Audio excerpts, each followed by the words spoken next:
Commuting versus SYCFA. I don't remember if we did reseeding. I'll go ask. And I'm gonna go check up on the other stream. So, why don't you talk a little bit about this matchup because you know both decks. What's the matchup? Yoda commuting versus SYCFA. Oh, okay. It's like, oh my God, it's a Brad Reinholz game too. All right. So, Yoda commuting. You're right in your wheelhouse. Yeah, it is. Yoda commuting plays usually matching ships and usually plays Luke in space. Although Brian may have been preparing for AOBS by playing Luke on the ground. I know we toyed around with some Old Man Luke and some Master Luke and some of our Yoda communings, but typically it works better if he's in space, right? If you're not expecting a ton of agents or things like that that really make it hard. Also, it depends on which one you play, because if he's playing the R2 in Red 5s, then he's got good Destiny, but he's bad against Hunt Down, right? He needs the regular Red 5 to get around Hunt Down. There was a fair amount of Hunt Down at this Worlds, I think. There were 2 in the top 8, I believe, both Batmouse and Casey. So that's Yoda. Yoda also plays usually matching weapons with, or Jedi lightsabers even, um, with Jedi business, Jedi Council members. Some people play Are You Brain Dead, things like that. Although it's less good in Yoda commuting because you don't have as many Jedi Council members. SYCFA. Now, Anthony has been tearing up people this year with tractor beams. Uh, I, I can't count the number of times we've had arguments over tractor beams. They are very good unless people expect them, because there is one card that completely hoses them, and that is Kettle. Typically, when you use tractor beams, you use this great card called In Range, which is Destiny 6, and it fires a tractor beam during battle to immediately capture a starship. It fires at +2, and it's a Destiny greater than defense value, captures immediately. The way it works is that if you don't have a character aboard the starship, you actually steal the starship to use as your own, and it becomes yours for the rest of the game. Kind of like U3PO and the cover broken. Um, Looks like they're just getting ready here and pile shuffling. I know I've talked to Anthony a lot about pile shuffling because you need to spread out cards a lot, especially with SYCFA. You got a lot of characters, a lot of red. And if you don't really spread out how the deck is organized, especially early on in the day 2, it can be really bad for you because you can draw a lot of ones in a row and stuff like that if you're not really well shuffled.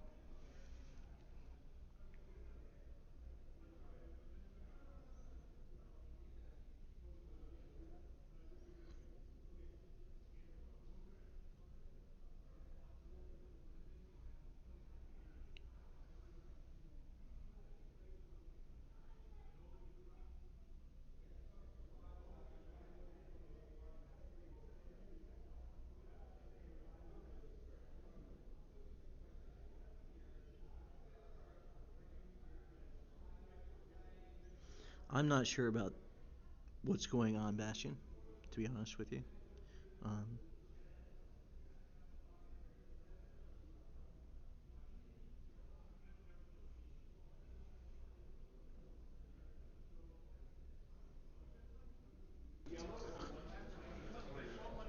Okay.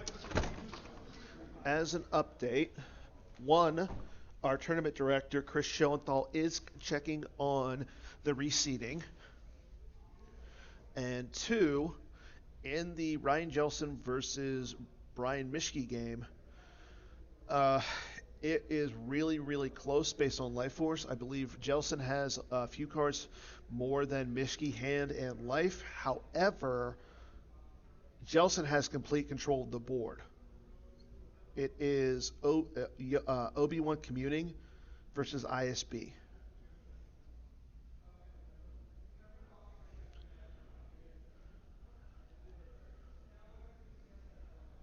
So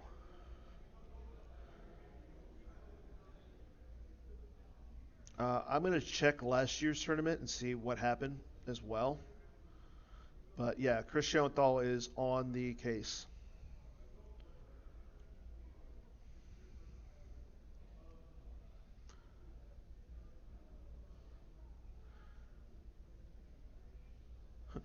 Why is Grand Admiral Thrawn just floating in the big blue void?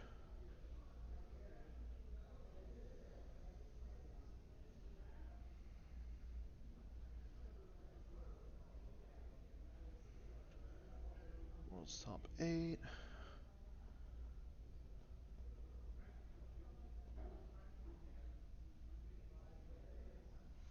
So it looks like we got a couple pulls here.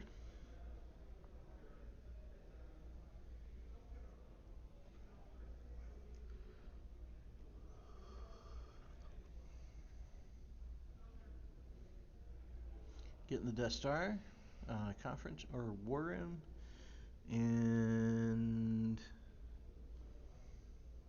a system, probably Jeddah. Unless he's going for is that Jeddah or Nal Hutta there? I can't see it That's very now good. Hutta.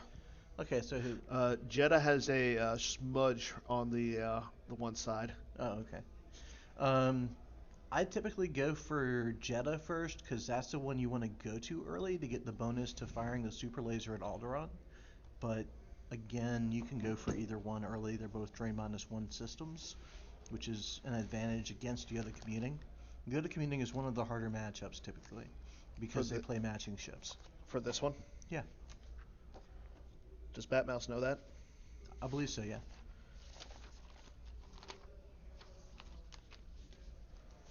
Okay, so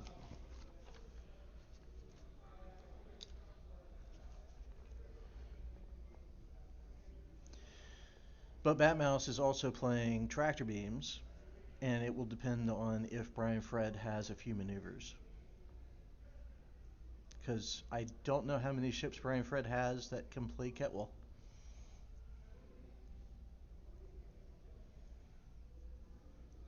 Now this might be the Brian Fred deck from Euros last year where he was playing like 7 R2 and Red Fies, which is an absolute nightmare for what SYCFA does.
yeah, last year's seeding doesn't matter because yeah, Joe played MH. Yeah, just based on the seeding and everything, it just was weird. So let's just wait and see.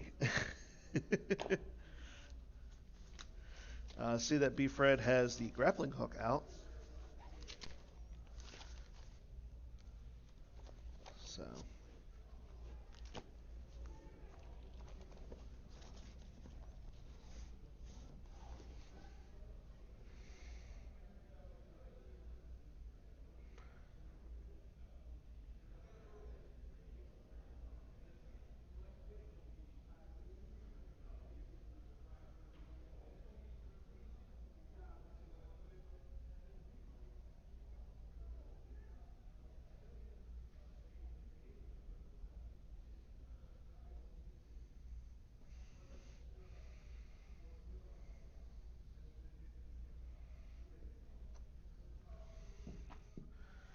Okay, there's Camino plus the 0-2.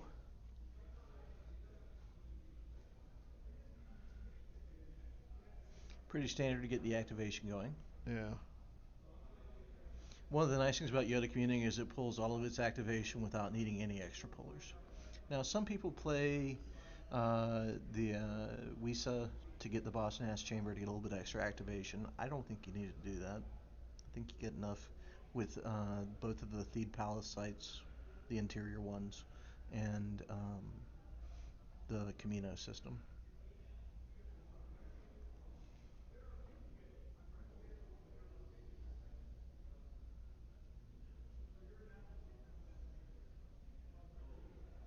You see what Bastion said?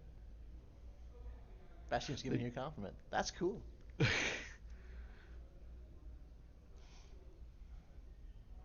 Yeah. So, unfortunately, if Ryan Jelson wins Yeah. and Batmouse wins, they'll have to play in the final in the next round. Okay.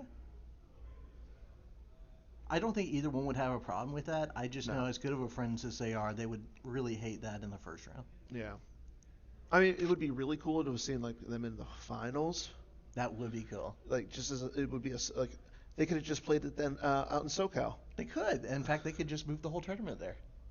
No, I'm just kidding. No, then I can't do commentary. Oh, that's true. Then if Batmouse wins, I can't go give him a hug.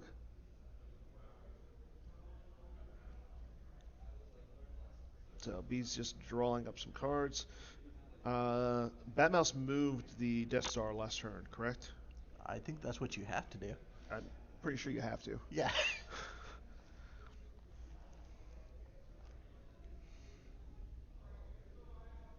Brian Fred looks disgusted right now. Probably didn't get one of his 7 X-Wing R2 and Red 5s. That or else he's being a Buffalo Bills fan and just lamenting on the fact that they are choke artists in the playoffs. Oh.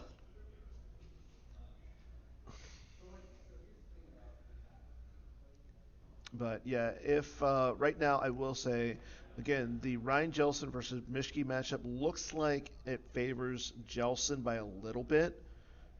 We already know that Hayes and Casey have advanced. If so, if Mishki wins, he will face Hayes Hunter, or the lowest remaining seed, whether that is Hayes Hunter or Brian Fred.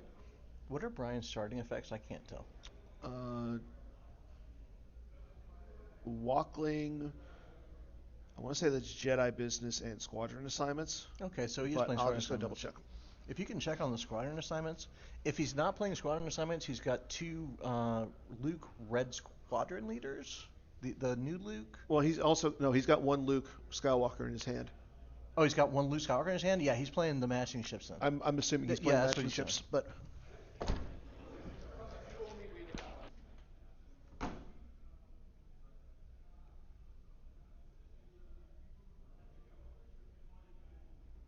The reason I was asking that question, guys, is because the list from last year with all the R2 and Red 5s, that was absolutely Yes. brutal on SYCFA. Did not play Squadron assignments, only played Okay. 2 Lukes, like Confirmed. 7 R2 and Red 5s. Jedi Business and Squadron assignments. Squadron assignments means he's got some diversity to his space package, which is probably going to be really important when going against tractor beams. Yeah, it's Jedi Business and Squadron assignments. But looking at his hand, I see he's got a Qui-Gon, a Padme, and a Luke Skywalker. He's also got, I think I can handle myself.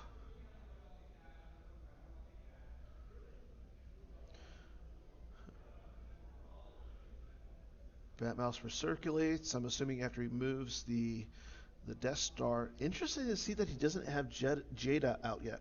Yeah. That's why I try to pull it first, because you don't want to miss that so that you can get the bonus to the... Yeah, I do Sigma think though, Destiny. I don't necessarily think that he wants to, maybe he doesn't want to put it out just so he can. Why? You want the activation. Yeah, you want the activation. You want the activation. You want the bonus to CPI. There's no reason not to play both your systems when you can. Yeah. And plus, if Brian Fred can, if he gets a starship out, Batmouse can just do Batmouse things. Yeah.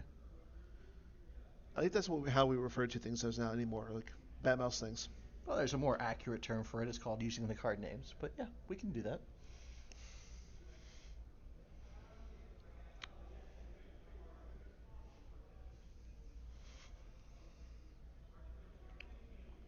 Putting a card back with that nice shiny Forlom with Concussion Rifle V.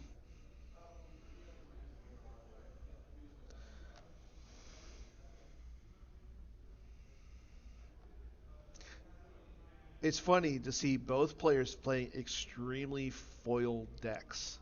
Yeah. Well, why do we have a Bat Mouse with a foil deck? Hi. Aye. And Batmouse rocking the Team 5 sleeves. Yep. I'm- For those of you who are interested, Bat Mouse is not on Team 5. Dan actually did not have regular sleeves. Oh, I did. But they're all in like other decks and stuff. Yeah. I didn't want to like you give him used sleeves. There's the I don't know what's worse, used sleeves or Team 5 sleeves. used sleeves. Really? They just feel dirty. Okay. I don't know. I feel that way about the Team 5 sleeves too.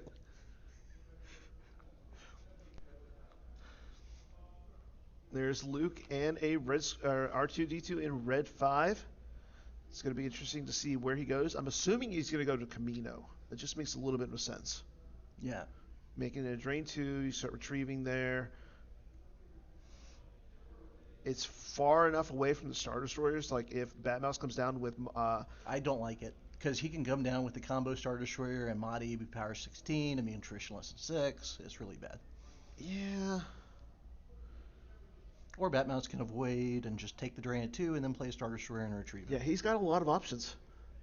Like really, I think it's Brian needed to get set it up on the ground Yes. because that's where Brian is safe. Yeah, and I honestly think like the best bet for Brian would have been going to one of the Death Star sites. Absolutely. That way you subtract from CPI. Brian may not know that. It's Brian Freddy. Of course he probably knows that. I hope so. If he doesn't know that, somebody on his team knows that. Well, he didn't do that when he played against me last year. And he played against you. I know. He should know this deck. I know. Okay, there's Ray and Ray's transport, or Leia's resistance transport. I know it's a Leia's resistance transport, but at this point it seems to only pull Ray. And I think she's better off on the ground too. Yeah, Brian just loading up. Now, see, here's the awkward thing about knowing that your opponent plays tractor beams. Why are you putting multiple ships at a system? Yeah, Like, that's how you get beat down. yeah. Does he know that Batmouse is playing tractor beams? Batmouse has played tractor beams all year. Well, no, I'm saying in this deck. He doesn't know today. That's what I'm saying. Yeah. Like, But I mean, you would think if you're going into a top 8 with a player who's been doing well all year, and you're worried about a deck, as apparently New Allies was worried about SYCFA with Batmouse, you would look at his deck list from throughout the year and see what he did, especially when he's been making a stir on the tournament scene playing tractor beams. Yeah, I mean, yeah. maybe you assume he changes, but that seems like a risky assumption when it's been working for him all year and he's the leader in the player board. Yeah. And for those who are following along in the Player of the Year, right now, I believe Brian Fred, Hayes Hunter have 12 points, and Mr. Batmouse is in the lead with 13.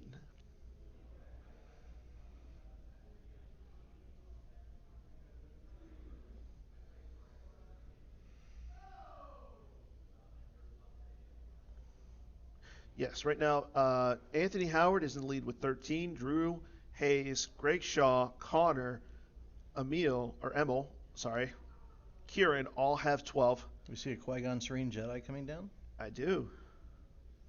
Like you said, it's better for him to go to the ground because that's where he's best at. Yeah. And it looks like that is just a Jedi lightsaber. Don't see Brian Fred on the list, so he's going to get some player of the year points today, though. Yes, he is, no matter what happens. Mm-hmm.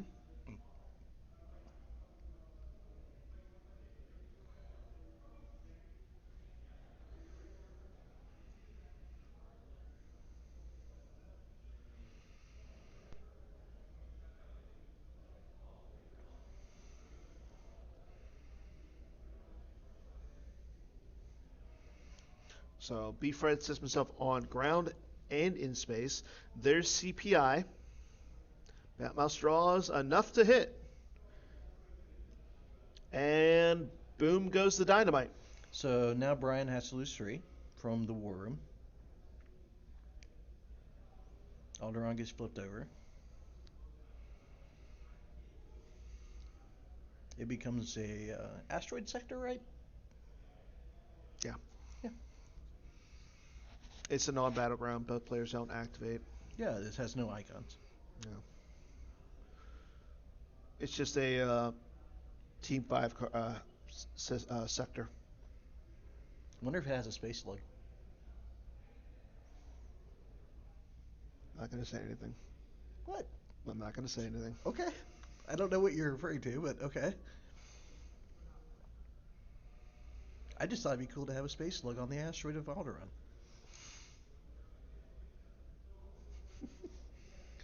What? Nothing.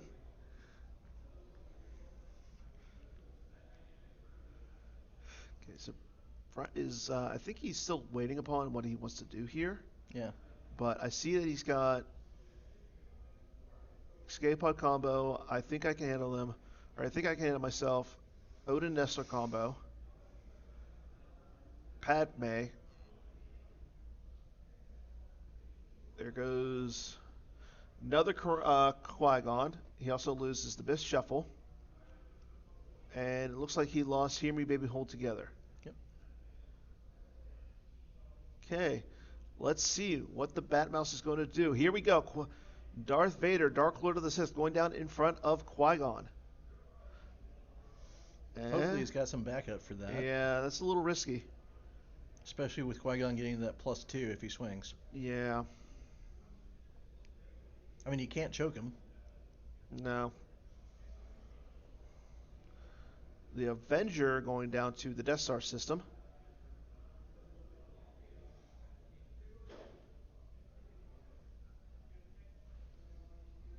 There's Jada. Yeah, I don't like Vader there by himself at all. Yeah. I mean, I know that Batmouse has a Gick in his deck. Well, I don't know. is it a Jedi lightsaber or It's a Jedi lightsaber. Well, that's not scary. That's. That Hey, doesn't look. reduce your forfeit to 0. Hey, look who it is. Oh, it's me. Cool. That is a legal Holo Theater hosted heroes of Brad Reinhold AI. Cool. Of, That is Krennic. Krennic Death Star Commandant. So Krennic is actually, in my opinion, the most important card in the deck. Because of the peak. So the peak lets you both get cards on both players' turns and also set up your destiny, which is a phenomenal feature. I really like that card. It's really well designed. I don't really have a use for the pulling a non-unique Star Destroyer in any of my lists, but I mean, hey, it's a free peak, right? Mm-hmm.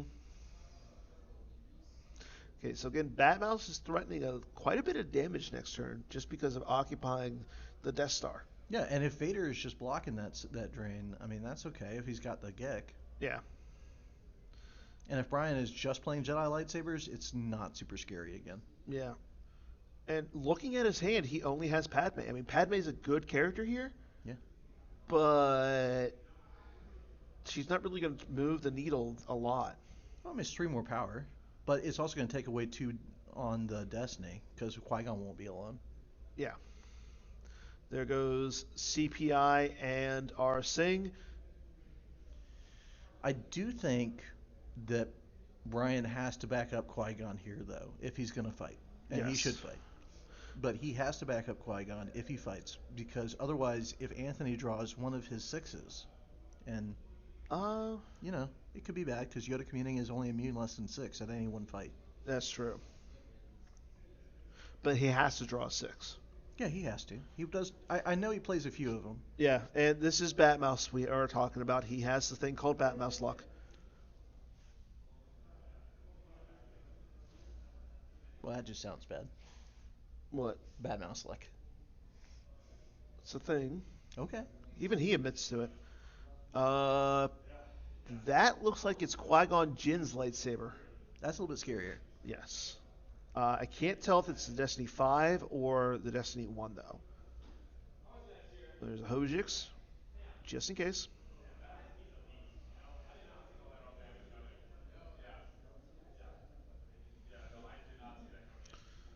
I don't know, does Batmouse look scared to you? There's the That mouse looks 3-2. intent.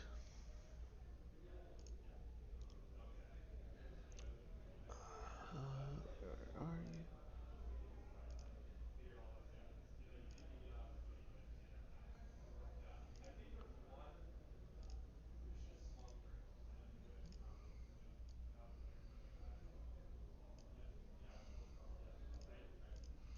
There, zoom in a little bit on him.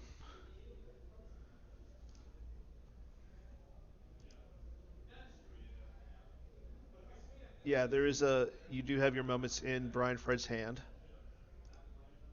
And speaking of Brian Fred, let's go ahead and zoom in on him too. Looks like they're having a good time. Yeah. So we got Qui-Gon with 2 lightsabers. Batmouse does draw a 6 or a 5.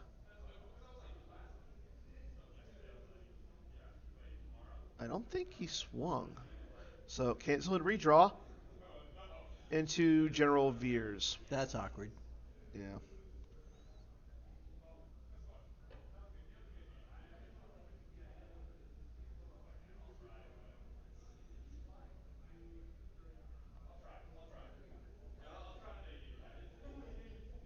So Greg's in over doing something. I think they're arguing about the order of operations. Yeah. It should be I believe it should be Brian Fred's Destiny first. Yeah, because Brian initiated the battle, he should do Yeah. it, and then Batmouse draws a Destiny, and then he plays the interrupt. We do have an update.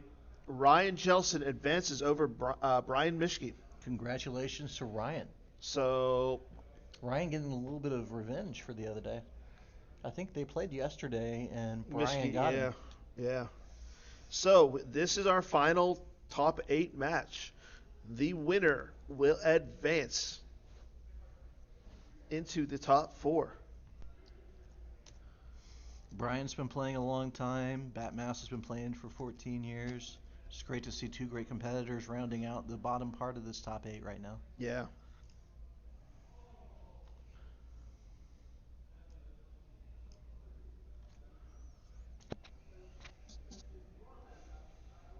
Or I should say the end, not the bottom part.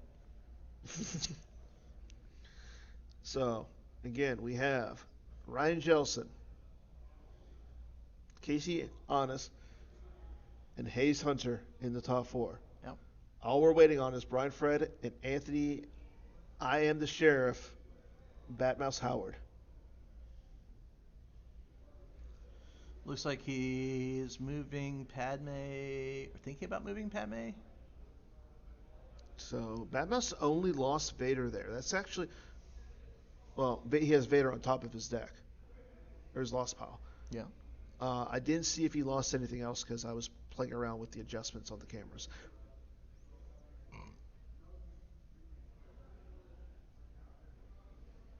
But as we've established at this point,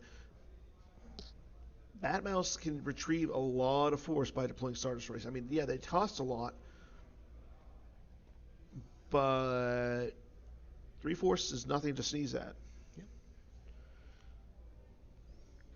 But Brian's also got really good board control right now. Yeah, that's the other thing.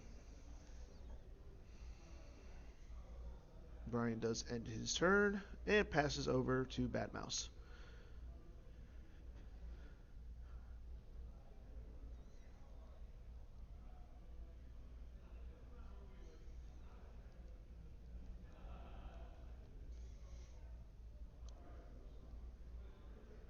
I don't know if he has a bridge out yet.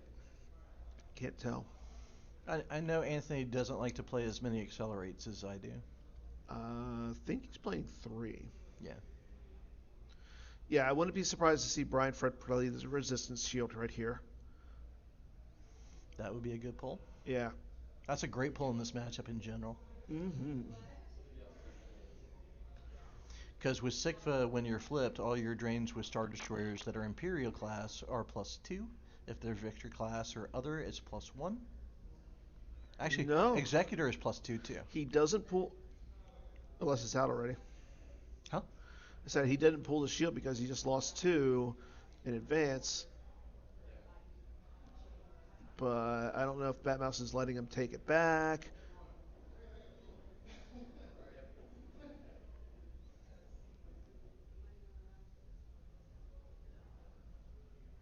I mean, Batmouse is a good guy, but this is also Worlds here. Yeah. We had that conversation, believe me.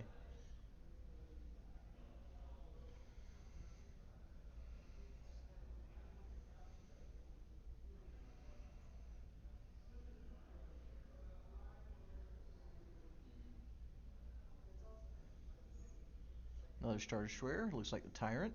Mm-hmm. So, The only bad thing about him going just to the Death Star there, well, Brian didn't have out Coward, so that's not a bad thing. true, but I was saying like the bad thing about going just there, you can't move them over. Like the Tyrant's the big one that you want to use to capture with the tractor beams. He's not in a hurry to do that, though. Even though he's going to take a lot of damage this next turn. He's taking 6. And there's the Tractor Beam. He must not have the in range or Yeah. have it tracked. Because you can't go against Luke and that other ship without it tracked. Yeah.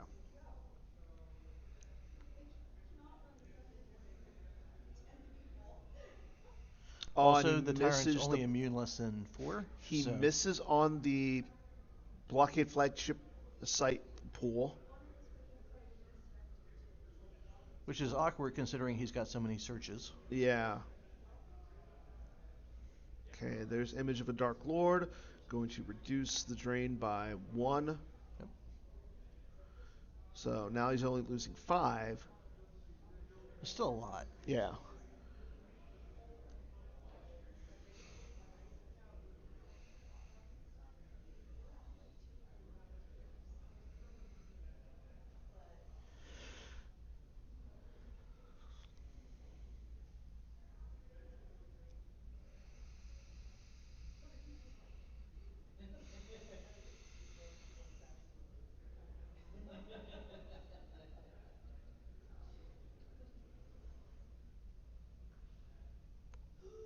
And he moves everybody over to Camino. Because he obviously moved the Death Star a few more times. So now he's got the Tractor Beam at Camino where you were saying he needed to have it. Yeah. So the benefit of playing it to the Death Star is that it's -2 to the Death Star to deploy. Yes. Because it's an Imperial class Star Destroyer. Yeah. Well, actually, all the Star Destroyers are -2 to the Death Star. So, like the Binder is, the Executor is. If you wanted to play the Executor, the combo Star Destroyer is actually -4 because it's 2 Star Destroyers.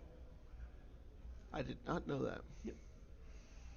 But you don't retrieve 6 That's because it's one ship. What? That's the ruling. I don't agree with it. I understand it, but I don't agree with it, but that's the ruling. do I agree with it? No. Am I going to challenge it? No, because I don't want Greg to do more work. Exactly. He's doing way too much work as it is today. Yeah.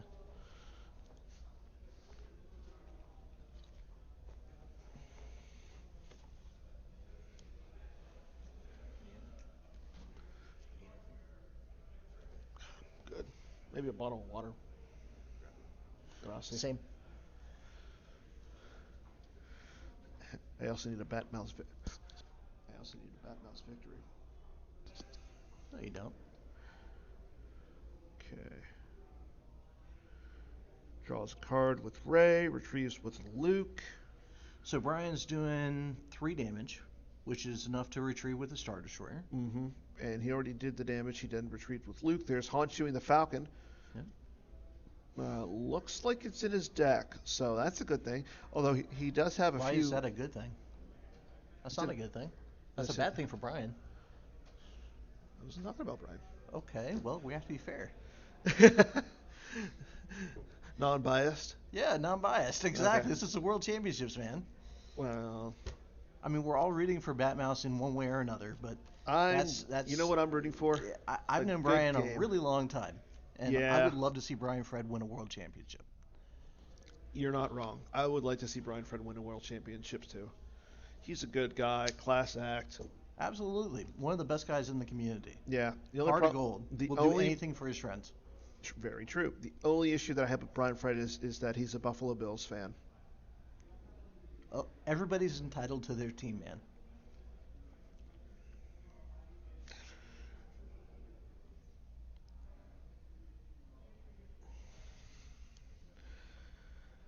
Brian is taking his time here, thinking about what he wants to do. I don't see him fighting this turn. Yeah. Like, there's really no reason to. But however, here we go. He goes with, looks like that's a Mace Windu going down to the docking bay. Yep. He's got Jin Urso going down to the O2.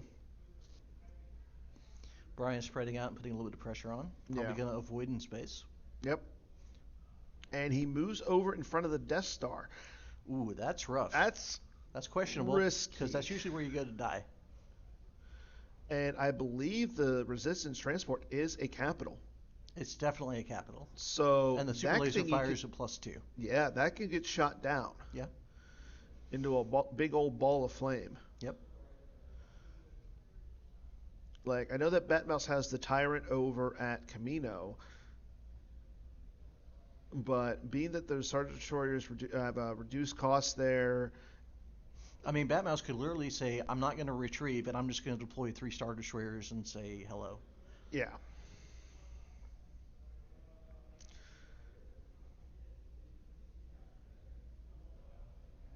And no, that would not be. Yeah, he could come down and say hello, and definitely not be the thing that Ryan Fred is looking for. Correct. So. But again, Brian may not have tested this matchup that much. I don't True. know. The other thing is, I noticed that Brian Fred does have they're tracking us in his hand. So if Batmouse comes down with, like, say, a tractor beam, he could subtract one from it. I think he's going to keep that more in hand for the another card that we use in SYCFA, which is they've shut down the main reactor, which is how you really blow people out in space. Yeah.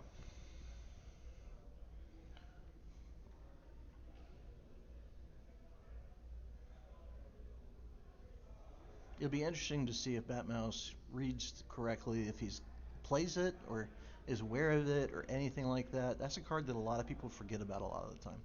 It's a very good card. It's very well constructed. He will drain for 2. He loses the TTU. Really? He lost they're tracking us.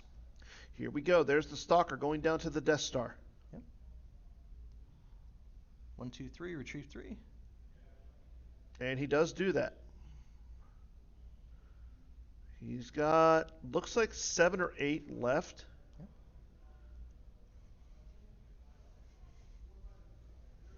Yep. 6. Uses 1. He'll move. Probably move just a Krennic right? over.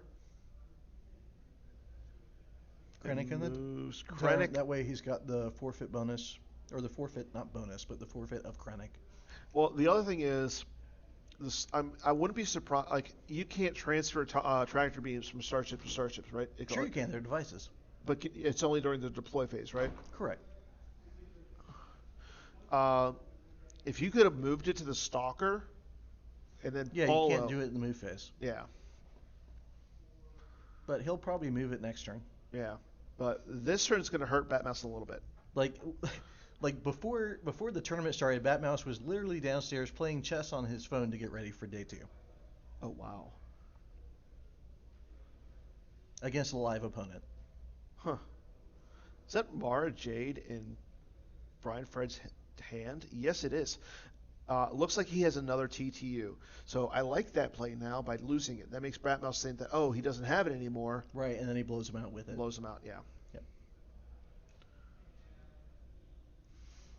Loses Imperial Command. Or no, he uses Imperial Command. Yeah, I don't think he would lose that. He only plays 2. Yeah. No, Brian Fred will grab it, though. There's General Veers. I think that's a really good thing to wait and get at this point. Wait till he goes to the docking bay to pull the Veers. He's already at the docking bay. Yeah, I know that. But he's pulling the Veers now. Oh. He's waiting till he went to the docking bay to pull the veers instead of telegraphing that he was going to go to the docking bay with the veers.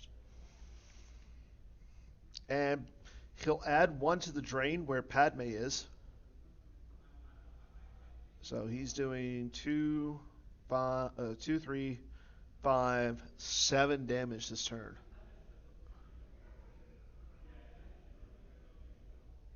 That's a lot of damage. Yeah, and he lost a combo Star Destroyer. He lost the laser cannon battery. He lost Admiral Mahdi. Yep. Like, oof. And Brian Fred retrieving. Yeah.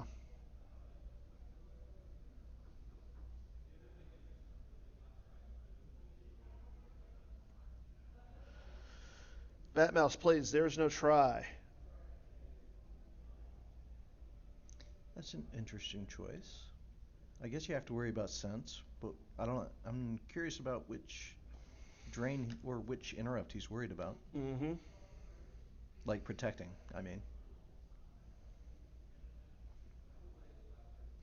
He's got another They're Tracking Us in hand. So, yeah.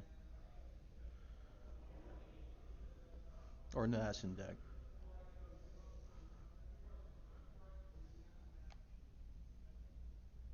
Are they playing 3? That'd be great. What, 3? They're Tracking Us? That's interesting. I thought I saw another one in the reserve. You said there was one more in his hand and he lost one? Yeah. Okay. I don't hate that in Yoda commuting because you're already subtracting 2 from attrition, so subtracting an additional 1 seems really good.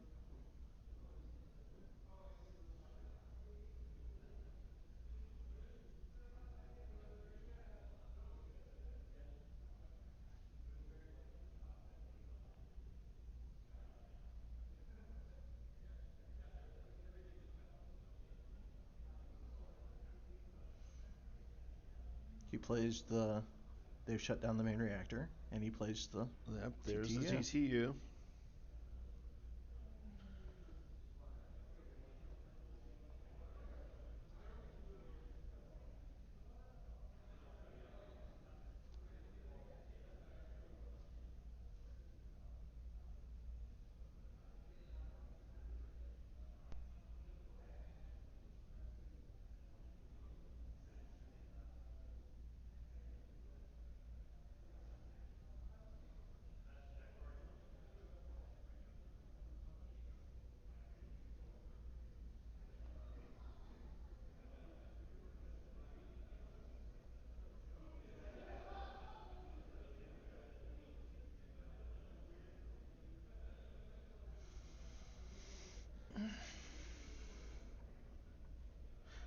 Yeah, I think Brian Fred's just going to run in space. I'm a little surprised to see that Batmouse didn't move the Stalker there.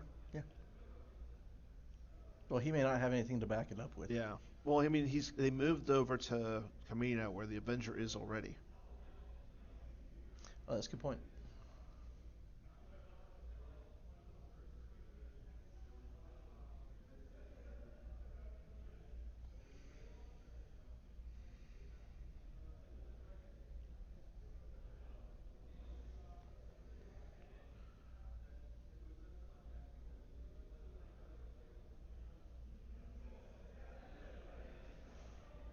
I don't know if paying to drain is an efficient use of resources at this point when Brian Fred is retrieving half of the damage every turn with Luke. Yeah.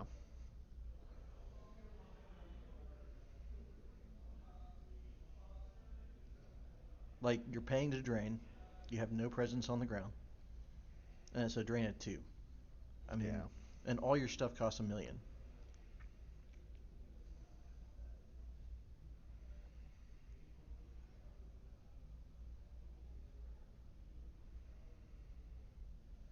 I'm half convinced that's why they named the card A Million Voices Crying Out. Here comes some more ground. Looks like a Sidious coming down in front of Padme. Yeah. I like that play. Especially with Maul sitting over at the Death Star with Mara Jade and Lightsaber. Jyn Erso there at the 2-0 is kind of troublesome. Yeah.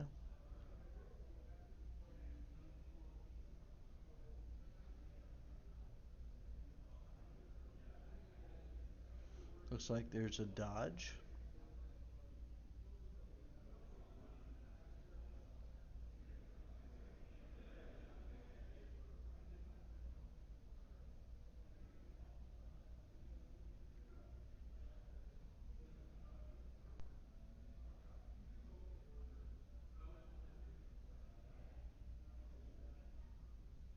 I'm confused. Is he fighting in space? Maybe? I see them drawing Destiny.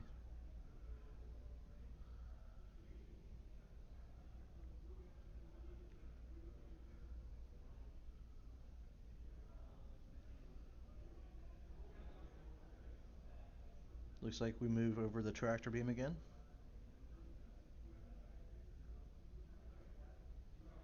Okay, so I think the reason he didn't move the stalker is so that he can keep moving the tractor beam ship around.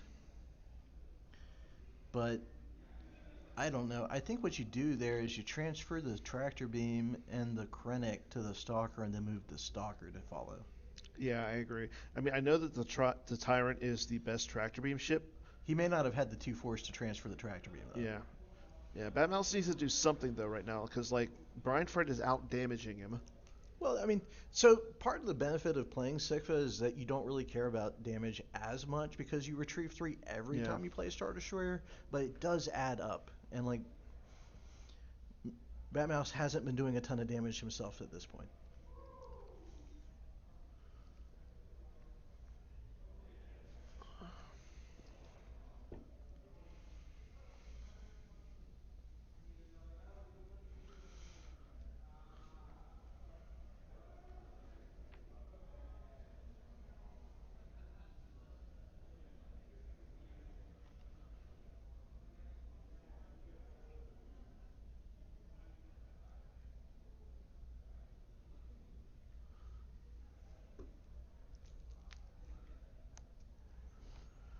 Okay. I mean, Brian Fred's about to do 4 damage this turn.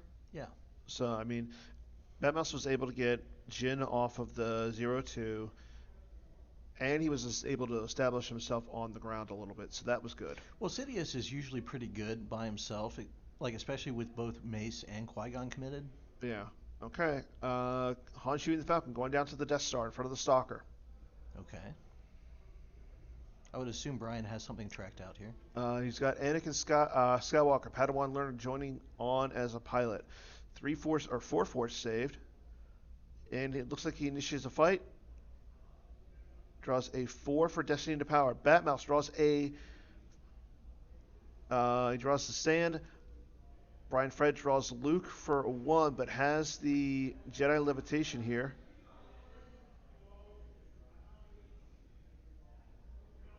To cancel it, and he draws a 5. That kills the Stalker. Yep, that does. And then Brian's probably going to run back away to the Death Star, so he's building up his space fleet, meanwhile deteriorating Batmouses. And Han chewing the Falcon's pretty good. Han chewing the Falcon is pretty good. Yeah. It's been good for a really long time. Yeah. And he moves. He moves to Jada, now Hutta, and now he moves Qui-Gon over in front of Lord Sidious. Yep. I really like how Brian's playing this game. He's playing very smart. Yeah, he's playing very methodical. Like, we know that Sidious can't stick around. Batmouse doesn't have the starships. Like, his hand isn't that good right now. Yep. Like, I don't think he can challenge the Han chewing the Falcon at this point. Like, he would have to have a tractor beam, and the only tractor beam he has out is on the Tyrant. That's true. But again, those systems are only drains of 1 and 1, with the exception of the Death Star. So, but we'll see what he does. But yeah, Brian Fred is playing really well, especially being down by 14 in the first one. Yep.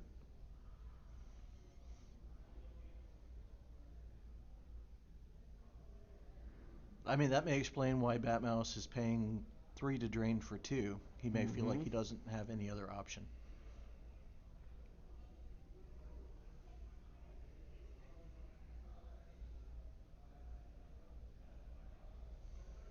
I would say Brian Fred knows exactly what he's doing in this matchup at this Oh point. yeah, it's like he played it against it before. A few times. And each time he got better and better. I still don't like moving over to the Death Star. Like, it could be really bad, but I don't know how many cards Anthony's got in his hand, and Brian may have thought it was safe. Yeah. I just know in my experience when I played against the Set Your Course decks that going to the Death Star is typically how I lost. Yeah.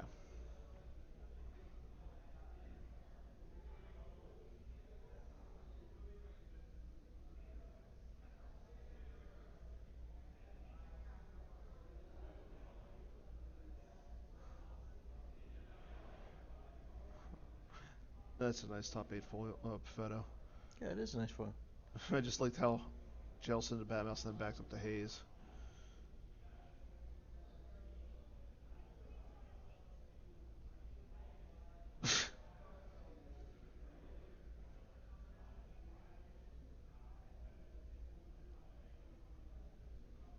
There's a Maul. Going down in front of Padme. Now the thing is, you don't necessarily want to swing here because she Why would go to not? the use pile. Oh, yeah. That's the generator core. Well, yeah, but then Maul survives.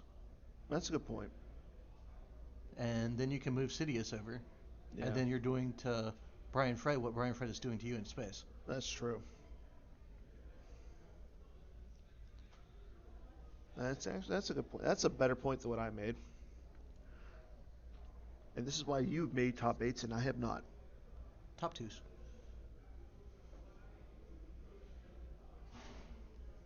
Touche.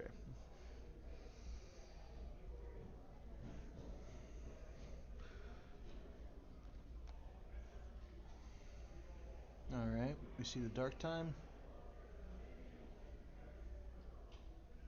Grab.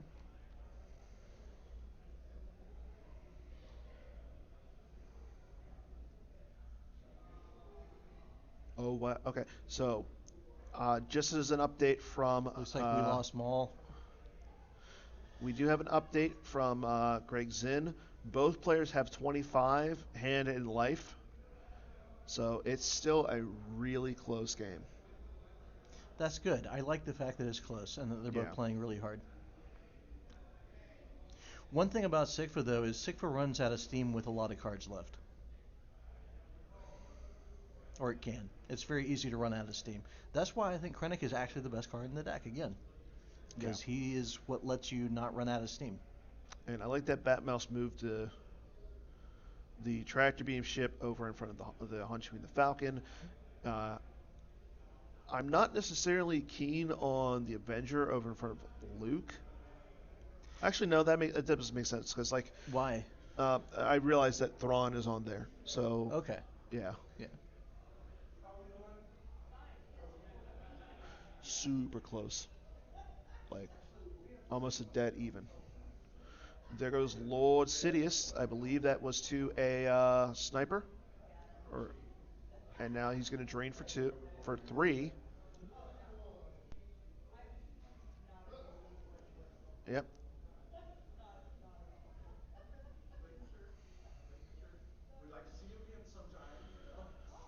Honestly, I feel like there should have been a resistance shield and maybe a move over of the Sidious instead of Yeah, staying I there. I am agreeing with you there.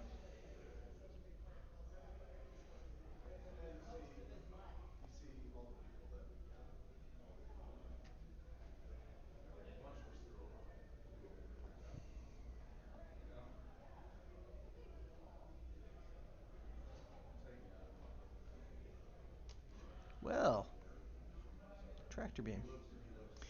In range goes lost. That's the card I was talking about, guys. When lost to a drain. I don't know. I think so. I don't think he got canceled.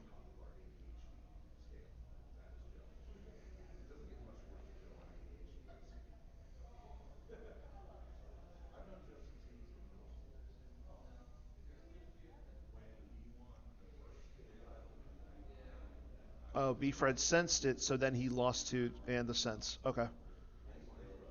And then the Tyrant and the Tractor Beam both go lost to the Battle Destiny. Oof.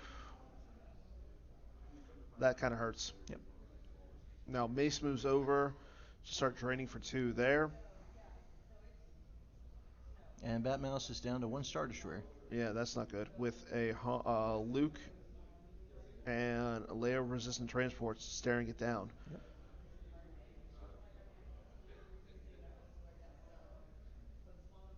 Like you said, Brian Fred playing really well. Like he has played this matchup before. Yep. It's like his team got him prepared. Well, they're a very good team. Oh, yeah. Here comes another Star Destroyer. Will he And pay to going in retrieve? front of Luke and going in front of the R2 D2 and layer resistant transport.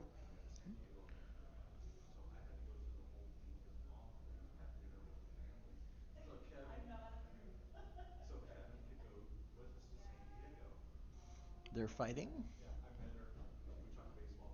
I don't mind this because it would cause it should get rid of at least one of the characters up there, but more importantly, That's if a that horrible waste of a Star Destroyer, though. huh? That's a horrible waste of a Star Destroyer if he loses a Star Destroyer. Yeah.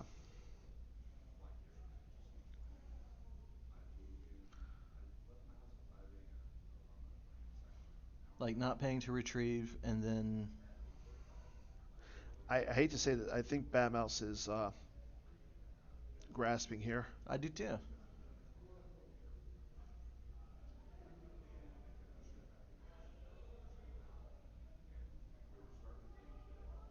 And there's a And looks handshake. like Brian Fred will advance over Batmouse. All right.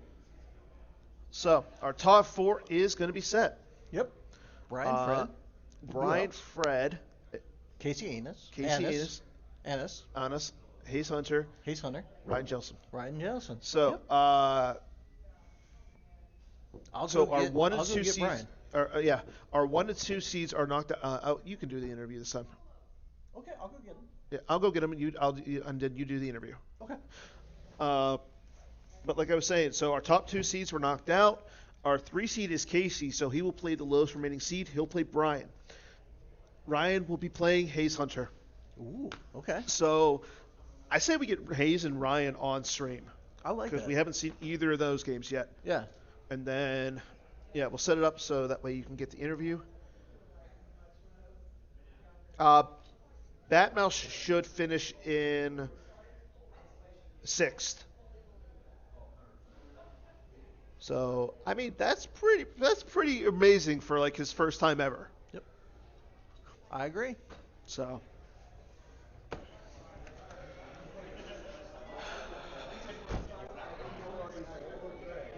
Yoda. uh,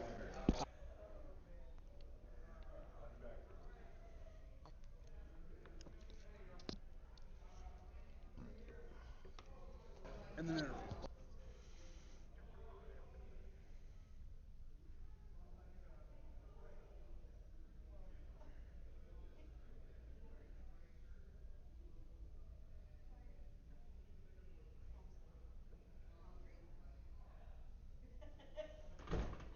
Brian Fred has to Huh? tinkle. What So now? Brian Fred will be back. He has to tinkle. Oh, okay. So then he's going to do the interview with you. Big congrats to Brian Fred. Advancing. It's been a while since he was in a Worlds Day 3 or Day 2, so it's great to see him back here.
Hopefully, we'll be here with Brian Fred shortly. I heard him talking in the hallway momentarily.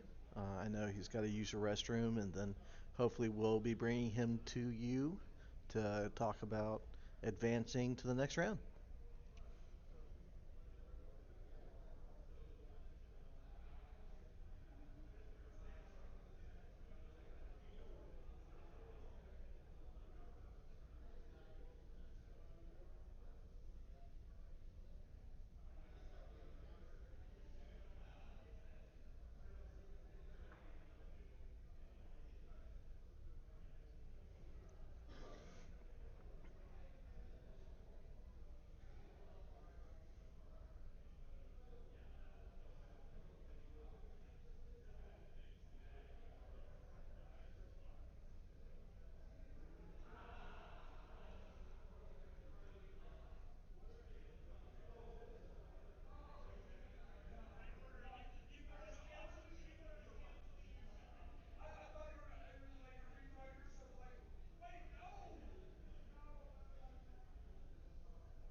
And we got to get Hayes on stream soon because Jelson, his flight got bumped. Yeah, well, he's in the running for Player of the Year too. I think No, we need to put him on stream next. who? Hayes. Well, no, no, I know that, but what I'm saying is, Ryan Jelson, his flight got bumped to 6:45. Hold on a second. Yeah.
We have an update. Ryan Jellison's flight is leaving earlier than expected, a little bit after 6.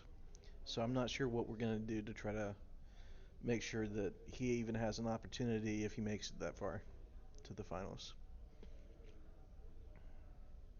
That would be a real shame if he had to leave and he was in the running for the finals.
Brian Fred is smoking and not doing the interview, so please bear with us as we get set up for the next stream.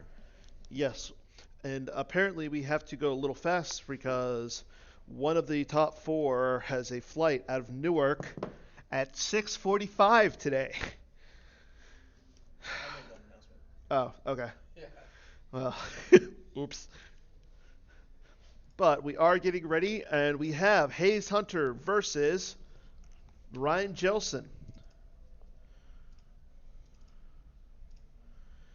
I believe Hayes is starting on the dark side, Jelson on light side.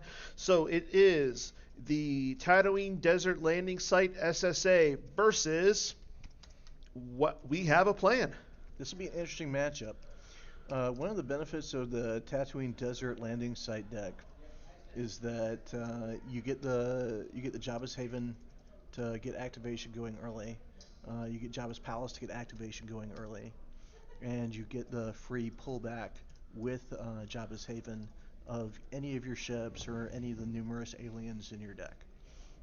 They also play Jury Juice, which allows you to pull the Cantina, pull Jasper, get some card peaks, and establish a ground presence at a good drain location early on in the game. I know they play a couple copies of Stunning Leader, or at least one copy of Stunning Leader anyway. I would imagine maybe 2. Standard EPP, Force Lightning, ground package that people were running in Tom decks throughout the year, and just without the Destiny 7s, I believe, other than Phantom Menaces.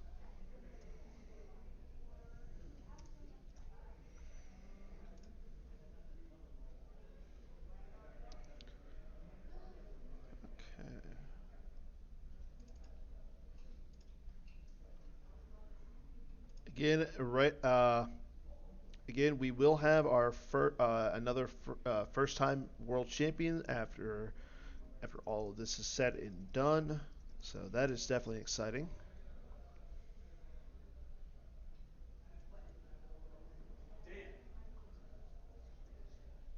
Huh? Well, you we, As a moment passed. okay, here. We're gonna get Brian Fred on the interview, so you want to just Well, I'll interview you. Here. Well, I mean, they're playing though, right? Yes, they are playing, but we'll do the I don't interview wanna- as we talk. I don't want to I don't want to see what the cards they have. Why don't we talk over here? We're gonna Why talk. don't- We're gonna talk to Brian Fred off camera. All right. Oh, So Brian, tell me, what were you thinking about during that match? what now? What were you thinking about during that Is my match? thing on?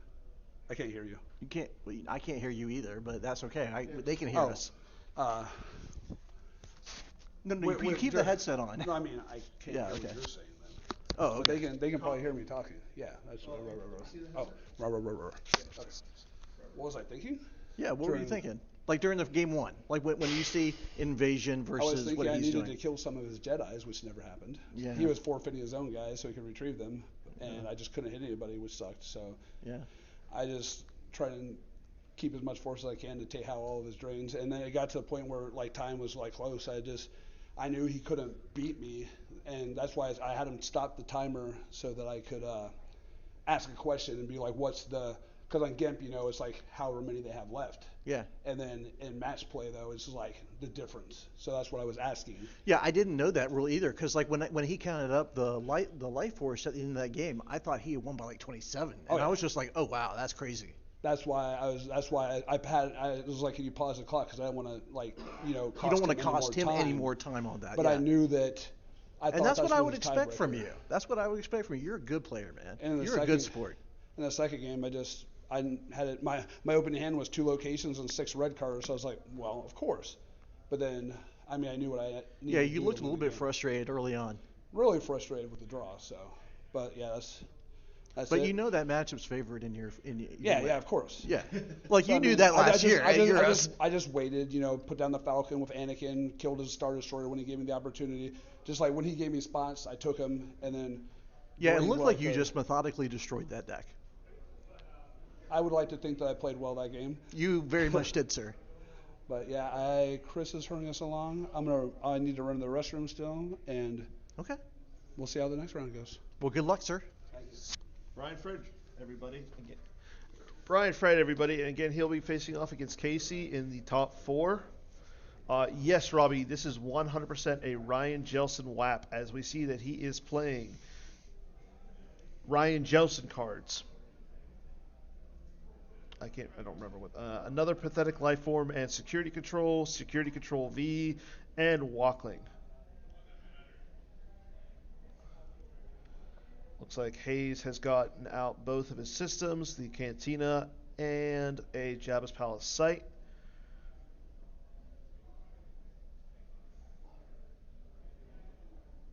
Ryan puts out both his grabber and do or do not.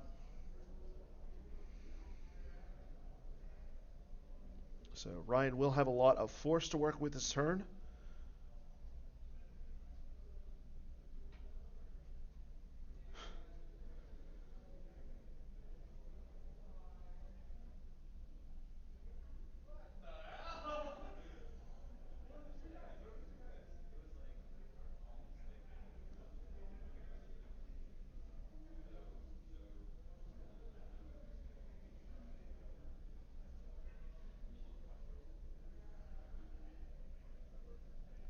Okay, there's a home one docking bay for Ryan.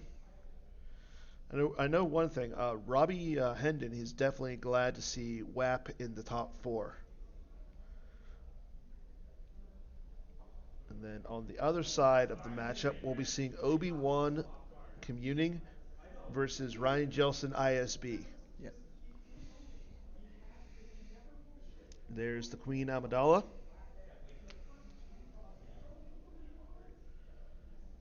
You know WAP And really a well. barrier from You know WAP really from well. Yeah, I like from barrier Hayes. there. I like barrier there because Yeah. that sticks Padme there. She can't move in. That slows down the flip, and it's very awkward because he has to back her up immediately. Yes. Yeah, that's really detrimental. CO Bibble coming down. That's going to add to the activation as well as some of the power. But that's horrible because that's easy to cut, and Hayes is playing a mains platform. Yes, he is.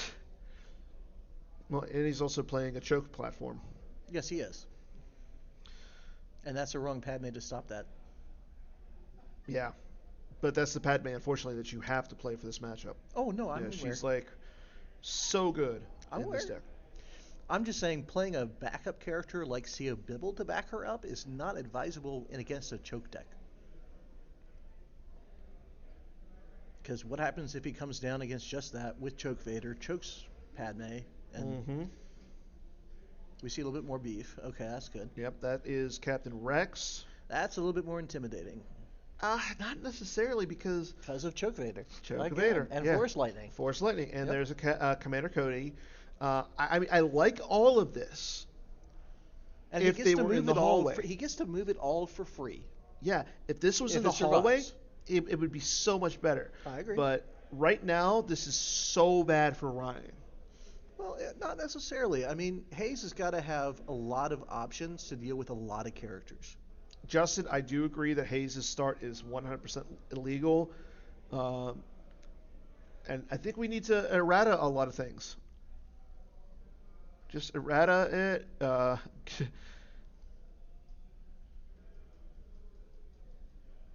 Honestly, I am joking. This, but yeah, it is a very, very strong start as we saw yesterday in some of the matches that we saw on stream. Yep.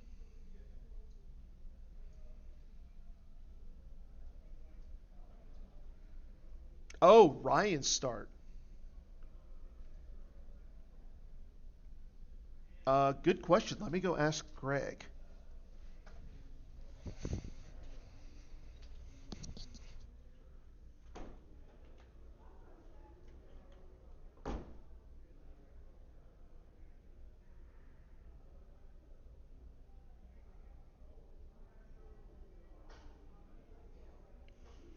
I hope that's just a minor oversight. I don't think Ryan would make that deck building error on purpose.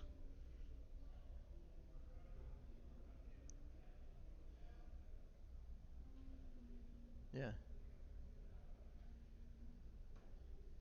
But I don't think Hayes is going to let him take that back if that's invalid, so he may lose the card. I don't know. Like, Hayes has been trying to get a world championship for a really, really long time. Okay, everybody. No, that is a Hayes is a legal great sport. start. Don't get me wrong. As it is I another don't know, man. pathetic life form and secret plan or security control, and then the other one is will take the long way. Yeah. So was it invalid? No, he's good. He's good. He is good. Okay. Yeah. Cool. Yeah, it's the same picture, but it's just different titled cards. The combo card is another pathetic life form and security control. The other effect is will take the long way. To get the system and all that. Yeah, that's the one that allows you to deploy the system, deploy Republic leader. I think graphics is working on an AI of that. I don't know because it is a C slip. We'll take the long way. Yeah. I know that's one of the things that a lot of people want gone, or a lot of the C slips. Yeah, there's so many cards for WAP that just look very similar. Yeah, I do agree. Because I know a lot of people like to run Security Control V, the new one, and we'll take the long way. So it's literally the two same pictures on the cards. So, but I will say this: good job on the chat for trying to pick it up. Yeah. Trying to look at it. I like that. Thank you guys.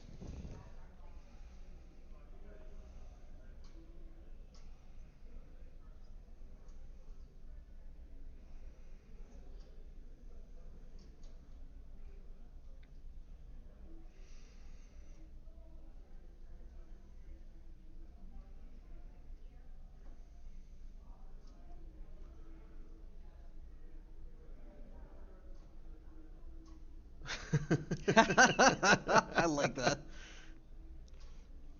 No, the Pokemon card is to the right of both of them. Oh, okay. And to the left of his objective.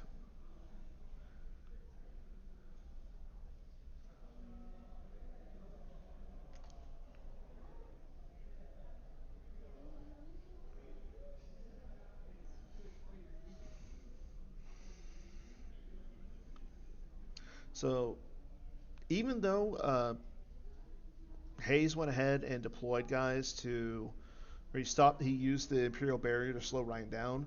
The fact that he didn't do anything to mess with that stack is kind of good for Ryan. There was no Vader, there was no Force Lightning, nothing came down there.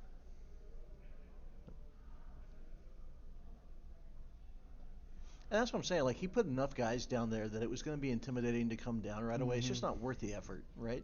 Yeah. But however, Hayes going down, getting Hondo, Boba Fett, and Josh Pure out. Yeah. That's pretty good. It is really good. The question will be if he expects a lot of interaction on the ground early on. And from the way Hayes has positioned his cards on the ground, I would assume that he's got the stunning leader to back up those guys. Yes. And I think somebody in the chat pointed it out. Erica V, the one that we're going to retrieve plus stunning leader, is a really nasty loop. Yeah, it is. So, be interesting to see if if that comes out this game. Yeah. And one of the nice things about the audience chamber is it pulls Hondo, it pulls Arica, it pulls Arasang, it pulls a lot of people in the deck. Yeah. And I know Joe said that there's some twists in this deck, so it's going to be interesting to see what those twists are. Well, there's always twists in Team 5 decks. Oh, yeah.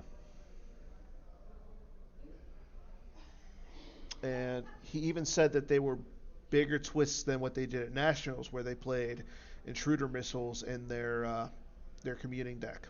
Okay. So, see Yoda in Ryan's decks. That's a pretty good card. But like you said, if there's a stunning leader, being able to just cancel a battle would be really good for Hayes. Now, I would love to see... Nope, he just moves over for free. Yeah. Okay. I was going to say, if he had a Nabrin, that would be sick. Yeah, agreed. Or even a Odin Nestler, right? Just to move over and flip during the... Yeah. That would basically get around the barrier on turn one. Yeah. But he is taking the long way. Yes, he is. as he just draws some cards. But right here, he's about to take 4 points of damage in a deck that doesn't retrieve a lot. Yeah. Like Hayes is actually out damaging Oh, WAP. there's a Really. weapon levitation. That's interesting. Well, I think he probably figures it's useless Yeah. in against what Hayes is doing. Nope, Hayes is looking at the handmaidens here.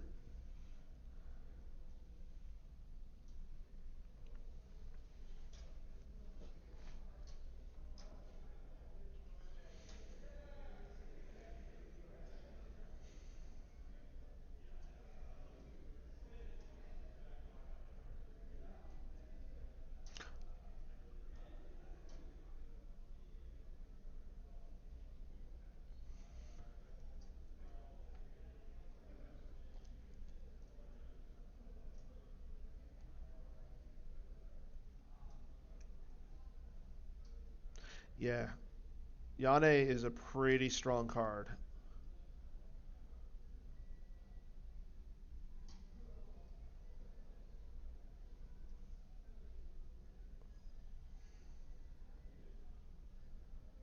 I have to admit, I don't know what she does. Uh, Is she the one that looks at the top card of the reserve deck? well, I mean, all the handmaidens can do fun stuff. I know. So I she's just the don't know them one. by name. Deploys a character to the same or adjacent site. You can activate a force. Well, with Amidala, 4+1. Once per turn, may peek at the top card of your force pile and reserve deck. Okay. Return one to. Well, that's a really good card with 3PO. So, Yeah. yeah. I know Batmouse used to play that in his WAP about 3 years ago. Yeah. Yeah. Batmouse is again. WAP is another deck that Batmouse really likes. Yeah. And I think that was one of the decks that everybody was talking about last night. But like maybe. But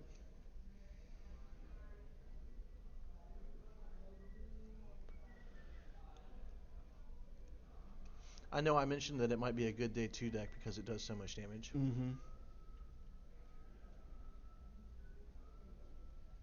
I mean, if you're Robbie Hendon, it's a pretty good date one deck. That's true. If you're Wayne Cullen, it's a pretty good deck. Yeah. Except he didn't play today. Yesterday, he actually played the clone stack. How'd that do for him? I want to say he was in a play-in game, Okay. so he went 6-2. That's really impressive. Yeah. Wayne's been kind of on a tear for a while. He plays a lot of episode 1 decks, and he's really good with them. Yeah, he's a big WAP player, and then I forget what he played for Dark Side. Let me check. Wayne went 4-0 with clones. That's really impressive. I'm excited to see what his list is then. Yeah. What do you play for Dark? Stand by. Let me pull up.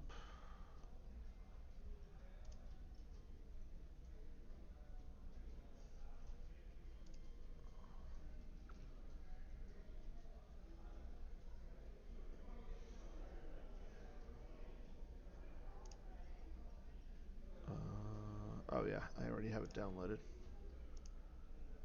But P59 going down to the throne room. Interesting. It's okay, don't worry about it, Dan. I was just curious if you had it on hand.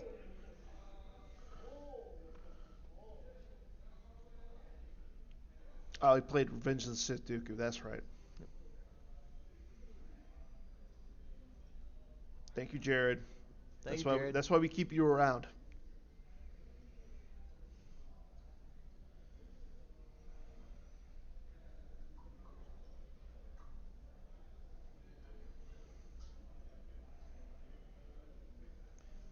I'm curious about the lone P59 here.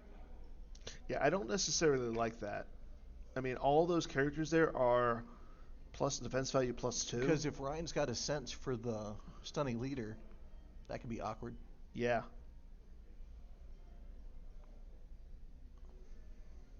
I mean, he's presenting a sense option with Yoda on table.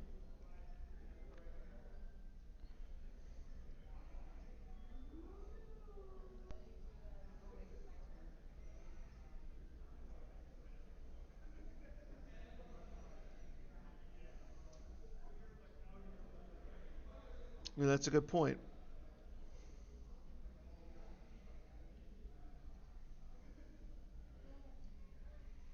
Oh, that's a good point. Yeah, that's a really good point.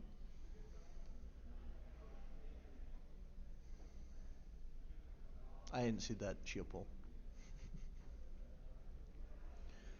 Looks like a General Kenobi coming down against Hondo. And General Jar Jar. So I think he's going to try to overload the stunning leader here by simply going to enough locations that he can't play it twice. Yeah, I do like that. Unfortunately, stunning leader I think is not unique. It is. Yeah. Yeah. I like the attempt here. So let's. I mean, it's really going to depend. Like if he can pull it off, I like that. I think it's the correct line to do this. I just know that if he's got two stunning leaders, that could be bad. Yeah, agreed.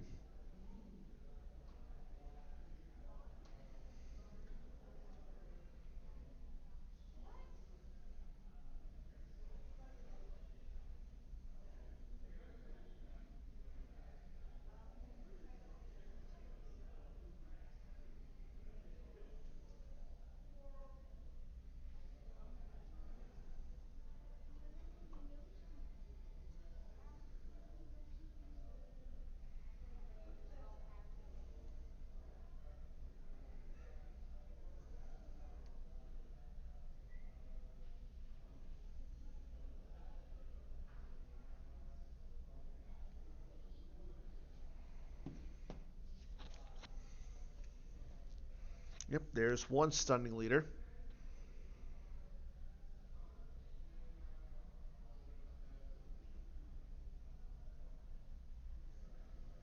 Well, I mean, he has to do it with the P-59 battle. Mm-hmm.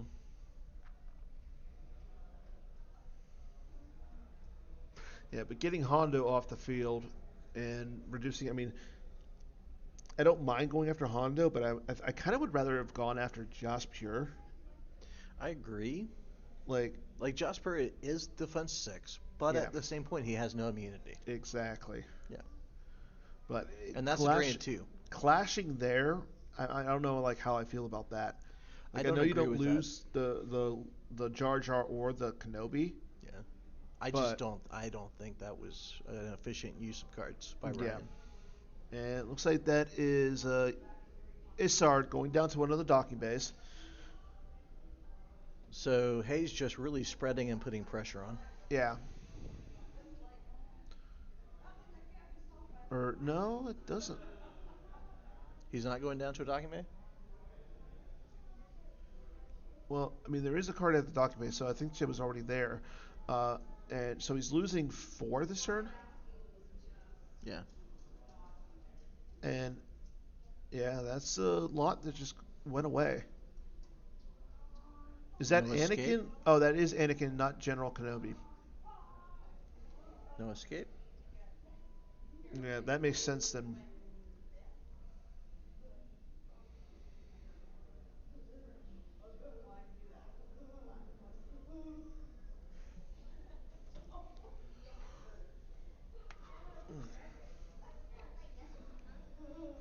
Okay, checks out this deck, seeing what's in there.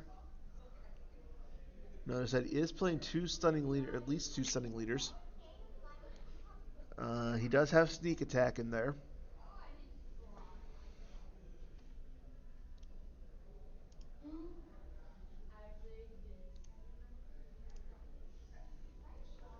Ryan puts Walkley out of play to retrieve one.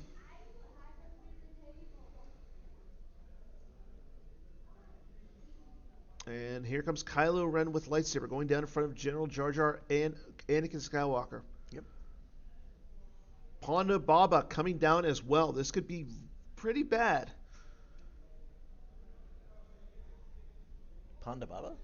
Dr. Ian Ponda Baba. Oh, Dr. Ian Ponda Baba. Yeah, Yeah. it could be really bad. Prince Shizor coming down as well. Yeah, that's really awkward. Hayes going for the win here. Yeah, making Hayes really concerned about the fact that Like he's just giving up on P-59 here, Yeah. I think. Well, he's going to move P-59 over to the hallway, I think. But he feels like this is his best opportunity to get some damage in, I feel. But if Ryan's got the blaster deflection, like, I don't know. yeah, the blaster deflection would be big. If that is Anakin, he doesn't have to pay there. I thought it was General Kenobi. Um, I think the game, the title's too long. Okay.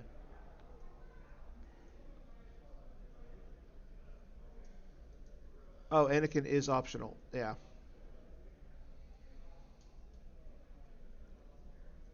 He misses. Wow, Ryan just catches a break. No, he hits General Jar Jar. Okay. Okay. So he doesn't go after Anakin. He does go after General Jar Jar. But with Shizor there, Anakin doesn't get a Destiny yeah, drop either. Anakin will not get a Destiny. So, And Ryan has to lose another Force. yeah, Ryan loses a Handmaiden. Yep.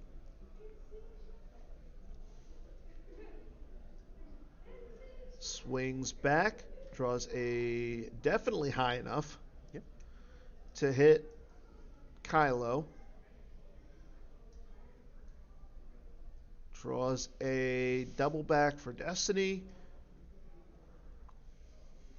And I'm pretty sure that that's going to be Anakin going to the lost pile Yeah. with the Hojiks. Yep. And Hayes grabs. Yep. Onto his something special planned for us, for them. And I like the something special planned for us that they're playing because that gets back a ship. It's a second grabber. Mm-hmm. I mean, I think they're probably playing blast door controls, so that takes away some of the utility of grappling hook. Although they may be playing grappling hook as well, I don't know. I mean, 3 grappers seems pretty good, especially Yeah. when the second 2 are 5s. And grappling hook's a really well designed card. Like the shuffle is really good. Yeah. Yeah. Set 21 had a lot of good cards in it. Set 21 had a lot of cards in it. Period. Ryan just cycling back his shield puller. I still don't know what clones does. Hmm? I still don't know what clones does. Too many cards. It puts people on the table, does direct damage, does a little bit of retrieval. People have tried to explain it to me. I don't know.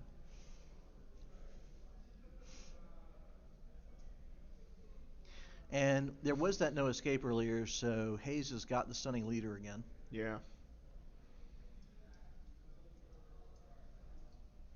Tom says it's like light side invasion. Ah, okay, cool. Thanks, Tom.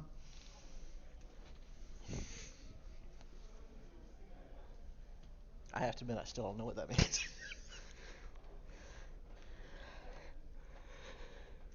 Invasion's not a deck I really play either, Tom. I think of it like as a deck that does a lot of pew-pewing. Ah, okay.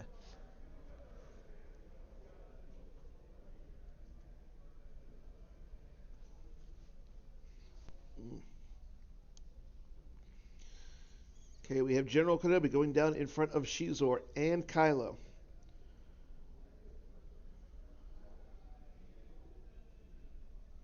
Jedi lightsaber.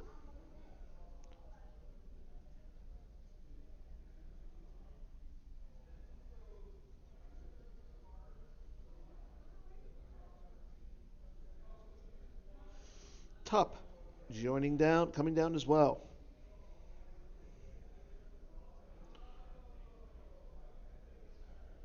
Tarful. I like Tarful. I like this because now I believe Ryan can use Tarful to say stunning leader. Yes, he can. That's why I'm not sure why he doesn't do that at Well, no, over at the actually, throne room. stunning leader would be first because the opposite player gets the first action. Oh, that's true. Yeah. Thank you, Tom and Brad. Thanks, Tom. Appreciate the backup. And this is why you guys have made top 8s, and I have not. Swings the lightsaber. Thanks, Tom. Hits the Shizor.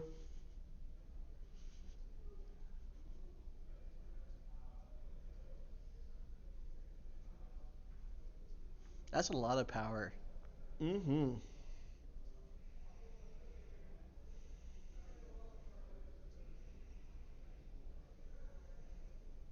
I think you probably name. I don't know what you name with Tarful here. Yeah, I mean it probably Sniper Dark Strike.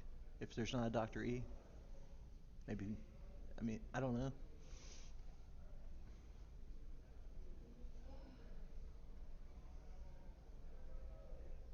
Hmm.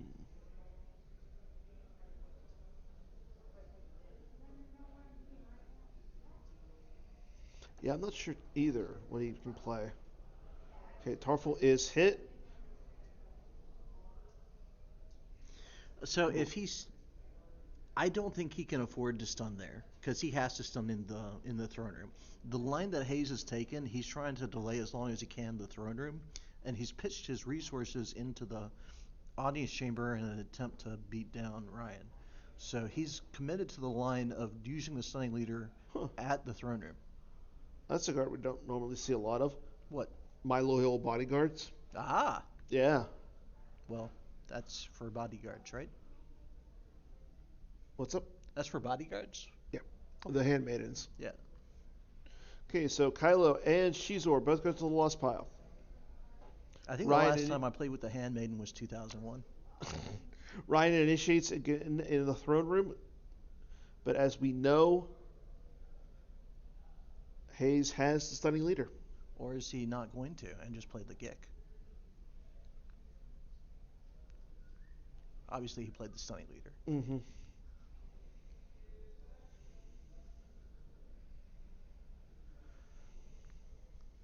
And again, Hayes is still doing 3 points of damage with drains Yep. that he does not have to pay for.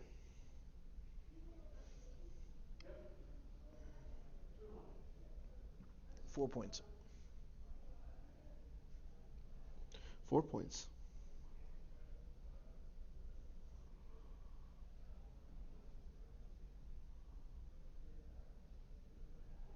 I'm really glad we got some sleep last night. Wait, how did he? You said he did 4 points? Yeah, he did 4 points. He's got the. It looked like he was four, right? He had the guy at the document. Oh, that's right. I forget she's over there. Yeah. Yeah. There's just a lot of cards over in that little area. That's true. And like we have all this open space right above Ryan, and like everybody's trying to cluster over on under Hayes. Yeah.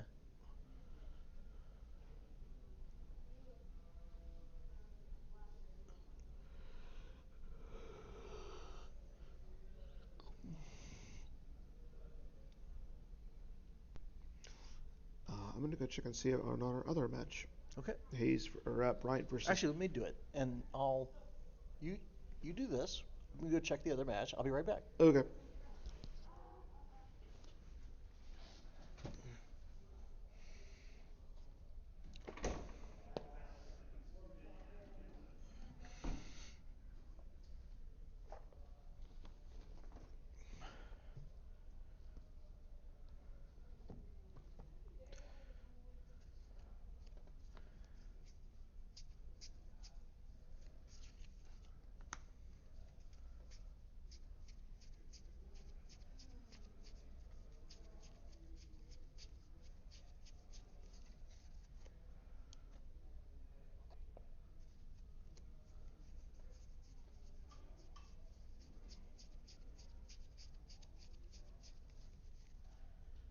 Okay, we got. Looks like that's Oddball coming down to the throne room as well. Oh, that's definitely Patmos's.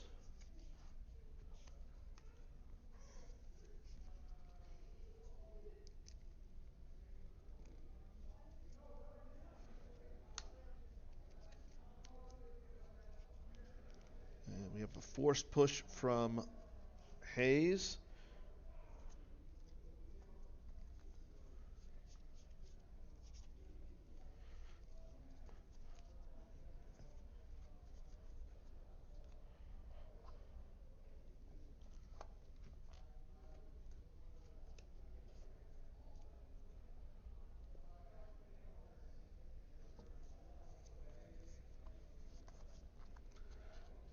Wondering what Hayes took there. Probably something to defend the P59.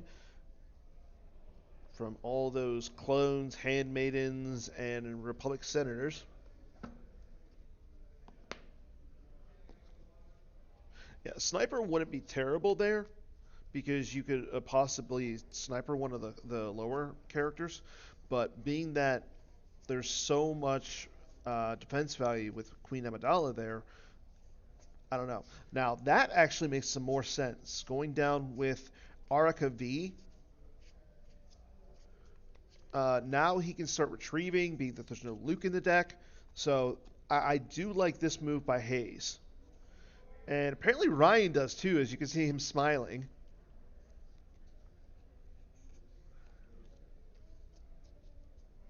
There's resistance and some more shields from Hayes.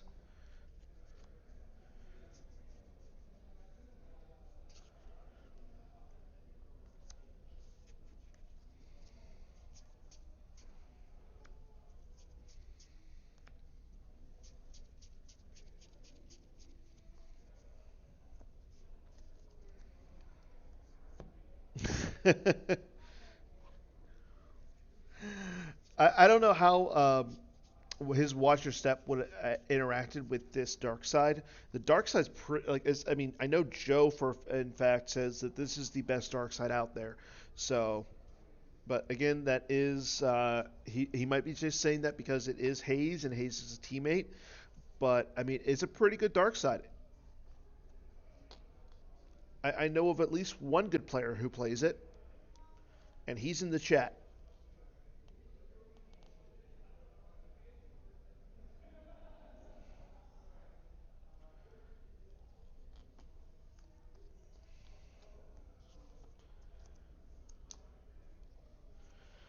Hello, everybody. Hello, Dr. Nick.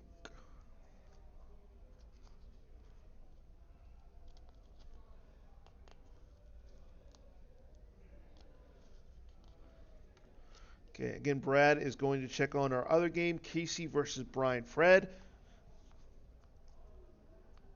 I believe Casey is the higher C, so he would have chose who to go first. Uh, it is Hunt Down versus Yoda Communing, and then the Endor Pyre deck versus Invasion.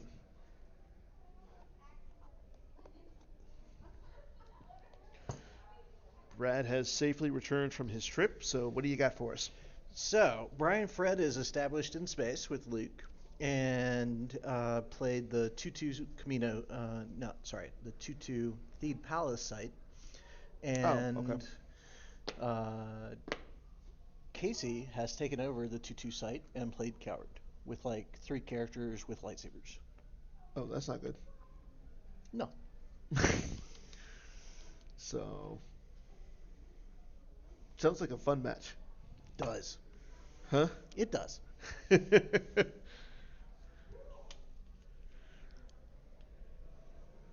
Hayes got out Erica V. Ryan is slowly moving over. But like, so the match with Casey and Brian, like in space, you got Emperor Shuttle, right? And that's immune to attrition. You also got Luke and Ship, and that's immune to attrition. So what is this matchup? It's Yoda Commuting versus... It's Yoda Commuting versus Hunt Down. Oh, yeah. But, I mean, Ryan does play another site, so he can move over and establish a presence at some point. But he's got visage damage in the meantime. And he can't drain with Luke while Hunt Down is flipped. Unless he's got Red 5, which he does have, so he's fine. But it's Red 5 in R2 and Red 5. No, it's not. Oh, he has both? Oh, wait, did he play R2 and Red 5 last game? Yeah. Oh, then he can't drain. Yeah, he can't drain. Oh, okay. Yeah. Great. Casey being smart and playing Hunt Down. Because everybody thinks you can't play Hunt Down on day 2. Hunt Down's great on day 2, guys. Yeah. But sucks. What sucks? Hindsight. Well, I mean, you can only tell a guy so many times. Yeah.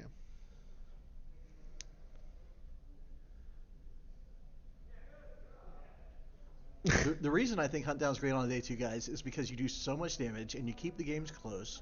And if you take over and do overflow, you can win a game by a lot. That's true. Also, people don't tend to tech for Hunt Down on day 2. Yeah.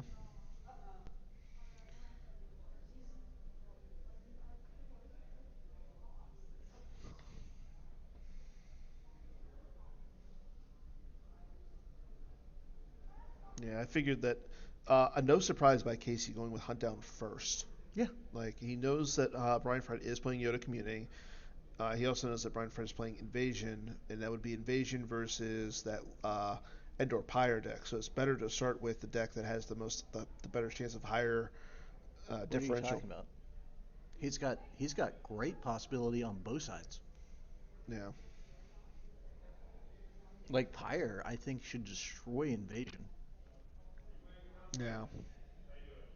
Yeah. That's true because Luke is pretty I beastly. mean, you still got to play the game. Anything can happen, but Yeah, I think he's favored. as we saw with Casey's first game, everybody thought Casey was Yeah. dead to the water essentially because it was hidden base versus hunt down. I mean, there are lines in case There you are found them. lines. You just have to find them and follow them. And you also have to get lucky too. Oh Part of yeah. it's luck. Oh yeah.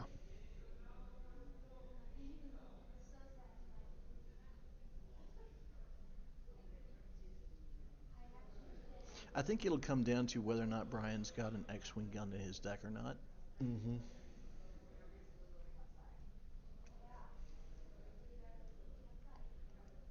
I'm still surprised that Ryan hasn't done anything with that P59. I know that the Stunning Leader is just a strong card. He has nothing to cancel it. So, I think not playing quite a mercenary V in WAMP is questionable yeah. because you want to turn off Dr. E anyway Yep. because you play so many small characters. You Yep. also want to stop Ellis. Yep. So, I mean, and you want to break U3PO's cover, right? Because Mm-hmm. like you do actually do some additional damage with draining, especially if you're playing lightsabers.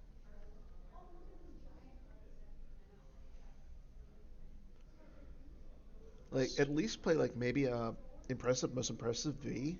Because if you No, got the Jedi. quite a mercenary is the card you want for this Yeah. situation for this deck.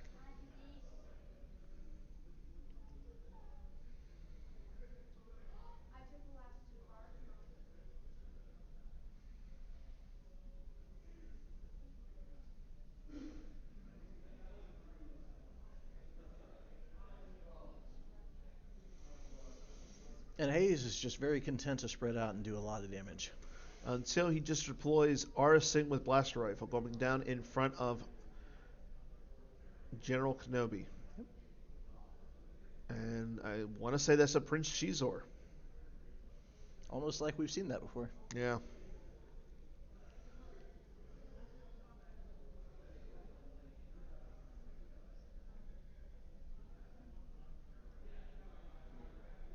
Has Ryan been fighting in the audience chamber every turn? He has here and there, but it's just the Stunning Leader and just being able to like cancel the battles are just so big for Yeah. Hayes. There's a first strike. That's not going to help Ryan out any. No. Initiates. Hayes retrieves one. Ryan will lose one. He loses another Handmaiden from his hand. I wonder if Ryan has a rebel leadership. And there's the barrier. No, that's a blaster deflection. Or, yeah, Blaster Deflection.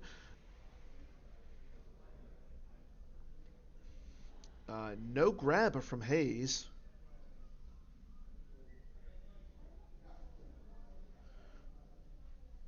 Ryan swings and will hit Shizor. Destiny?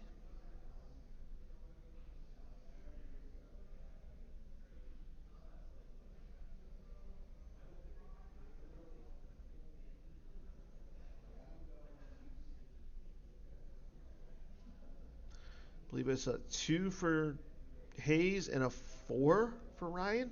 Ryan's probably going to add one with General Kenobi. Yep. So Ryan's got 11? Should be 11 to 11? yeah. And Hayes will have to lose Shizor and Aura Singh. Aura Singh.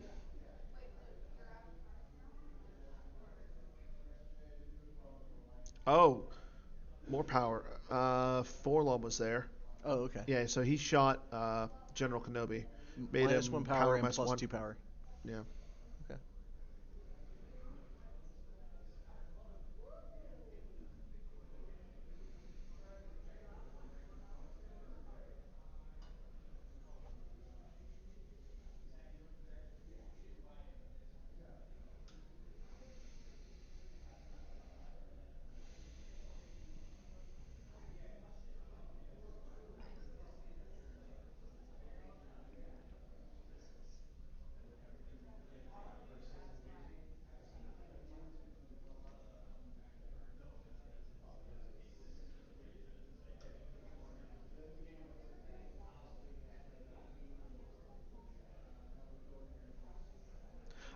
So he's actually not flipped.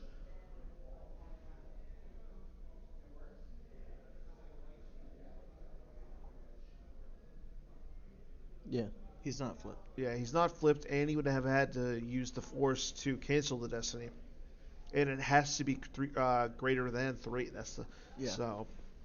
Oh, the 2 was really good for Ryan. Like that's the kind of Destiny he wants to see until he can get rid of that P59. Yep.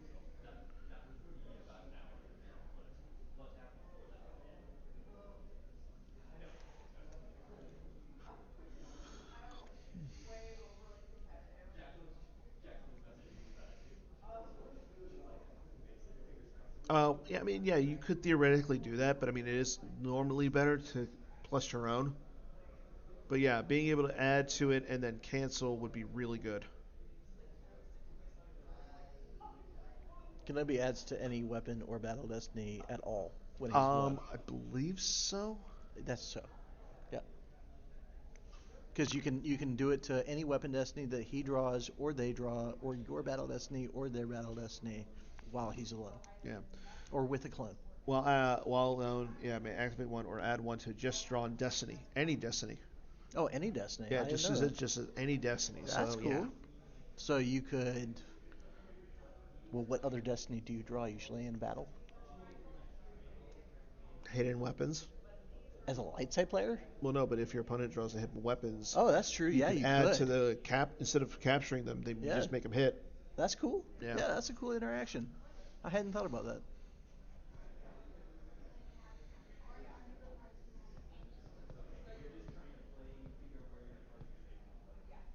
So the P59 is finally out of the throne room. I guess you could also do it to a weapon lev if you had the weapon lev shield Yeah. up to Yeah. make it actually steal the weapon. Hmm. Okay. I see you, Dan Tartaglio. I mean, you could also theoretically do it to like a Force Lightning, but Why would you why want would to? you ever want to do that? I don't think you would ever want to do that.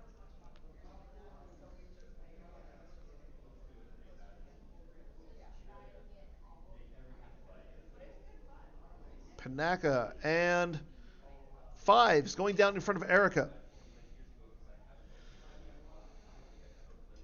Stunning leader can't be used there, Correct.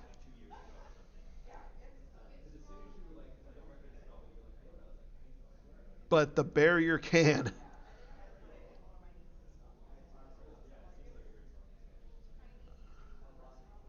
Ooh, Cantina Brawl.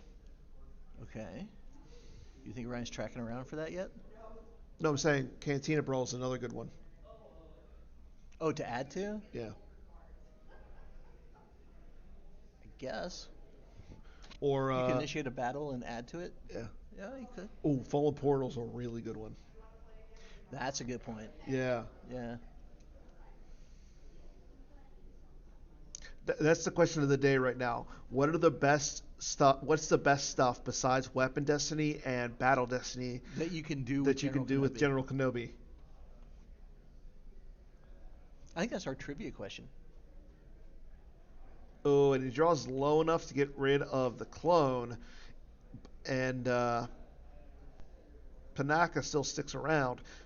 Yoda moves over, and now that Ryan's flipped, I mean, he's going to do some damage, but he still But has the he's Page Ray. taking a ton of damage. He has been taking a ton of damage That's the entire problem. game. Yeah. He's playing very smart in this matchup. because Hmm. he knows that once he loses the throne room, he's pretty much donezo if he doesn't have damage going.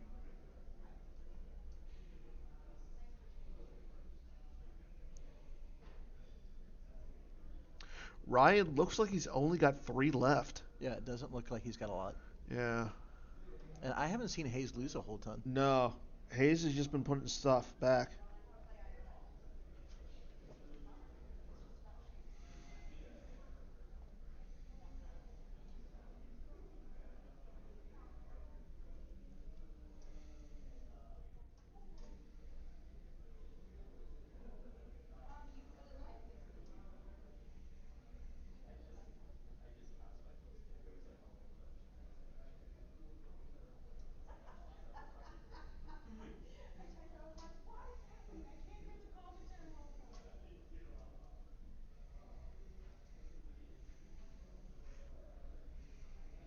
Oh, you're all smiles right now.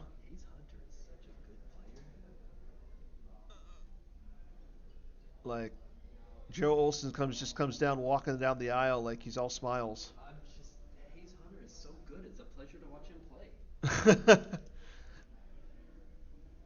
I agree with you, Joe.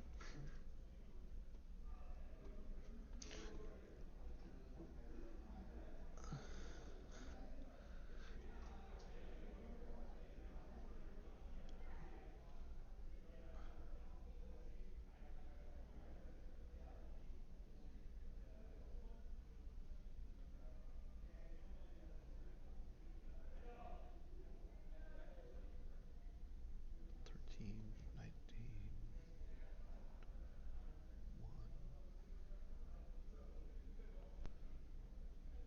15. There's a handshake. Yeah, Ryan's just going to concede. So Hayes will advance to the finals. How Well, about that might have been the handshake for the game. oh, Like, I don't know how, like, if that's a handshake for the match or the other. Like, it might be for the match, considering yeah, Ryan's got an earlier flight, but I can't think he went all the way there to. And they're counting up piles, so yeah.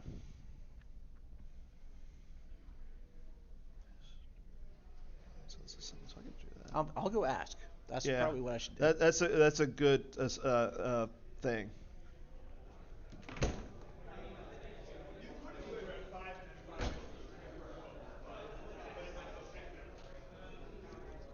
Uh,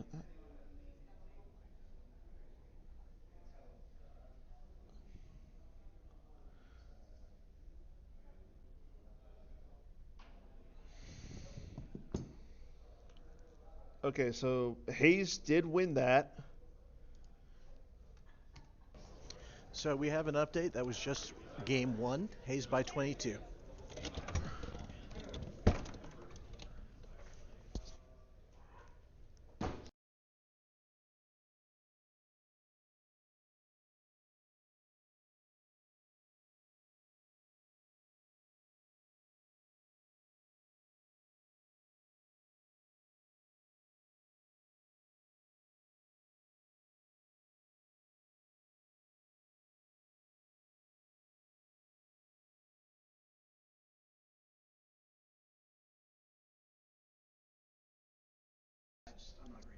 Yeah. So again, Hayes takes game one by 22. Third, he has 16 in lost piles to Ryan's 37. Yeah, I just can't see Wow. Ryan advancing this far and then scooping the entire match on one game. Like you play, like even if you got like not a great shot, you still play game two. If you see it's not doable at some point, then you concede, but Yeah. you try. Okay, so we will return after a short break. I do expect that both players will come back here momentarily because, again, Ryan does have a flight here and he's got to get there for 3 hours. Yep. I'm gonna go So, check on the Brian Fred match and get some reports from yes, that. we'll double check on that and then we'll come back. I believe they are streaming that one on Sam's Twitch, so. Yeah, but we can But give some still, we information can and definitely love report for it the to you main guys viewing because people. we're up to 71 viewers. That's great. Yeah. Welcome, guys.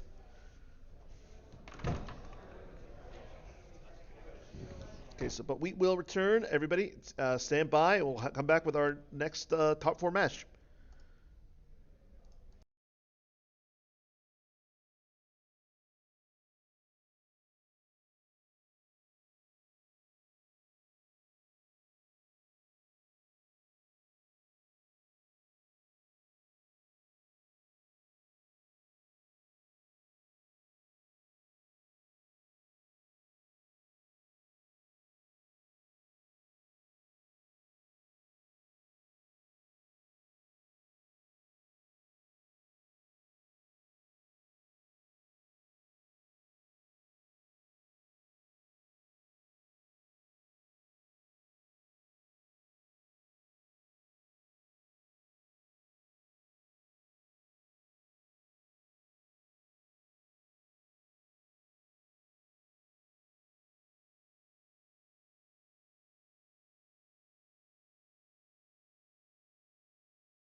Okay, and welcome back to Game 2 of Ryan Jelson versus Hayes Hunter. OB Commuting versus ISB. What are you thinking? I think this game might go to 10. No. Hayes showed me some of the surprises that are in this deck. Oh boy. Okay. Like, this is definitely a Team 5 special. Okay. Well, I hope it works out well for him. But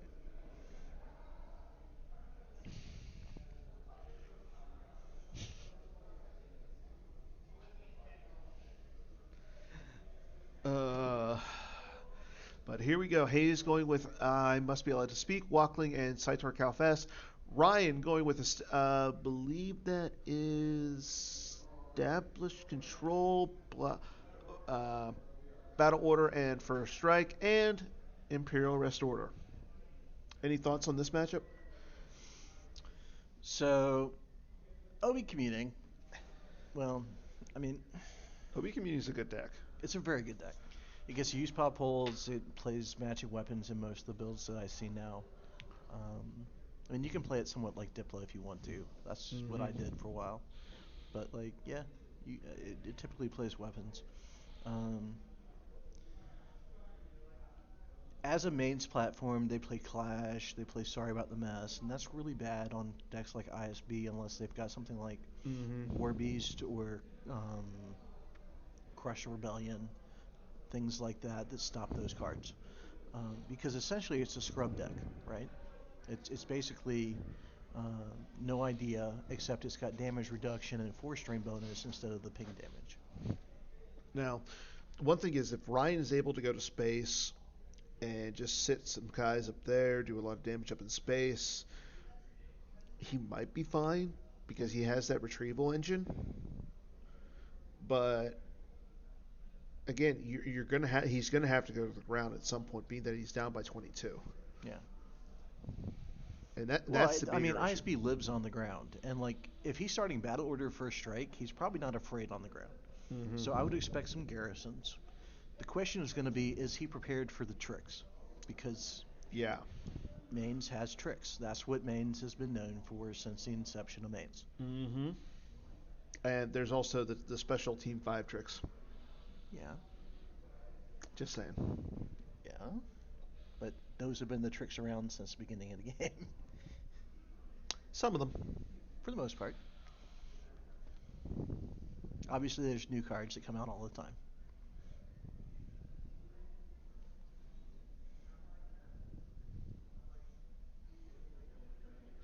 I don't think that works because it's only in battle.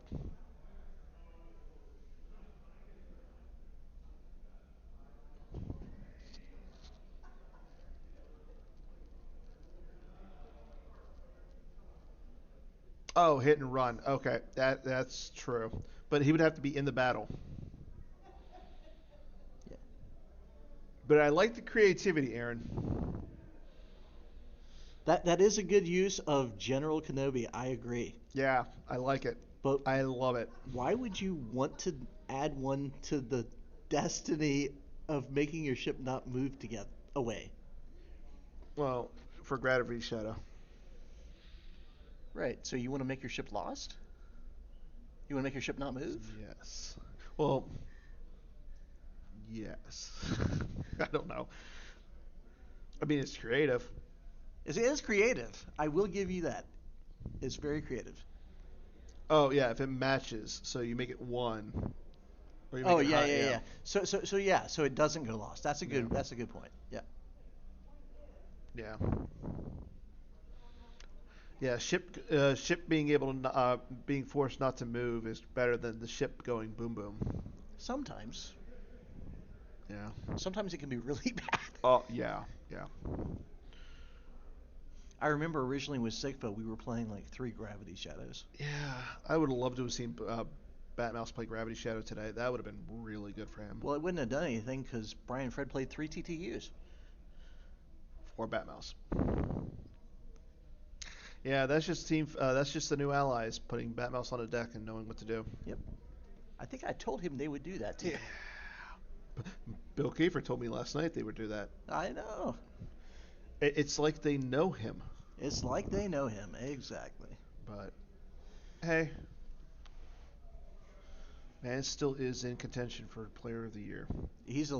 Well, going into this, he was a leader for the Player of the Year, so he has a right to do whatever the heck he wants to do. Yeah. Although, with Hayes making it to the top 4, I believe Hayes is now going to be in the lead. Yeah, I think they're tied, actually. I don't know. I'm going to let Bill take care of that points. Yeah, well, I mean, they're going to figure it out. It all depends if Hayes advances here, and it's looking like Hayes will, being up as much as he is, but you never know. Anything can happen. It's Worlds. Mm-hmm. I know Hayes was mad at himself because he thought he could win by at least 26. Ah. So Hayes is going to play angry. That's not a good thing. Well, Hayes is a perfectionist in some ways. Yeah. All in all, it's been a good weekend. I mean, we have a first-time champ for the first time in 3 years. We had Greg Shaw getting inducted to the Hall of Fame. The top 8 was really fun to watch. A lot of good games yesterday all throughout. Absolutely. The meta was so diverse. It was so diverse. Yes, there was 11 of these SSA desert landing sites. Yeah. But outside of that, we had clones, we had QMC, we had WAP, we had SYCFA, we had 0 Hour, we had all sorts of decks that you don't see a lot of. Granted, there was no OA and no ROPS, but still. Yeah.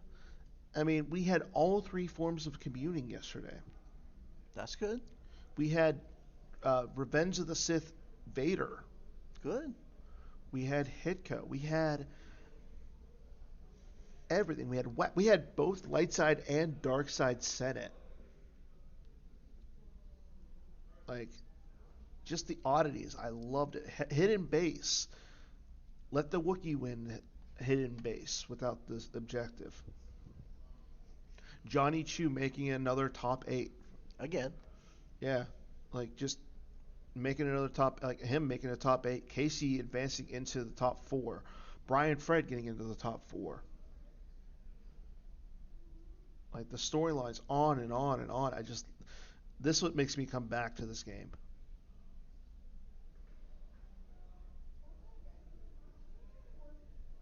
As we sit here and as Ryan gets out all 3 of the Shizor sites.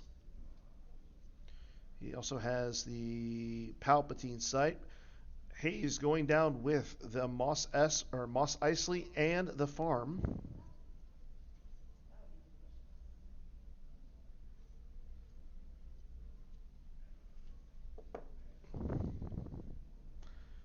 And we currently have the 2 tallest players right now on stream. Yeah.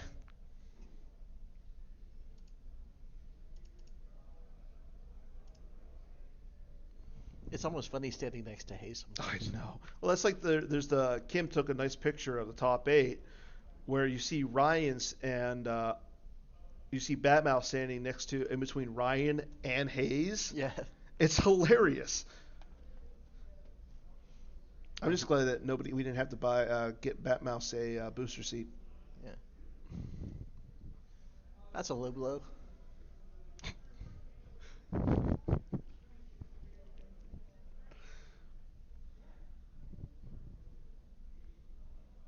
Hayes gets out the Obi-Wan add effect. I can't believe he's gone. Yep. That again will allow him to add to a Battle Destiny in battle, activate 1, or pay 1 to add +3 or +5 to power in battle as well. Well, no, that's the Obi-Wan that does that. Oh yeah. Obi-Wan adds it, but that gives you the +1. What the card and actually oh my does. gosh, there's a Gunita.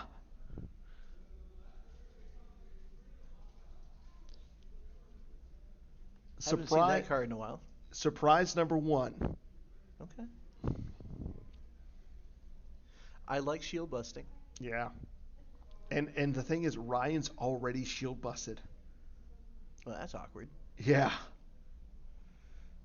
So this is going to get real fun real quick for Hayes. Yeah. Let me do the interview if Hayes wins this. Oh, 100%. Okay.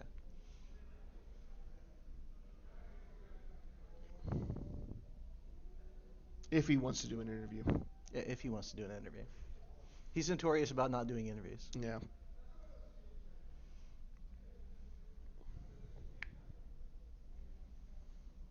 And I think what we'll do is, I know Joe had expressed, if Hayes makes it to the finals, he's expressed interest in doing commentary.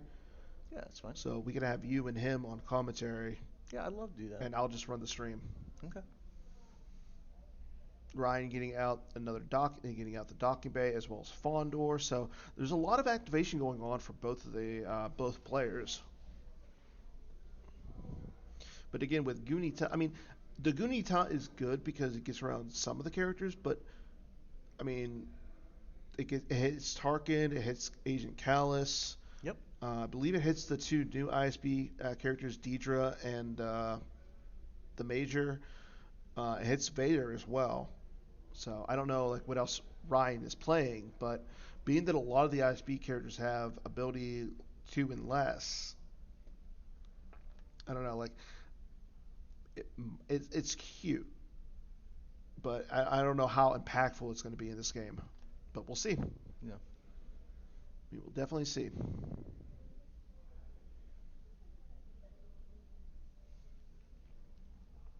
Ryan activates. We see that he does have. Oh, it's Sarin as well, and we do see that there's 2 Lord Maul with lightsabers in hand. Yeah. Like Ryan talked to me. Oh a no, little that's bit about his deck. I'm sorry. Ryan talked to me a little bit about his ISB before day 1, and he likes playing some mains. Mm-hmm. Choke Vader, I think he mentioned. Yeah, we saw one in Lord there. Maul with Saber, some High Destiny. Did see a Never Yarnall in there as well. That's good against No Idea. Yeah. Also good against Jyn Urso, but I feel like that's less good against Jyn Urso than simply, I don't know, playing comm scan detection. I think you'd put it in there for the No Idea, but Yeah, again, I agree. I'm not sure like who would play No Idea in going forward in this meta. I don't know who would play No Idea on day 2 Yeah. out of the field that Mhm. presented itself. Because I don't think anybody in the top 8 had reps with it going in. At least not that I saw. Maybe Joe, but I would assume like Joe would play the best deck, and I know they view that this Obi-Wan communing is one of the best, or their Obi-Wan communing is the best deck. Yeah. So maybe not that, but outside of that, like you don't have a Greg Shaw, you don't have Bill Kafer. You know, Bill Kafer, Drew, Yeah. Mike Kessling. You don't have those guys. Brian Fred, while he's on the team, I feel like he doesn't have the reps like say one of those players do. Not with that deck. Not with And Brian Fred hasn't played a whole lot this year. No, so he hasn't. The fact that he's doing as well as he is an incredible testament to his playing ability. Exactly, yeah. Like, don't get me wrong, I would like to see Ryan, Casey, B. Fred, or Hayes all in the finals, but between the 4 of them, I think the most interesting finals would probably be Hayes versus Brian Fred. Oh, that would be a history-laden finals. Oh, yeah. 2 old school players who know the game really well, Yeah. who've been like, they've won other events, and they've been so close to this world championship. I wonder if Hayes knows Brian's secret weakness. Talk to him? No, don't talk to him. Well, so when I sat down with Brian Fred and he revealed Diplo against my SYCFA last year at Nationals, I was like, Brian, no offense, but we went to time yesterday. I'd rather just play and see where we go. That's true. Yes, like I said, Hayes won in the pre-PC era too, but he's not won Worlds. Yeah. He's won a lot of things, but he's never won Worlds. Same with B. Fred. B. Fred has won tournaments as well, and he's gone to a lot of top 8s. Yeah. But it's been for a while. Yeah, that's another good point, Justin. That's true.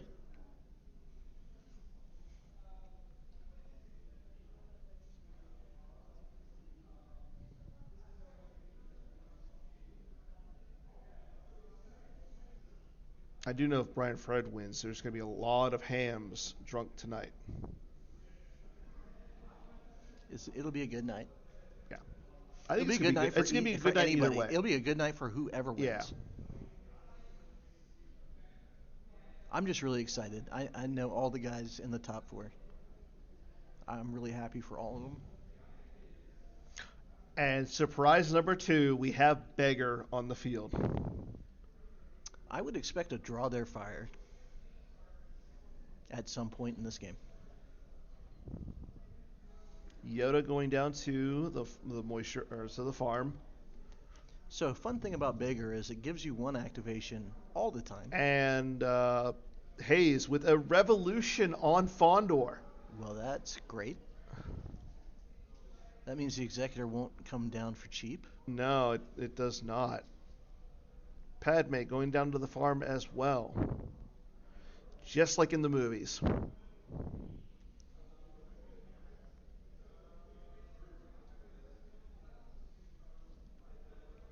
Lando coming down.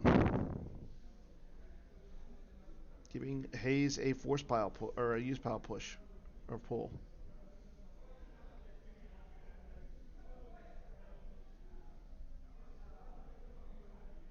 Master Luke.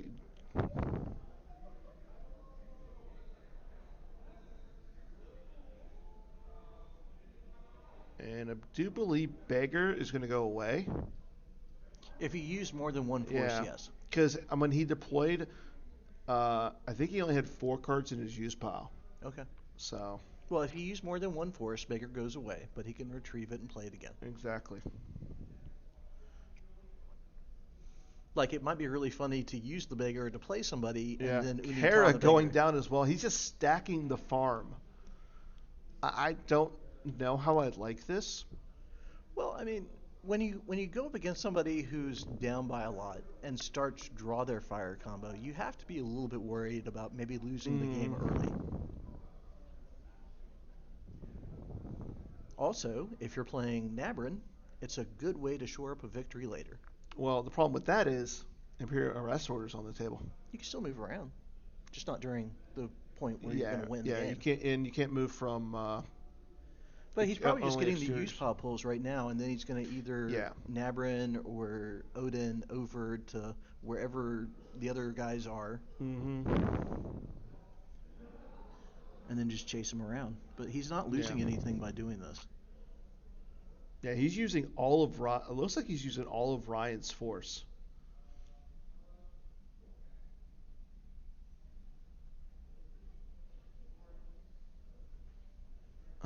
This moves everybody over. Yeah, moves everybody to Mos Eisley after doing all of that and using all the force that Ryan had saved up. That's kind of crazy.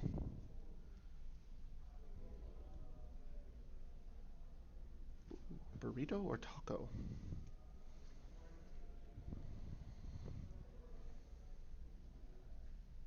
Check your phone.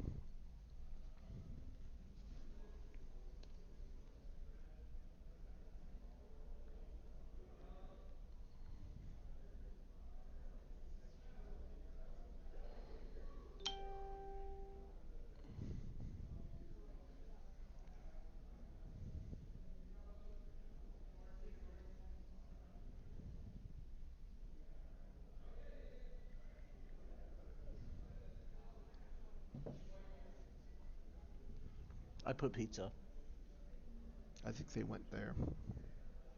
Just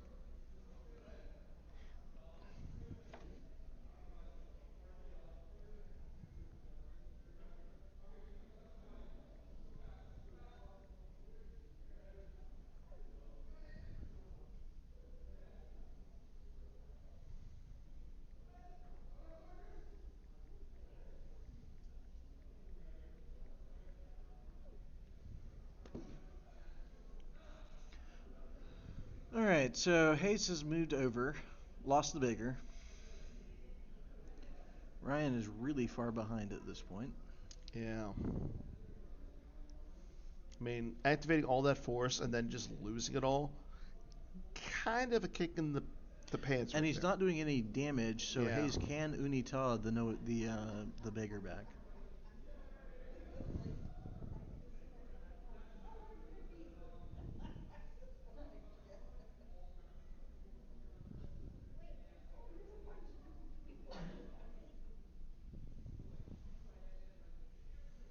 And I'm not sure what that card Hayes just put into the lost pile is. And here we go. Ryan's going down with Ozzel, Tarkin's Bounty. That's a good way to get cards for not much force. Not at all. I mean, 0 for the Ozzel, and then putting a Ozzel or Tarkin's Bounty on to grab another card after you play Force Push. Pretty good. You mean Tarkin's Bounty, your card? Sure, we'll go with that. Yep, Cold Feet played to put on to cancel Gunita. That's a good play. So he does have Gunita. There's Lieutenant Deirdre, one of the new set 21 cards. Yep.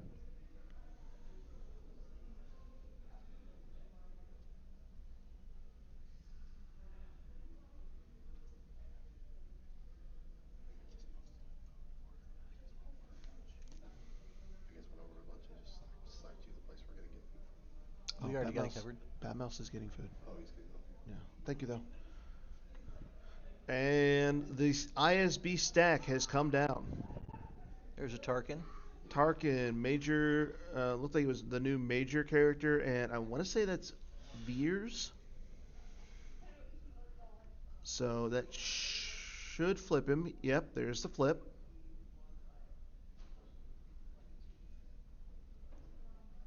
Aim high on the table.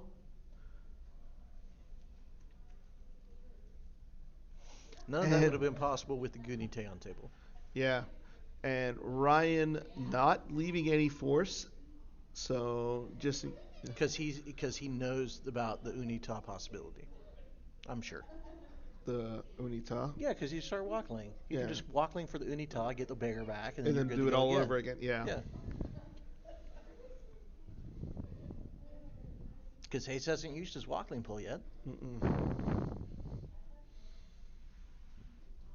Personally, I want to see wackling gone. I'm tired of it in every deck. Well, don't tell that to Eric Hunter.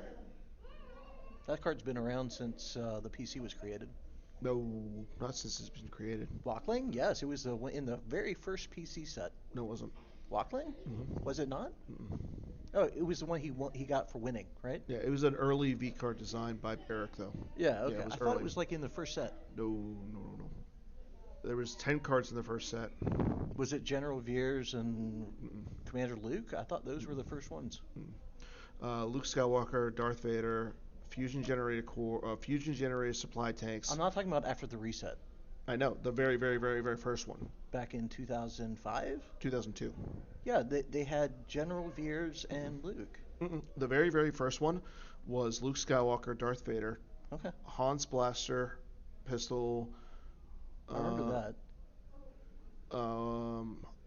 One of the Stormtrooper guns that nobody ever uses, that they no longer have.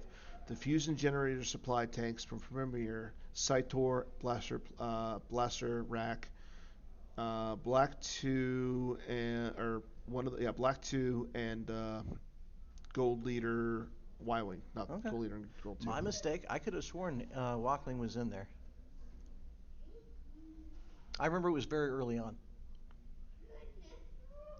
I think it's both. Like I actually liked that the PC did something where they just blanked completely ROPS and a Brave Resistance. I like Brave Resistance. It's a great card. I liked it. So I don't like blanking entire decks right before Worlds. I'll be honest. I don't like blanking entire decks right before Worlds. People have been putting in prep for all year, and I just think, I get that there were a lot of complaints, but there have been complaints about those decks for a long time. Yeah. Like what moved the needle this year? And that's some love for you, Mike Kessling. For who? Mike Kessling. Plays OA? He used to play OA? Yeah.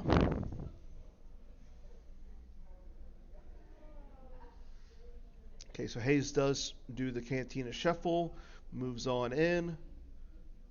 There's Lieutenant Blount going down to Coruscant, so that's going to flip Ryan back.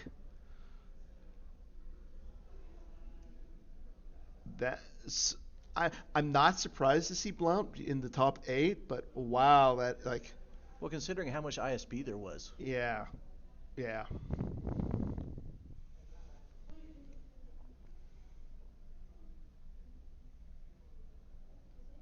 And now we're having need to see Ryan do something about that lieutenant. But I'm not sure I agree with where he was put. Yeah. So while Hayes has done a lot of dirty tricks and advanced his board significantly, he hasn't done a whole lot of damage yet. That's true. And ISB retrieves pretty regularly when it's flipped. Mm-hmm. Well, I don't think Ryan's has lost any ISB characters yet. Right. So there's that. And then the other thing is, being that now that he's flipped on the 0 side, I mean, he's only doing damage of 1 at the farm. Yeah. Battle order is on the table, so he would have to pay for it. And then he's got Lieutenant Blount to deal with. Well, I mean, I assume he has characters, right? Yeah. And it looks like Hayes has some answers. Okay, so he does have the Hojiks. But like you were just saying, oh, there's the Unita. I was going to say he could just Unita the Lieutenant Blount back and then... Yeah, he could. But now Unita is back on the table. What did he get back? The beggar? Yeah. Of course.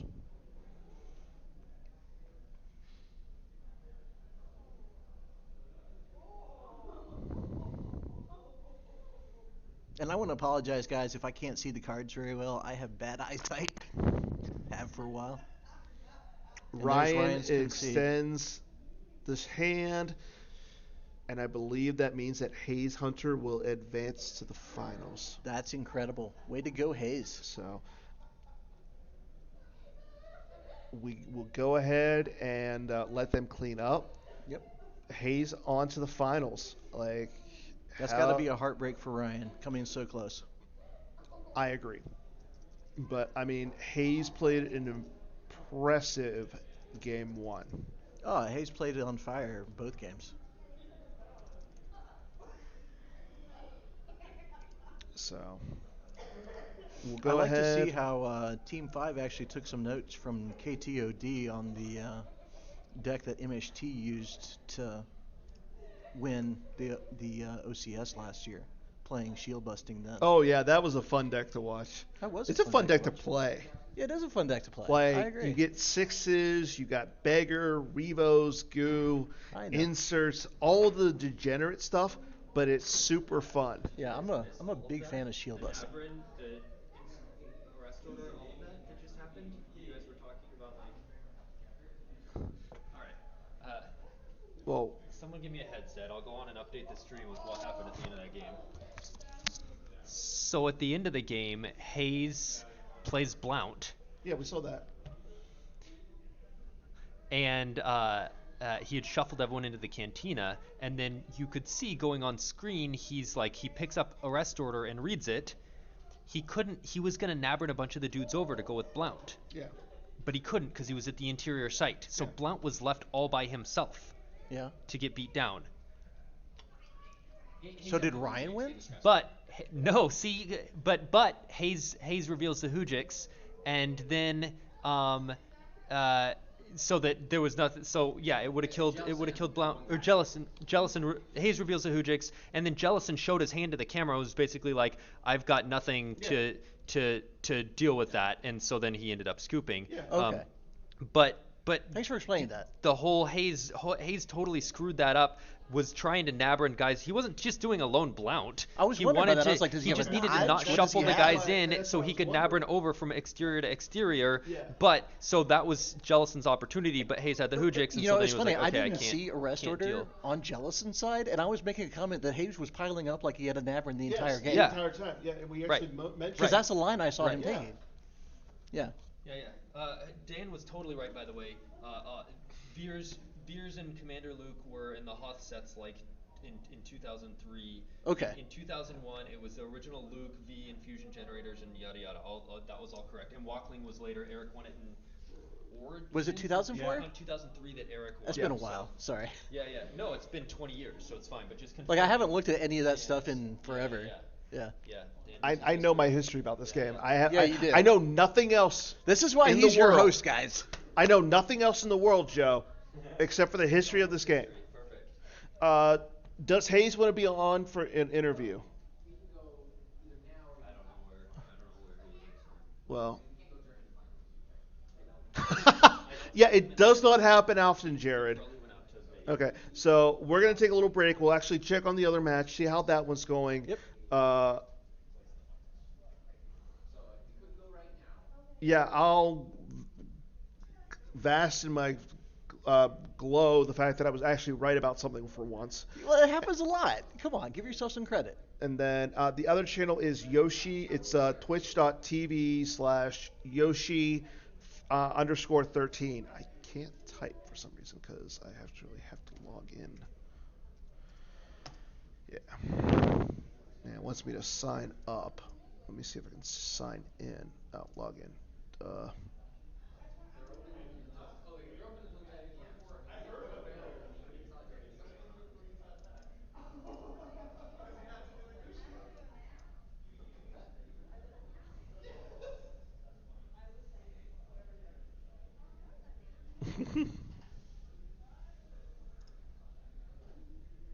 I like that.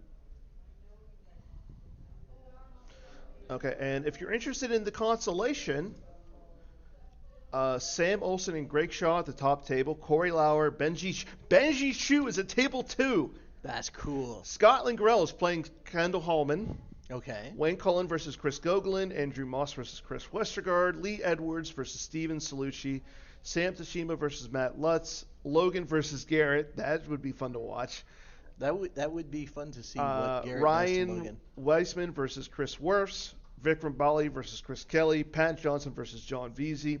Carl Koenig versus Jeffrey Johns. AJ Hatum versus Mark Walseth.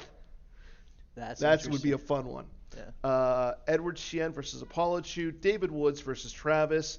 Matt Thornton versus Chad Lawrence. And Tommy got the bye in the consolation. So a lot going on today. We have our finalist, Hayes Hunter.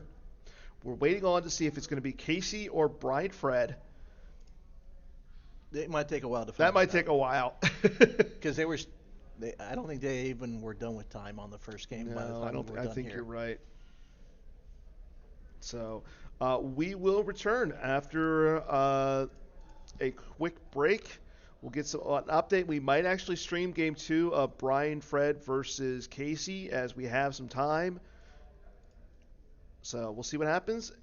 And yeah, everybody stay tuned. It's going to be a fun finish. Yeah.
Okay, everybody, welcome back. As the games keep coming, we have game 2 of Casey versus Brian Fred. Casey is on light side versus Brian Fred. It's dark side, and Casey ended up winning game 1 by 13.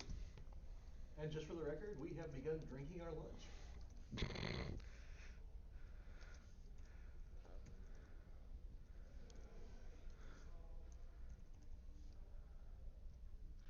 So again, the winner of this will face off against Hayes Hunter for the finals.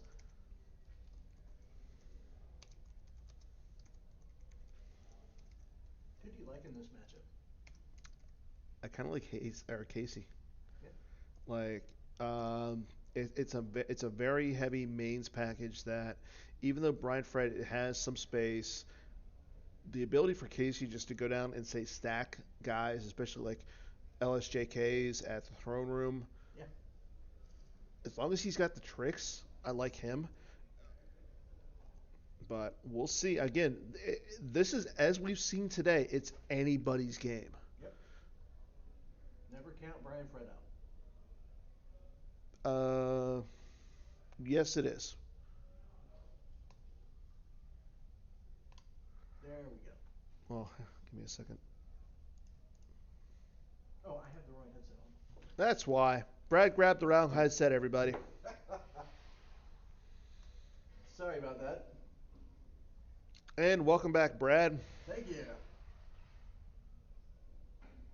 So right now, this is our only game going on. So thank you to Sam for streaming the other games. Thank you, Sam. Let me double check. Still not working. Give me a mic check. Mic check, mic check. Yeah, I don't know what's not working. Oh, Mic check, mic check. there we go. Now Brad's back.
Okay.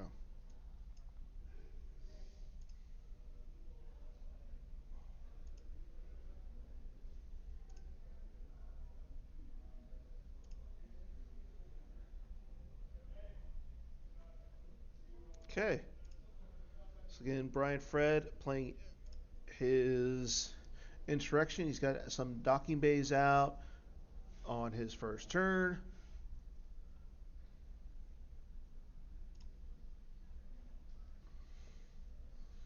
There's a masterful move combo to go out and grab, I don't know, Dejeric or Hologram. I think Phantom Menace is the play here. I will say I'm glad to see Brian Fred not play with some cards that we can actually see what they are. Yeah, it was the hardest thing in the world playing against Brian Fred last year because I have no idea what any of his cards are. Yes, it is, and people are allowed to wear masks if they so desire. What is it? Somebody was asking if Casey's wearing a mask. Yeah, he's allowed to. Yeah. Why wouldn't you be allowed to wear a mask? Yeah. Casey getting out Chewy Protector.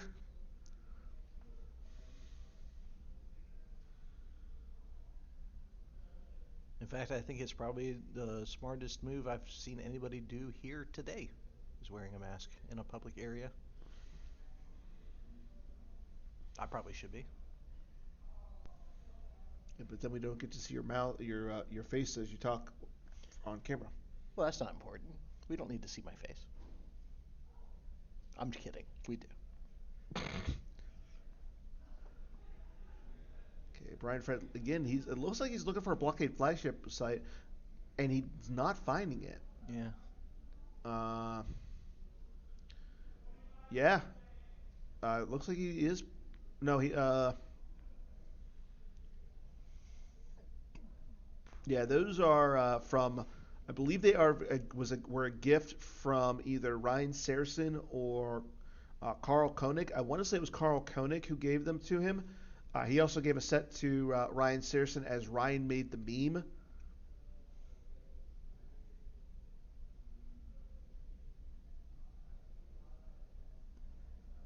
Thank you guys.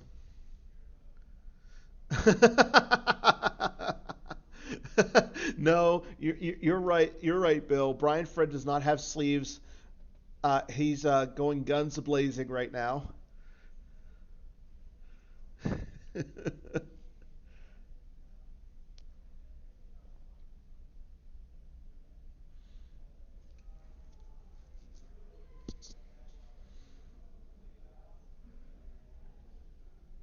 Brian thinking about what he wants to do, as he does have a character on the blockade flagship.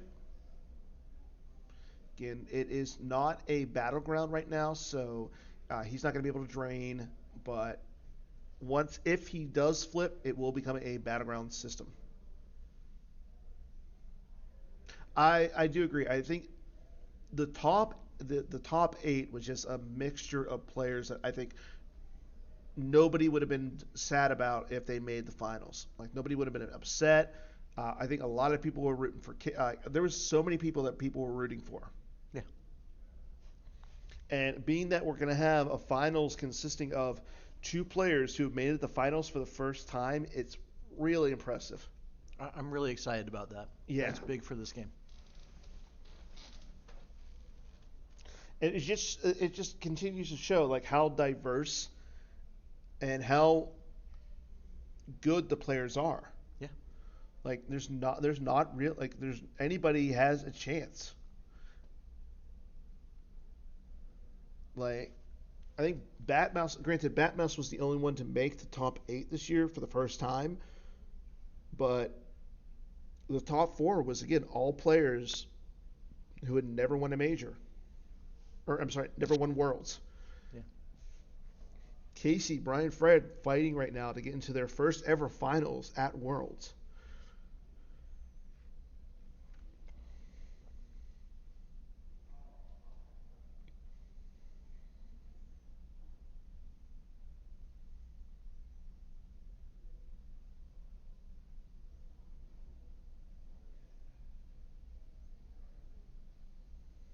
And we're in Casey's turn as he just draws up some cards. And he'll circulate and pass it over to Brian.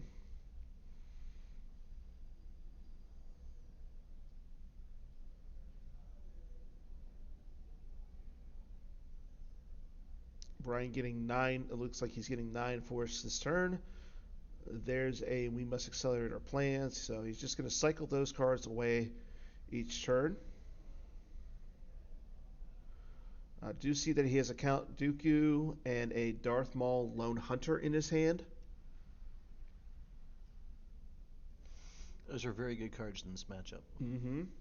Yeah, the fact that Lone Hunter is like Lone Hunter can create a lot of problems if he can hit. I know one of the problems that this deck had against Anthony in round 1 of day 2 was that he couldn't hit anybody. And the other thing is like the fact that it just takes away blaster deflection. Yeah, is really big. No, it is really big, but like if you can't hit anybody, it doesn't matter. True. The Boston S Chamber is right next to Naboo.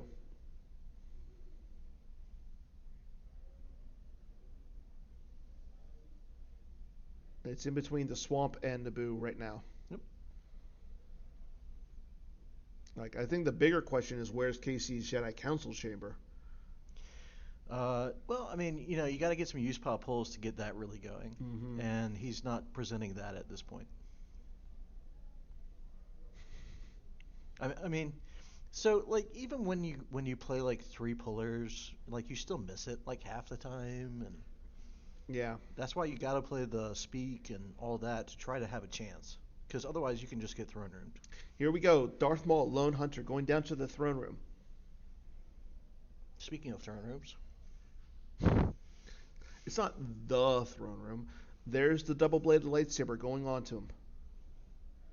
Looks like we have a Phantom Menace, and we have our first Neimoidian, Tay Hao. that's a flip, or that's not a flip. That's Tehao going into space. I don't know if like you put Tay Hao in space. It really just depends on like how much space you think Casey's running. Okay, he does put Tay Hao up in space. You always put Tehao in space. Yeah, he's amazing up in space, but That's the only place he's good. still no flip just yet. Well, let me take that back. Because of the forfeit bonus from the new card for invasion, it could be good to play him on the ground as backup fodder. Mm-hmm. But typically he's good in space.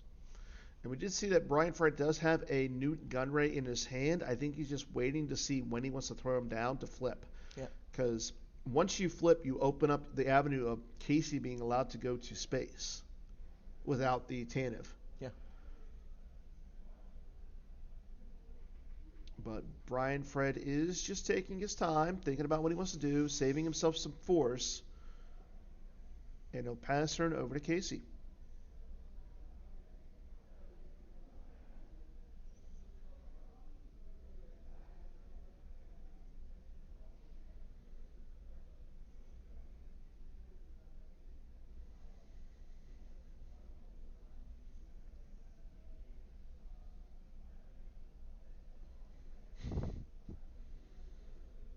Thank you, Kyle. Yeah, Tehao is female. Ah. Let me get my pronouns right. There's a Sando Aqua Monster coming down for Casey. We saw how that card was impactful against Johnny Chu and Luke going down to the farm for a use pile pool. See, there's one lightsaber in there. But you don't want the lightsaber.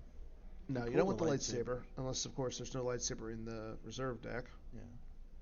But Casey kind of doesn't have the ability to check. Like, yes, you have the option to use the once per game pool with the Boss Nash I think chamber. he's looking for activation. Yeah, but I agree. The big thing is he's looking for activation here.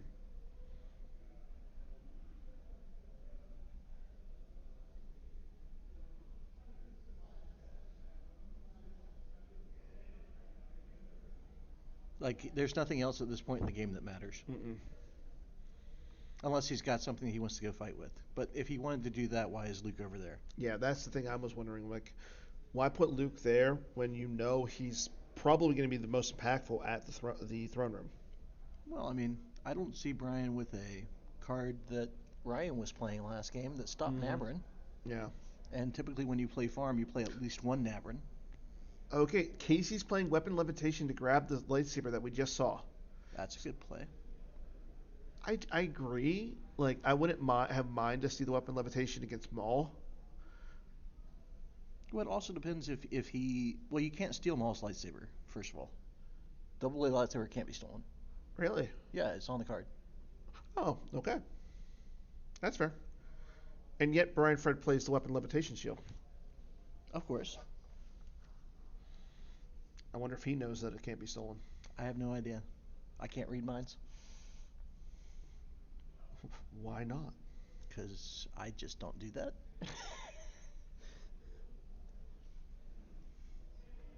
Yeah, while on mod may not be stolen.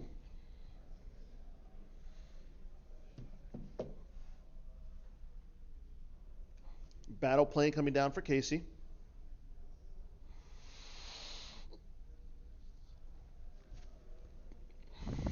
I mean, Brian Fred saved 2 force last turn. He's activating 2. Which telegraphs that he's got force push.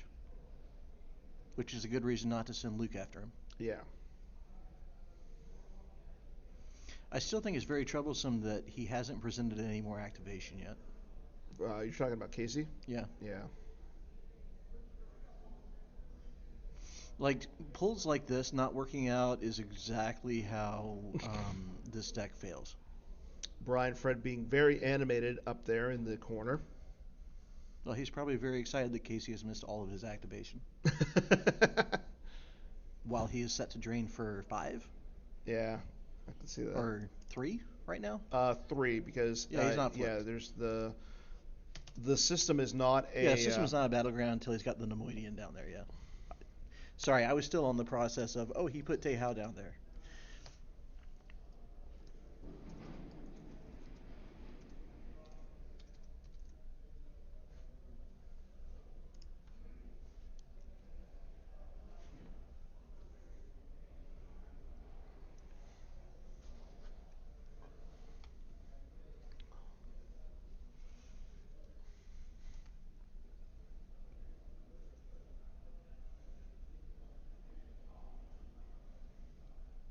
So oddly enough, we are dead even on damage, even though Maul drains for 3.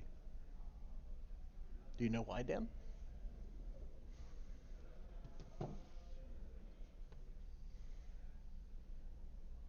Because you have to lose 1 to add 2. Yeah, I was gonna. Sorry, brain no forking fun. I need It's more okay. worky juice. Drink the worky juice. Yeah, you lose the 1 for the drain bonuses, then you drain for 2. Yep. And once Brian Fred gets like Newt Gunray or Rune Hako down there, Yeah. it's a drain of +1, so it'd be 4. Plus, then you get the drain of 2 up in space, and so that's becomes gonna 6. and that's gonna be very easy to set up once he gets the Phantom Menace down, because Yeah. the Phantom Menace downloads a I Nemoidian. think the Phantom Menace is on table. That's how he was able to pull Tehao. Yeah. Unfortunately, there's that giant glare spot on the table. Yeah, I can't see anything. So he's probably gonna pull Newt I'm gonna go Gunray, take is what care I of would that. guess.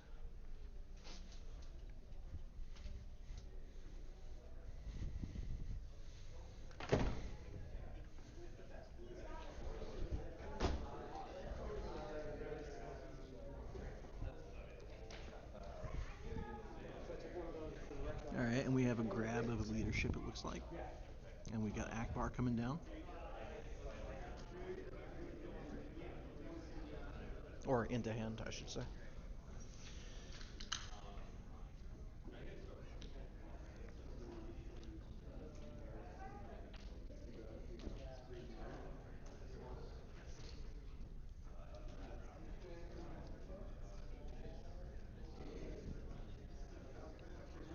A Virgins here would have been really good, but I guess the logic is you don't need that card if you're playing mains, because you're just going to beat them up. This is not great for actually seeing the table. What's up? Can we get the lights back? This is not great for actually seeing the table. Virgins yeah, is also less good than Interbureaucrat. There's a big glare spot on the table. Okay. If we can get them right. Depends on what kind of drains you expect to see.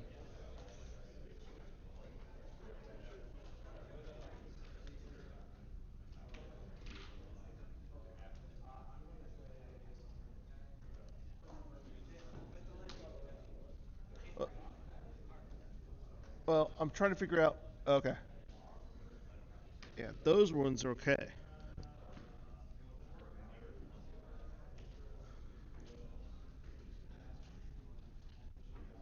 Yeah, those ones we went off. Looks like Newt Gunray coming down. I had To to. flip? There's a big glare spot.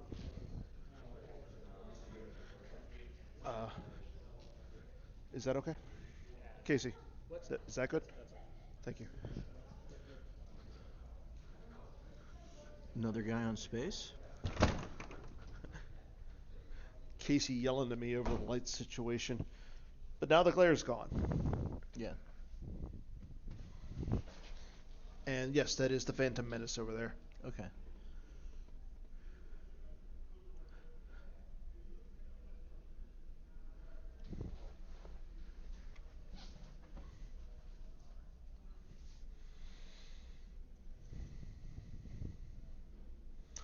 Yeah, I can just tell by the tone in Casey's voice. He's frustrated about the fact that he's not getting any activation. Yeah, I'd be frustrated too. And I blame Brian for the glare. Because his deck is a complete foil mess. Yes. Yeah, I do agree. No, this is not the finals. This is actually game 2 of the semifinals. The winner of this will advance to the finals between Hayes Hunter. So right now, Casey is ahead by plus 13 from game 1. I think so, Joe.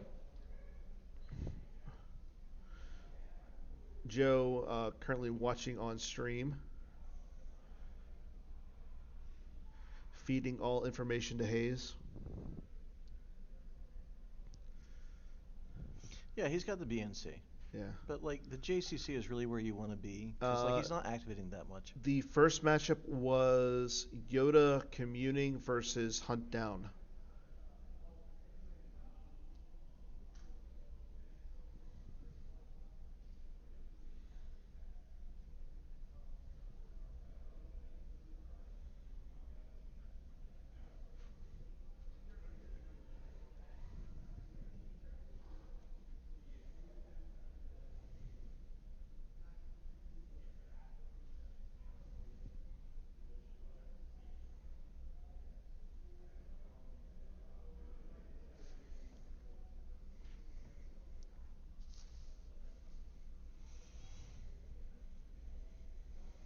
Got a B2 droid up on the blockade flagship.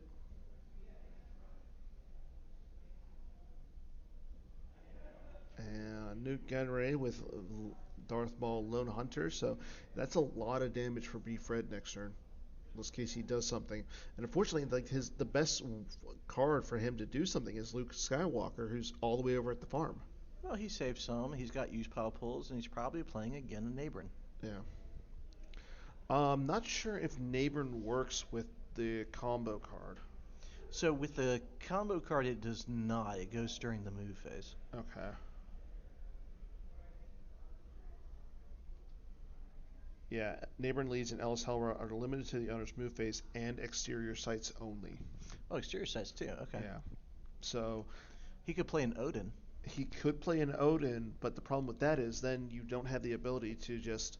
But here we have Akbar in home 1 coming this down I like. on the battleship. Yeah, this I like. Casey able to find the home 1 and Admiral Akbar, giving him 2 battle destiny. I think he launching the assault to do that and had the or maybe use pop hole, and then he just played the leadership last turn to get the Akbar.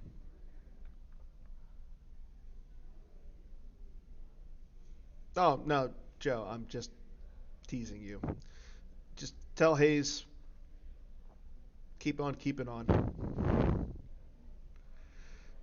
Brian Fred putting 5s back into his deck. But yeah, that home on with Admiral Akbar can be really bad here. Admiral Trench is on the blockade flagship.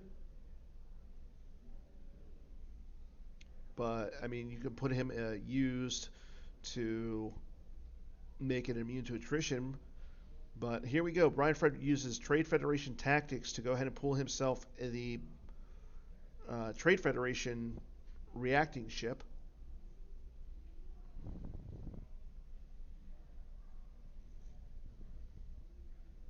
Blockade flagship support ship. Yeah, that one. Or not. It's blockade support ship. Sorry. Not blockade flagship support ship. Okay, so let's see. We got Captain Dolphine, Tehao, Nuke Gunray, and a B2 droid all up there. So I really like the home 1 in this deck. I know it costs a lot, and it's awkward without the JCC to pay for all that.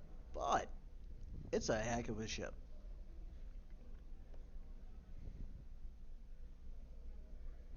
And now that Brian Fred is flipped, I mean Casey was getting +2 from the system. Yeah. So let's see, what did he add up there? Looks like Solo. Okay, so that's even more power. More power and gives him the ability to play another card from his lost pile, Yep. as we see that there is a rebel leadership in the lost pile. Yep. Now, granted, it would cost him, I believe, 2 force to play it. But unfortunately, Home 1 is immune to attrition less than 10, and the battleship is not. And the battleship has nowhere to run. True. However, like I said, Admiral Trench is up there, so you just put him use pile. You still get outpowered by 3 Destiny, and you got 6s in the deck with Jedi Lukes. Yep. That could be really bad. This could be really bad. Because you lose the power on the Admiral. Like, maybe he's got the Imperial command to limit the Destiny. I would hope so for Brian. And there's a Draw Their Fire. I like that. Yeah, that's really strong. That'll help get back some of the damage that Casey took early from Maul. Mm-hmm. Casey looks like he's looking at scanner's checks, looking like he wants to either take a card off. Like he'll be able to initiate for free, but yep, he'll pay 1 to retrieve 1. So that means that he's not going to play the rebel leadership. Brian Fred loses the We Must Accelerate Our Plans, plays the reacting ship. Casey takes the top card, and guess what? It's a Luke. Yeah. So I think he immediately puts it back with 3PO, takes another top card. As he just puts a card down into his force pile with Like My Father Before Me. Yep. And it looks like he does have Qui-Gon Jinn Serene Jedi in his hand. Draws a 5 for Destiny. And there's a 6. B. Fred draws a 4. That's not going to do anything to the Home 1. Mm-mm. But Brian does place the Quite a Mercenary out of play.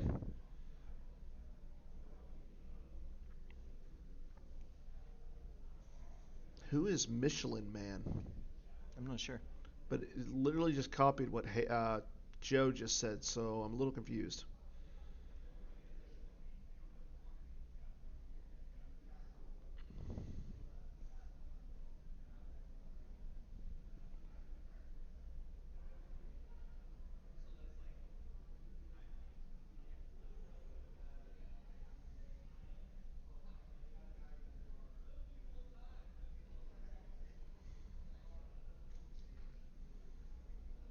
So it does look like Brian lost the other ship that he just played.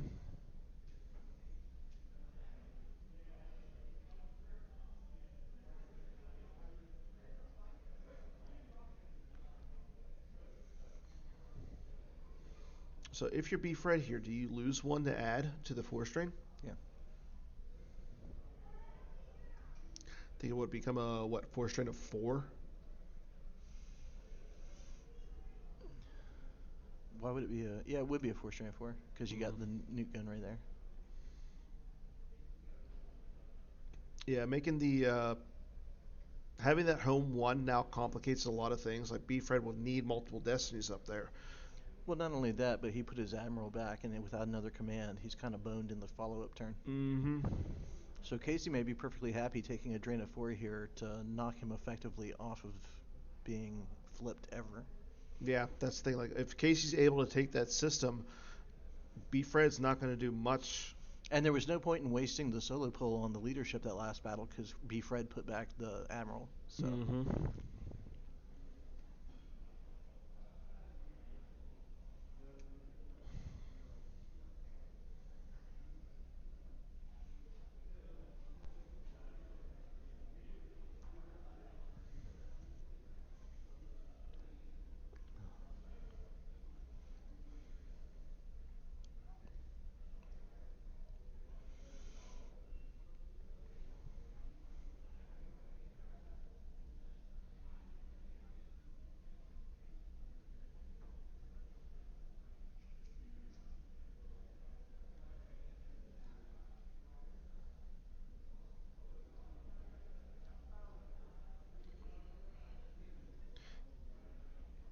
Again, we are on B. Fred's turn.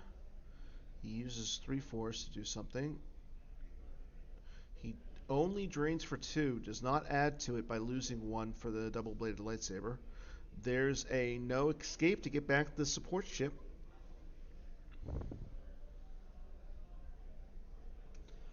That'll buy some time. Mm-hmm. I don't know that he has a better target coming up anytime soon, other than maybe getting the battleship back. But at that point, it would be too late. Now, there's another B2 droid up there. No, I think that's the same B2 droid, right? He took it off Droid Rex. Yes. Yeah. You are correct, sir. So that's what he used that force for, was to get the B2 droid back into his hand. Yeah. No, he's not going to deploy the B2 droid.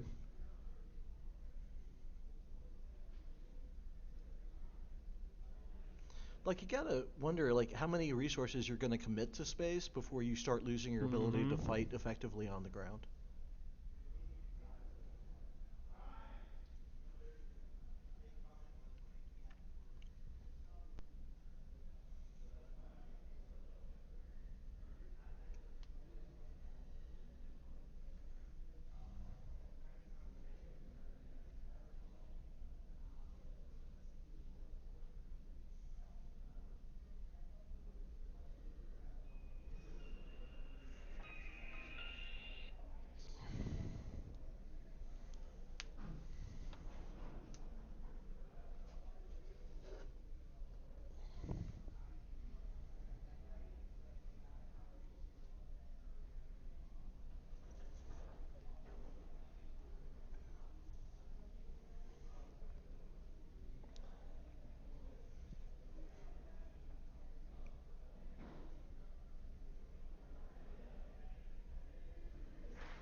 Now, one interesting interaction is if Casey does have the Odin Nestler combo and is not planning on going over to the audience chamber right now, he could theoretically stop the react of the blockade support ship Mm-hmm. and That's just a good blow point. him out.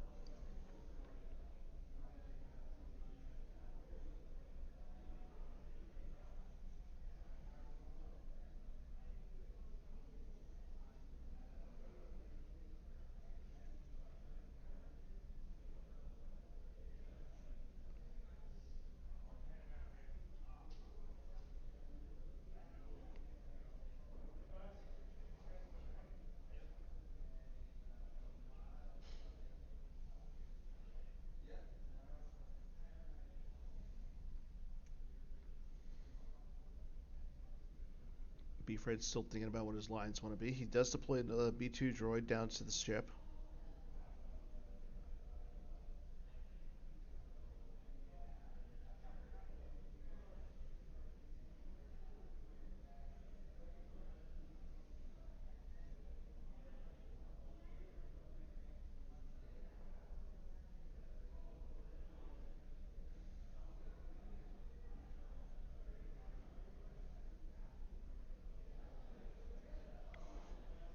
And looks like another B2 droid. It might go down to the throne room.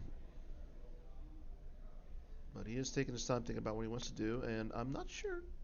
Oh, that is Wat Tambor. Wat Tambor, the tech card of Brian Fred.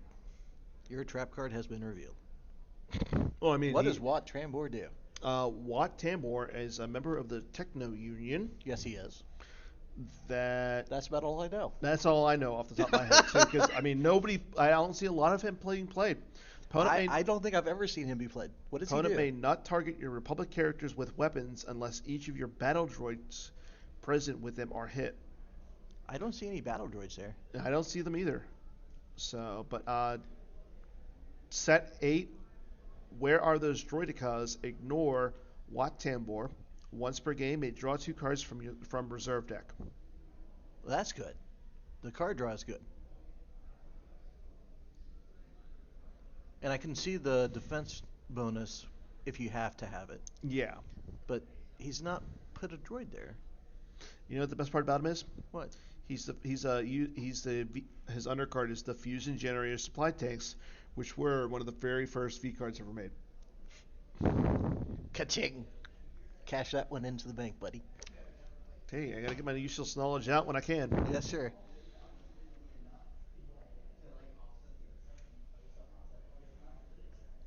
Okay, so it looks like we do move on to Casey's turn. Brian saves 4 force. Yeah. Our top 8 participant. Number 6. I'm Number 6 top 6 participant. As Brian Fred moves Maul over during the control phase, we have a Bat Mouse. There's Oh. ground beef nachos and California burgers for the other side.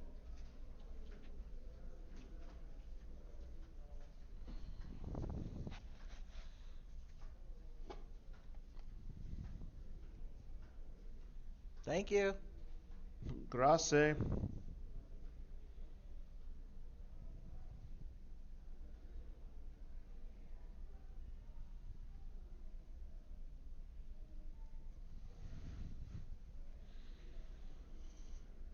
Who is that there with Luke?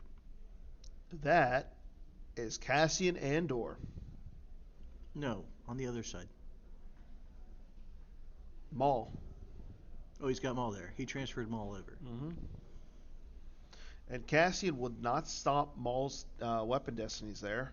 Okay. He will stop the battle destiny, but he cannot stop the weapon destiny. And that looks to be the Chewie Protector coming down. He's just unloading. Oh, yeah, I would. Do you blame him? No. Get all the use power pulls? Put an end to that menace once and for all? Which one? Darth Maul? The Phantom Menace.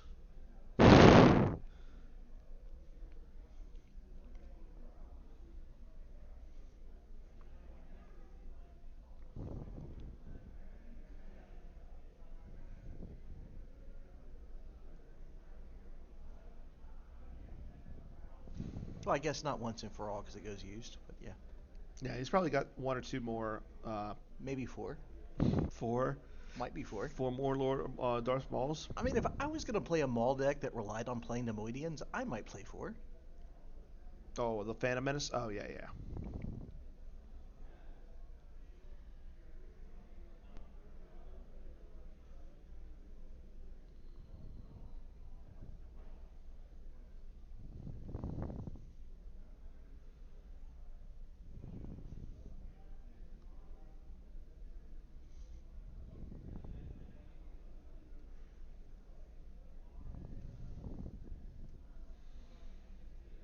Casey's thinking about what he wants to do.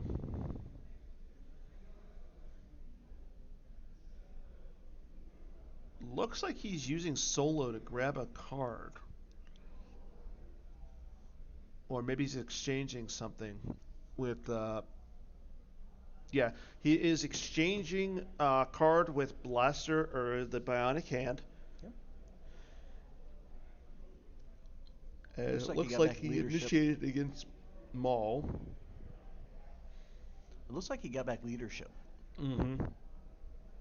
So that he can do that in space without wasting the Solo. Yep. Maul is slicing. He draws a 7, and he draws Sidious's lightsaber, which counts the number of Jedi and Sith characters on the table. No, it counts the lightsabers. It counts lightsabers? Yeah, the only thing that counts that is Oh, Ezra. that's right. That's right. So it's still 2. No, it's 1. He's only got 1 lightsaber. No, it counts both sides, I think. No, it doesn't count itself because it's not on table. I mean, no. It's Destiny 1 plus 1. So 2. So yeah, you're right. 0, isn't it? Oh, is it 0? Yeah. So it's Destiny 1. Yeah, Destiny for each Dark Jedi or Jedi on the table. Let me read that. Hey, everybody. Dan was right for the second time in a day. That's awesome. Everybody mark your calendars because it doesn't happen. Luke That's swings cool. back at Maul I thought it was the lightsabers. and hits That's him. way better. Yeah. That's great. Yeah. That's really good. That makes a lot more sense than the lightsabers. Yeah. Maul swings again. That looks like a miss. Or it depends on how you swung at. Yeah. He already hit Luke. Yep, so he yeah. hits Cassian, leaving Chewie. I would out there. expect a canceled Battle Destiny, though. Yeah. B. Fred looking for a way to draw multiple destinies here.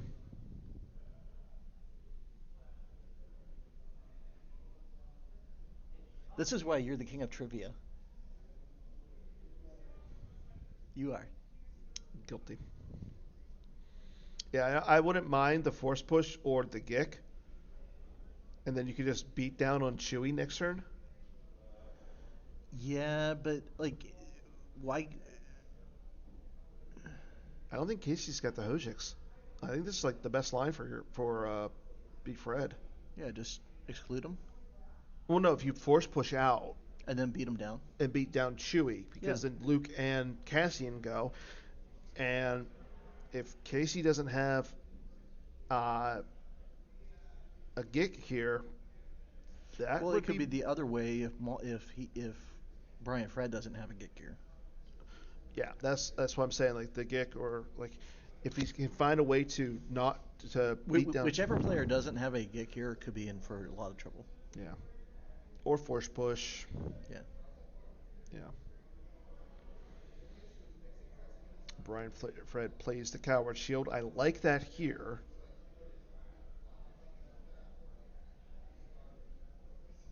Yeah, Casey draws a 0. Brian Fred draws a 4. Was the 0 the JCC? It was the JCC. Well, that sucks. Yeah, it's still a 1. Right, because of Luke. Yeah. But I mean, that's still a lot of power. That's what. What did Brian draw? 4. Okay, and then you So- cancel with Cassian. I don't. That's what we're waiting to see. Yeah. Right now it's 11 for Brian Fred. Casey's got 8, 12, and Chewie's a 6. Yeah. So 18 to 11, I believe. So 7 overflow right So now. yeah. And the site is cleared. Yeah. That's the other really big thing, because now that the site's clear, I mean, Brian Fred still has. B. Fred's only doing 2 damage at the Iron Chamber, though. And, Yeah, and he which might is- be in for losing space here soon. It is possible, and there's the gick. Good. I'd hate the game to end that way right now. Yeah, and that's why I was like, Tom was saying, if he just gicks out of it, Chewie's there by himself. Yeah. And doesn't draw Battle Destiny. Doesn't draw absolutely. Battle Destiny. So I think you're right, Tom. That was a play mistake on Brian's part. If he has anything to come back at with the next turn. Yeah. If he had another Maul, you just play the effect out of play, get the Yeah, saber back, get the and just saber beat back. the crap out of Chewie. Well, I don't know that's beating the crap out because they're the same power. Basically, you get your Destiny as overflow if you don't have anything else. But we know he's got the Battle Druid, so that's another 4 power. Exactly. That's another Yeah. a couple power. That would have been So, rough. Yeah. Especially if Casey didn't have the Hoojiks. Exactly. But Brian can't assume that he doesn't have the Hoojiks, Mm-hmm. but he could play the line like he didn't. And then you really take over the farm. Then you have the farm, and you have the throne room. Yeah. And and don't get me wrong, like, even though the home one is really strong, there's still a decent amount of forfeit up there. It's gonna take Casey multiple good destinies to get rid of all of that. Right. So.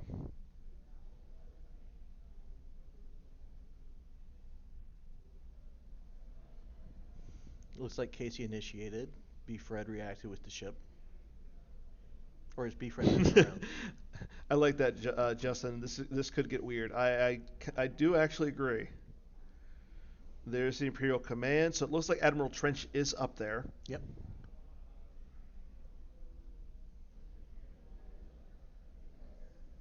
And that limits.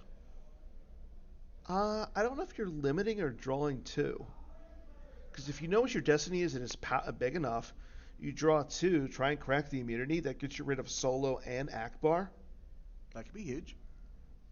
But I feel like you can't afford to lose your space, and that's more crucial. Well, I mean, like I said, you have Trench. You make the blockade flagship immune to attrition. Yeah. You lose the one ship. Yeah. So You're right. Casey draws a 5 and a 1. B. Fred draws, looks like a Lord Sidious and a 6. So he did add. Okay. That will not crack the home wins That will immunity. not crack it, yeah. And now you put Trench used. No, he didn't.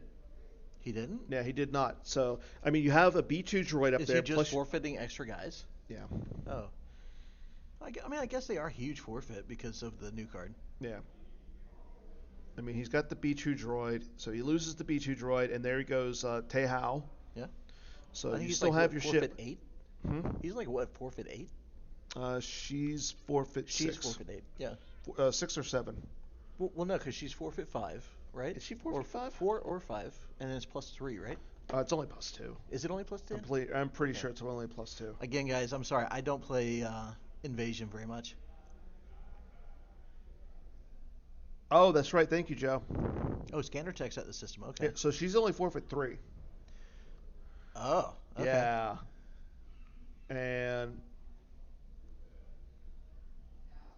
begin landing gives you plus 2. Okay. So she would be 5, but with scanner techs, it's like they're encouraging you to fight. Yeah.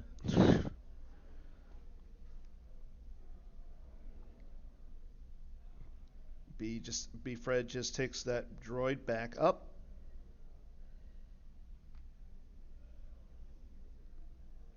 Casey really needs to make some movement on the audience chamber with another Luke at some Yeah, point. that's a good point. So he would have to lose something. That's why, like, yeah, trench going use isn't like the biggest thing until the support ship goes bye bye. Yeah.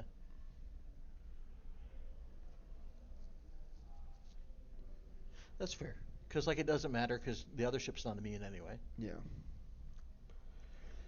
But still, like I said, playing the Imperial Command there was probably the right strategy, just to try and crack the immunity on the home one. Yeah. I mean, B-Fred's facing down a beast in space right now. Yeah.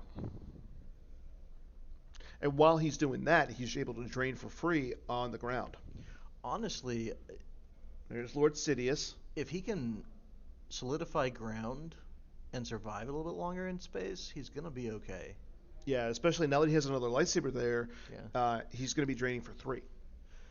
Right, but also, at some point, he can actually afford to lose space if he needs to, and then just coward the drain. Well, the thing is, so exactly, because once that objective flips, it's no longer a battleground. Right. And right now, Casey, he has cowered on the table. Yeah. So Casey won't do any damage to him. He could pay 3 to drain for 3 as long as Casey has no cards on the table. So he's not in the worst position. No.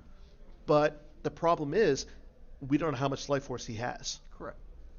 But Casey hasn't been doing a ton of damage outside those Yeah, drains exactly. early. While B-Fred has been draining for 3 and 4,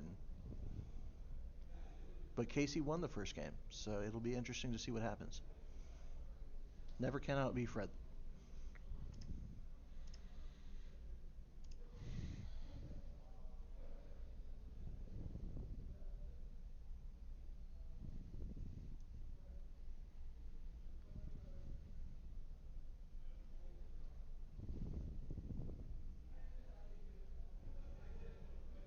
Yeah.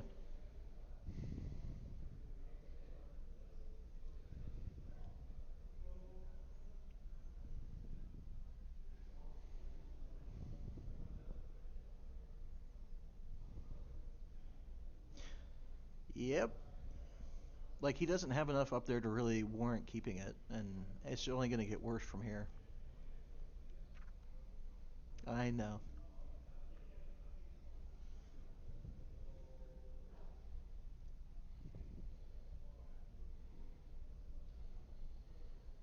That's true. Yeah, it would be so good to fight here. You guys are right.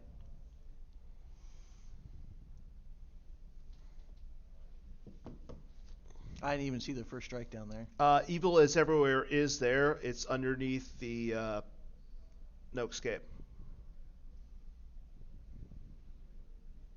Yeah.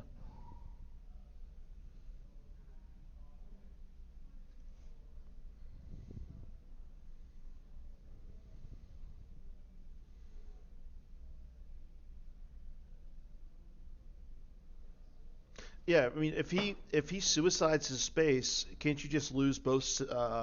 You get rid of both the ships essentially, Yep. and just go on with your life. Well, I mean, that's what we've been talking about, Yeah. right?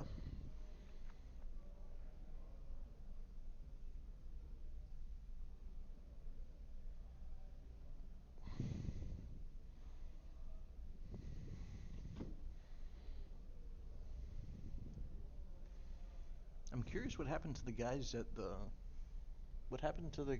audience chamber, Dan? Casey has him. Oh, Casey has them? Okay.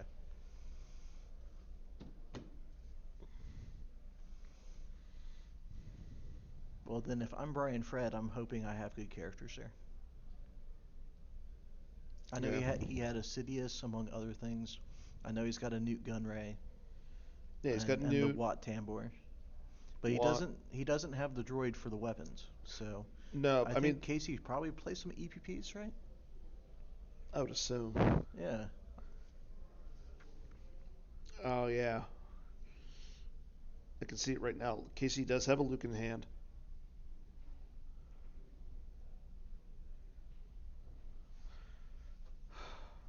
I don't know that I'd want to drop Luke against that though. I mean, it's two Destiny, a lightsaber swing, and Watt Tambor for Well, power. Watt doesn't protect anybody there right now. I'm not saying that. I'm saying it's Yeah. extra power.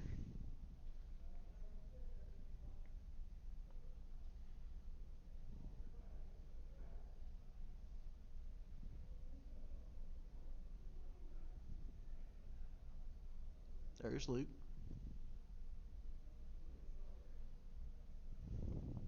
There's a few green cards. I'm guessing it's a bionic hand and saber. I think that's a safe bet.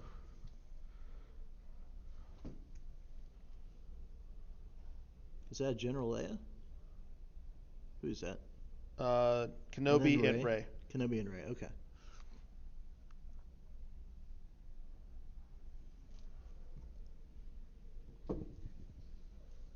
I really like this play by Casey. I didn't see the other cards in his hand, so this is a good play, I think.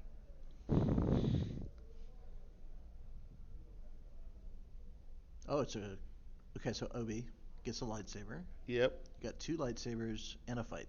Yep. And with draw their fire out, Brian Freda has no force saved. I wonder if Casey has some tricks here. Uh, it's possible. I mean, like a good trick would be cutting Sidious. He's going to exclude Ray here. Because you can exclude with Sidious when you've got invasion. Unless he forgot about that. I doubt it. Yeah. I mean, I'm assuming Charlie uh, put this into Brian Fred's head, like pounded it in there. Yeah. But we'll see. Newt Gunray goes to the lost pile with the sorry about the mess. Brian Fred swings away.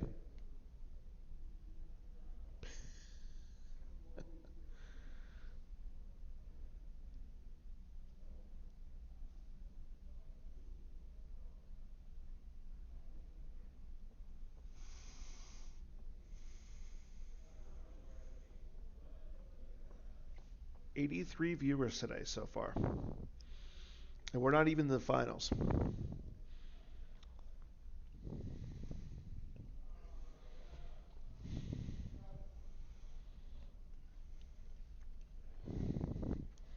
Brian Fred swings away, drawing very, very low.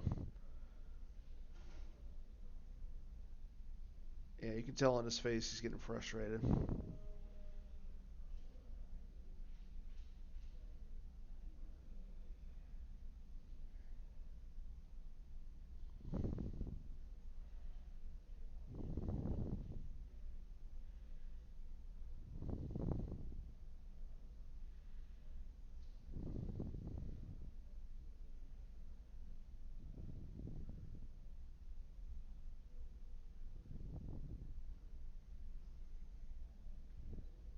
Casey draws a 3 and a 6 after swinging at Watt Tambor. Destiny, Casey draws a 5. Brian Fred draws a 2.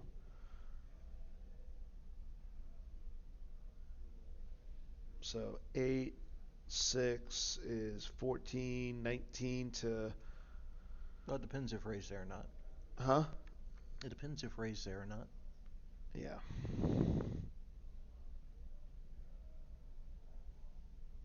No, Ray's not there. I think she's to the side. But if she is, that's really bad.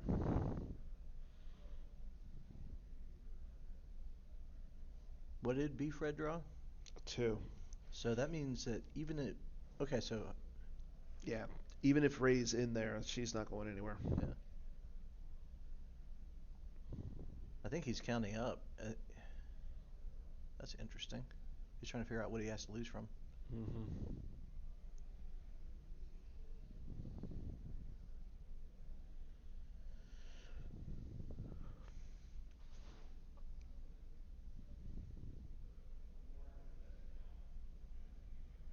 We have a handshake. Casey advances to the finals. This is a first time for Casey, I think, right? Yeah, this is the first time. Both players. Both players? Both players. Hayes and Casey. No, I'm saying, hasn't Hayes been to a final of Worlds before? No. Never? He's never made it to the top 4. Really? I Yeah. didn't know that. Well, good on both of them. That's huge. And it was a stacked field here this weekend, guys. Yeah. Ridiculously stacked field. So, wow. Big first time finals between Casey and Hayes. Yeah. So it's gonna be a good finals. Obviously, both players good job on both. Like everybody who made it to this point, I'm excited to see. So. And we didn't see all of Hayes' light side deck by any means. No, we didn't. So stay tuned for some exciting developments there, guys. Yeah, I know for a fact. It's good. It's like Hayes' deck's gonna be fun. It is an OB communing, so it's gonna be Hunt Down versus OB communing, and/or Pyre versus the Tatooine Desert Landing Site SSAV. That's a mouthful. Yeah. So, but we know we have our finals. It is locked. Casey will be picking the deck, the top decks. It's our 3 versus our 4 seed. Yeah. So it's going to be interesting. I agree. Excited for both those players.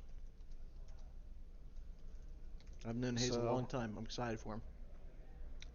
So what's going to happen with the final is, the first game will have a differential, and then the second game depends on if you win or if you lose underneath the bid, or So essentially, it is going to be determined by differential.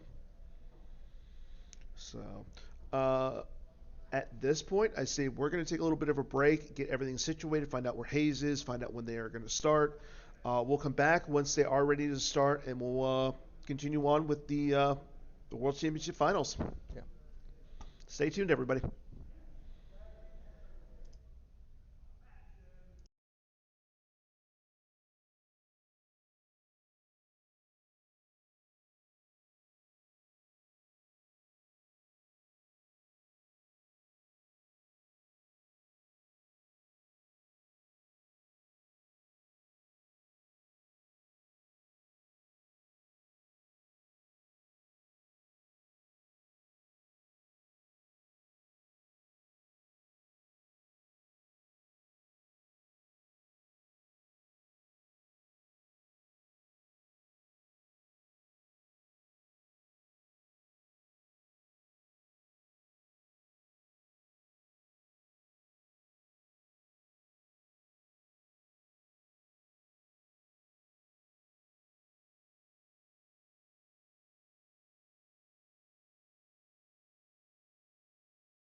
You're unmuted.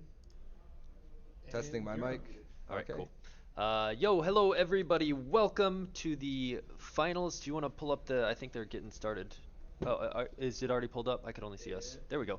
Cool. You see what I see. We are getting started for the finals of the Star Wars CCG 2023 World Championship.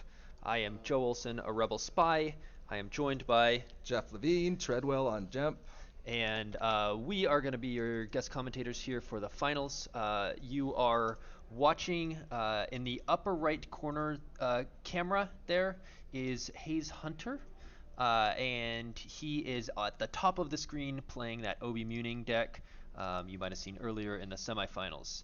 Down at the bottom left, Casey Annis is the player playing Hunt Down at the bottom of your screen. Okay, so Joe, who got to pick what side they want to play first? Casey was the higher seed. He picked the side and he picked Hunt Down. All right. So what's each player trying to do in this matchup generally? Good question. So Casey, as Hunt Down, is going to want to do fast pressure. He's going to want to get Vader out and flip in order to have his objective flipped back. While he's flipped, he won't be losing Force to Visage of the Empire, and Hayes will lose at the end of both players' turns. In order to flip him back, Hayes needs to have Luke or a Jedi at a site. The deck is restricted to only playing Yoda as the only Jedi, so either Yoda or Luke will flip back Hunt Down. But otherwise, Hunt Down will be on the flip side. So Casey wants to get Vader out, be flipped, start doing drains and damage, and Hayes is playing a sort of goofy version of Obi Muning with shield busting. So he's going to want to play a bunch of degenerate cards. Wacky degenerate cards. Like Gunite, Revo, Beggar, and get Casey to run out of shields and try and abuse things that way. So one disclaimer I want to mention: both Jeff and I are on teams with Hayes and a longtime friend. He stayed at my house, so we've got a little bit of implicit bias there. Casey's a great guy, and rooting for him as well. But wanted to throw that. Obviously, I was in the top 8. I was paired with Hayes game 1, and I scooped to him so that he could make a run at winning his first world. So obviously there will be some bias there, but it should be a great finals and both players. And if I'm being honest, I think Casey has a very favorable matchups here. Yeah, we're both going to do our best to just call it as even as we can. Speaking to your opinion that Casey has a slight edge here, we were talking about it last night. One of the main concerns is going to be activation for Hayes. Is that right? Yeah, and Hayes and I both played the same decks today with about 5 cards different because we were looking at the top and bottom half of the brackets. He had more ISB, so he was actually playing a Don't Do That Again effect to suspend mob points. And I was playing more anti-hunt down stuff. I had a journal and Return of the Jedi to pull it to try and stop their weapons, and I had a whole extra location, the antechamber, to get more activation. Hayes did not do that, and so he's going to be at a little bit of a disadvantage here. So Hayes does not have the journal? He does not have the journal. He does not have the antechamber. That's the thing about shield busting is you have to make room for it, so you have to forego some of those other and I had all the shield busting stuff too, but it was the final tech cards of like where he went a little more anti-ISB, I went a little more anti-hunt down, so we ended up a couple cards different, but you still might face someone that you weren't going to face in the first round in the later rounds, and that's sort of what happened here. And it looks like Casey hit at least one of his pulls with the Cloud City Twix. Yeah, so I didn't automatically I basically we had a 1 in 4 chance to be paired up, and we got paired up, and I conceded to him because I've won Worlds twice. Hayes has not won yet, and he deserves it. I would have more fun. I would enjoy things more if I saw him win than if I won my third one. So I conceded to him so that he could have a run at winning Worlds. And I would expect this matchup can be very swingy either way. There's beatdown potential on both sides. It could be explosive. And I think that's true of Casey's decks in general. He's running Hunt Down, and for the other side, he's running a light side Indoor Pyre deck that relies on drawing Boss Wisas to get Boss Nass Chambers out and speak with the Jedi Council to get JCC out. And if he doesn't get his activation, it can go really wrong. And same thing with this 12 card hunt down. He starts Surface Defense Virtual, which lets him start with 12 cards in his hand, but no effects. And if he gets, it looks like right now he's got the castle out and the security tower. So it looks like, getting into the details of the game, he got out the security tower either via sonic bombardment or our screen's a little bit blocked because Dan's working on tweaking stuff on the back end, but so Dan says hi. So he either played sonic bombardment or the security tower from hand, and then Vanny got the castle, and then he gets a 4-lom out to start cycling. So he did get that fast start. Strong start, yeah, for Casey. 2 Twixes. Vanny is a 1-0 basically. He can activate one, and the 4-lom to cycle. That's a very strong start. But Casey does have a lot of variance. If he hits nothing in his hand, he's very far behind, and if he hits his activation, he's really far ahead. And so he just sort of leaned into that variance with both of his deck choices.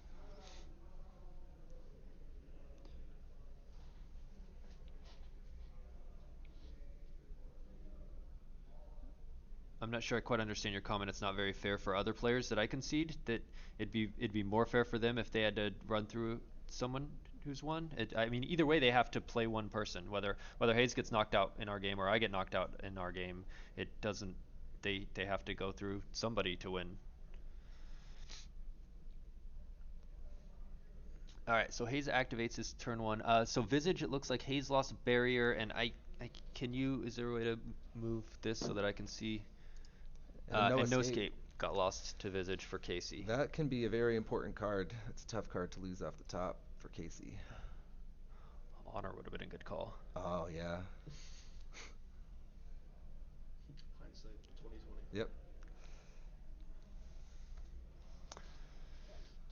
Barrier is like, it's nice to have. That's a fine one to lose. I wonder if he lost it from hand because he didn't want to risk losing more key cards.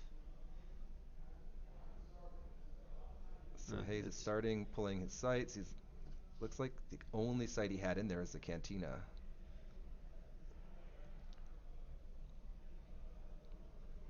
Which is a bummer because you don't want to give them 2 icons right away. You'd rather do Mos Eisley and just give them 1. And Vader's going to come down there, and Casey's going to get off to a pretty explosive start here. I think. So this is what I was saying in that I think Casey's pretty favored. First of all, just because of what Hunt Down can do, but then if he gets a good start, and then the build that Hayes is playing versus mine, if you go look at the deck list once they're posted later this week, you'll see how mine has extra anti-Hunt Down stuff that Hayes does not. Okay, so he does have the farm at least. We see Goonie Tay. We see the first of the degenerate cards coming out. Yeah, so Casey's going to have to use a shield to cancel that. You can't pay +2 for almost every character in your deck. Emperor, Vader, Mara, Kylo, everyone's a greater than ability 2. 2 or 3? 2. 2. Greater than ability 2. And you can't pay +2 for all of them. So that's definitely going to be canceled. Looks like Farm came out as well. Now, interesting is that Hayes did not wait for the Imbat shield before he put Goonie Tay out. Yeah, he wanted to play it turn 1, and he probably wasn't threatening that he's going to deploy anyone turn 1. So, and the other thing that hurts Hayes here is Casey's likely going to ground first, which means Hayes probably has to pull Battle Plan, which is 1 less shield Casey has to pull. So I don't think Casey will be too threatened by the shield busting.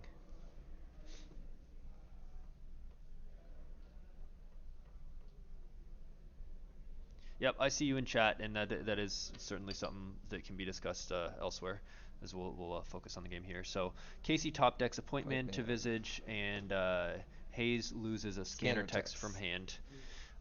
Hayes also got out the Helper effect. Wanted to note that real quick. Yep. So he'll be able to revive a guy later and add 1 to a Destiny or activate 1. What set was that? So 21. So,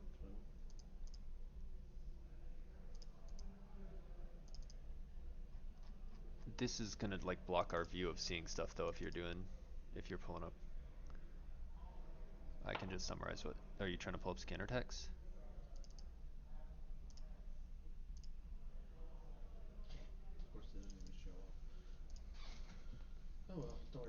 Okay. So now he's got his bridge. Yep. Another Accelerates for Twix. bridge. He either drew that turn 1 or forlommed into it. So that should be probably all his activation, other than once Emperor Dooku comes out, they add an icon, and then the Hollow Theater site will activate +1 when Emperor's out, or +1 with Vader's out, +2 if both. Yes. Yeah, he'll play the Downtown Plaza will be in the deck, but he will not deploy it. Stuff would have to be going pretty drastically wrong for Casey For him to pull that. for Yeah. him to give Hayes 2 icons here. He just wants to limit it to Tatooine, limit Hayes to just activating, keep that activation disparity as big as possible.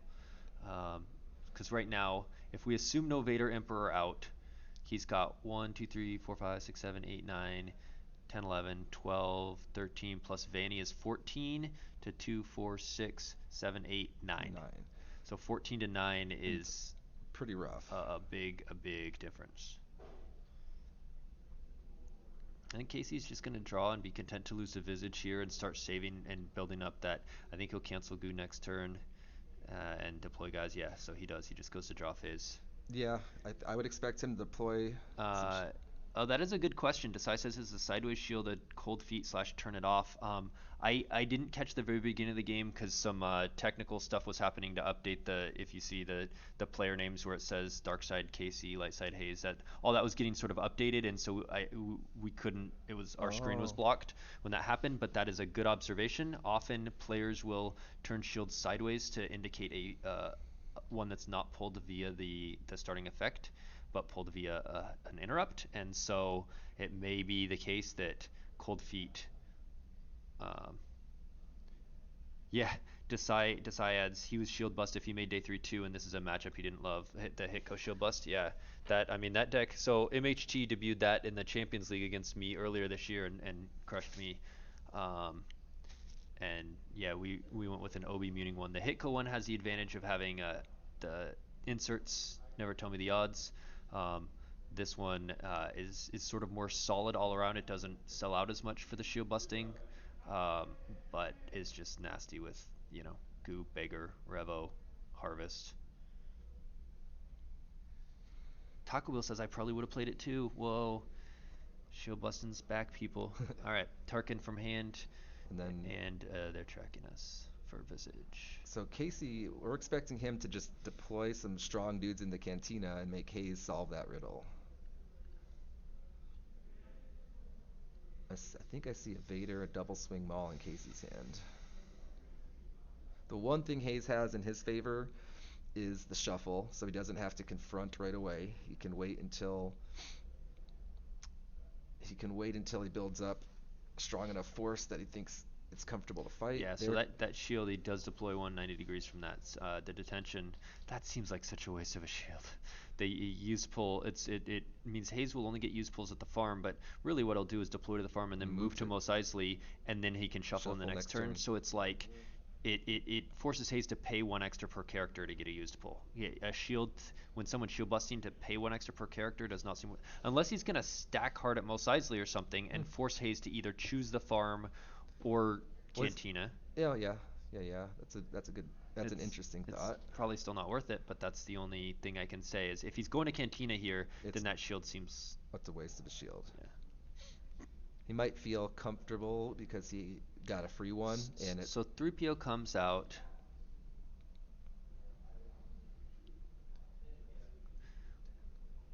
And Hayes got 2 more, so now we're at 14 to 11. It'll go up once Vader comes out to 15 to 11. So it's still ugly, but it's. I mean, this is all of Hayes' activation. He does not have any other locations. I had the antechamber as well. Hayes is playing Accelerate for I Am Your Father, which will let Vader get his saber and recur it from Lost Pile.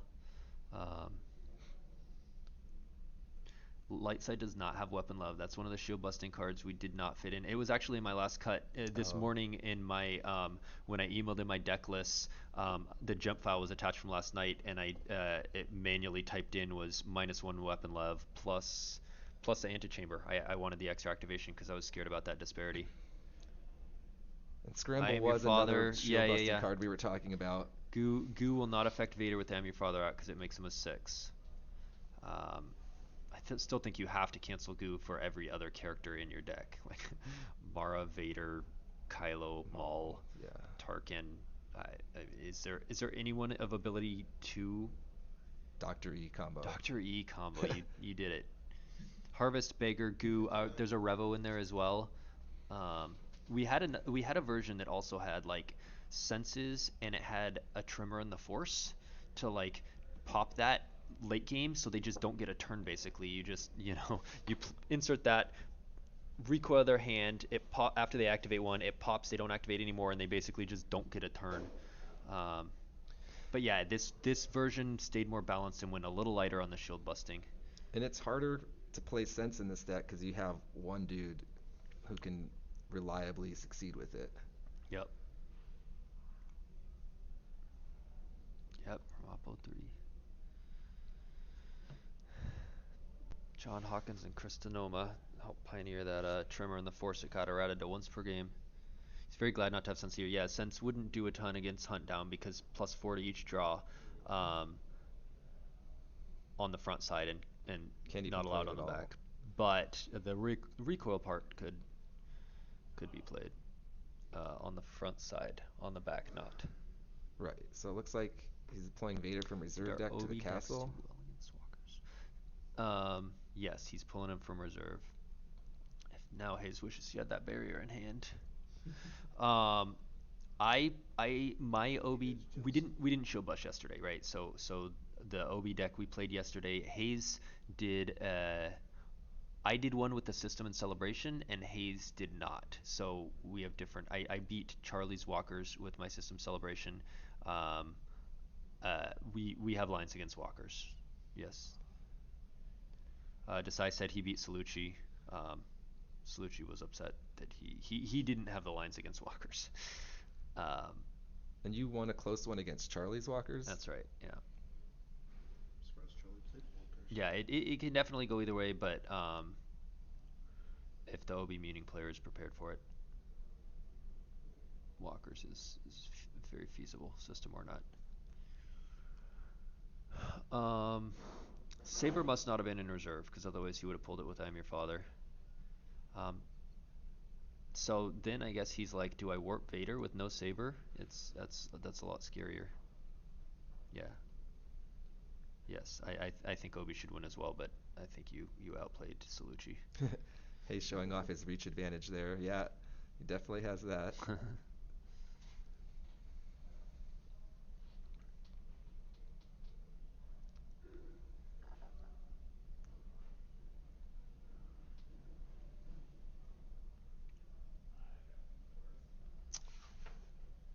All right, so he plays the anti-goo shield, which is the combat shield, cancels goo. Um, so he has 2 pulls left. He's going to want secret plans, possibly code clearance, possibly anti-revo, possibly anti-beggar, possibly. So he's got 2 pulls left, 4 shields he wants, but that cold feet or turn it off is still floating in there somewhere as well. So he's kind of okay on shields. Yeah, he got the first one for free. Hayes' ideal is if he can get a revo To and equalize. to equalize activation a little bit better, or I mean, if he could have got it off on Castle before and forced Casey to cancel, or possibly beat down Vanny with it. So he plays Emperor and I believe that's a Tarkin. a Tarkin. Yeah, he'd already top deck 1 Tarkin. I'm kind of surprised he's playing 2. He's got to have Emperor Shuttle. We saw it in the Johnny Chu game. So he's playing double Tarkin and probably 3 Emperors and some shuttles.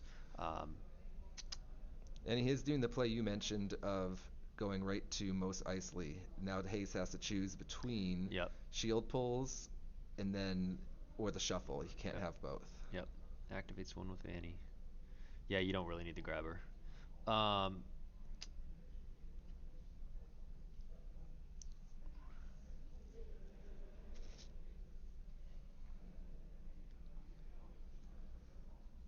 now for the moment, Casey's flipped. Yep. So Hayes only has Hayes loses 1. If Casey can start, if he had that Saber and he could just start doing drains at 3 and 2 to Visage, and Hayes is taking 5 and possibly not doing much, maybe doing 2, like it's it can snowball here. Hayes also tends to have to put out a lot more cards, so he's already going to be starting at about a 10 card deficit in terms of overall cards that'll need to be played. Saber bottom of force. No, I think it was just that turn. He didn't. I don't know that I would have looked for the force lightning there Yeah. because I think he shuffled the saber back to the top. Um, no, it was. I don't think it was the bottom of force. I think it was just this was the first turn he put Vader out. So and it wasn't in there the turn that he put Vader out. I think it. I think it's been in there most of the time. This doesn't seem ideal. I mean no, but it's a bad matchup. He's just No, he just pulled Vader to the castle this turn, and then he warped him over to Mos Eisley. Vader came from reserve deck to the castle, and Emperor Tarkin came out, and then Vader moved over. Yeah. With 2 huntdowns in the top 8, this wasn't a concern. It was, and that's why I played anti-huntdown stuff. And I told him like just because you don't face it in round 1, you might in round 2 or 3 if you want to win. And he's like I feel Bat Mouse comfortable. played You, Hunt you know Down how Hayes is. day two or day one, I mean. The advantage Hayes has is he's really good at this game. So Casey's playing very strong. Casey beat me yesterday. In the other matchup, on the other side of this, the game we're going to see after this, it's Hayes. Did the Oh no, he was just reading that for a long time. I was like, did the stream freeze? um, uh, in the other matchup, Hayes's Jabba's Palace SSA versus Casey's Pyre. Um, he beat Hayes in that matchup by 1 yesterday and beat me in that matchup by 2 yesterday. So it's a very close game. It could go either way. I'd expect Hayes to win it, but by a small amount. So this game, if it gets out of hand, could be tough. So he gets a verify. He sees the Owen and Bruise and the Harvest. He sees a Clash and Luke. There's a Leia. Um, so no Leia is tough for Hayes. If he had, it looks like Luke Sabers in there. Only one Luke, so maybe Hayes already has a Luke in hand. If he had Leia right now, that would be better big. because he could turn off the drain. Um,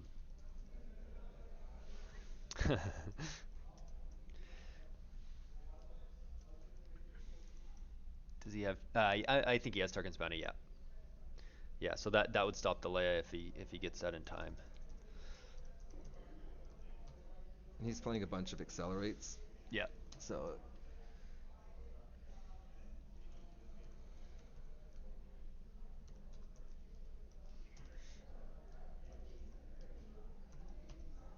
Guess it was Hyperwave. What did Johnny play? What? What did Johnny play today? Chew? He played Hidden Base and uh, he played Endor Ops Indoor Ops non-GTO. It was like any methods necessary thing. Yeah. In Worlds, are the players only allowed to use the original cards, or you can print out the yeah everything. This is the open format. And hi, first time chatter, Johnny.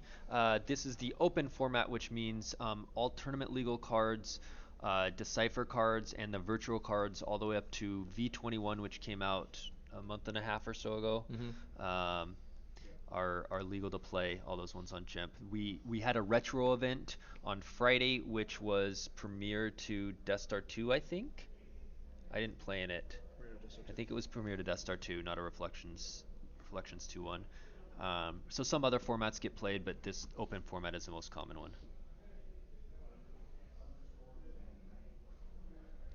2 in the top 8. Yeah.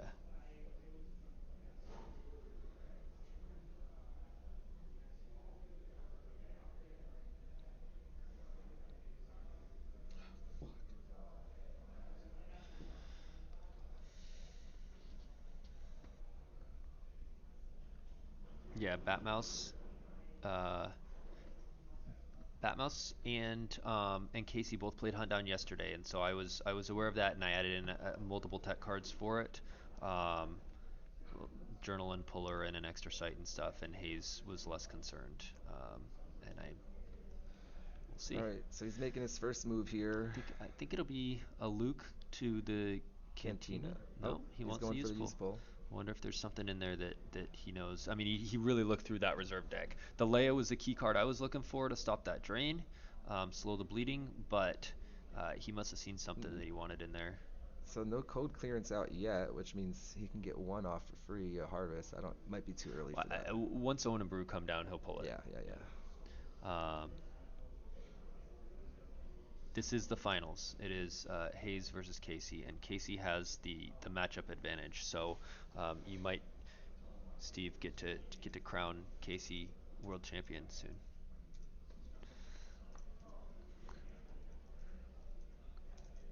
Yeah, yeah.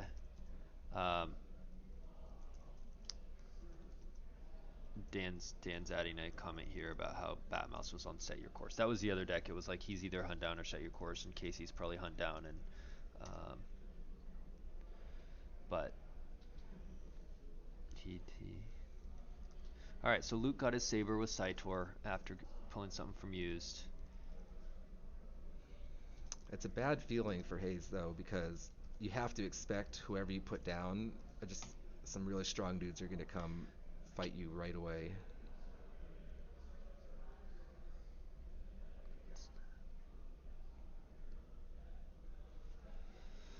Right, right. You think there's gonna be a Maul, Mara, Kylo, all those sort of things.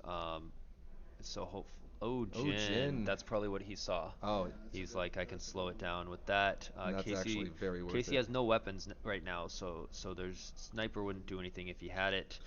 He needs a comm He scan has detection and or Force Lightning. That's right. That's right. And free ride combo does not protect undercover spies from force lightning. We see an accelerate for an accelerate, I believe.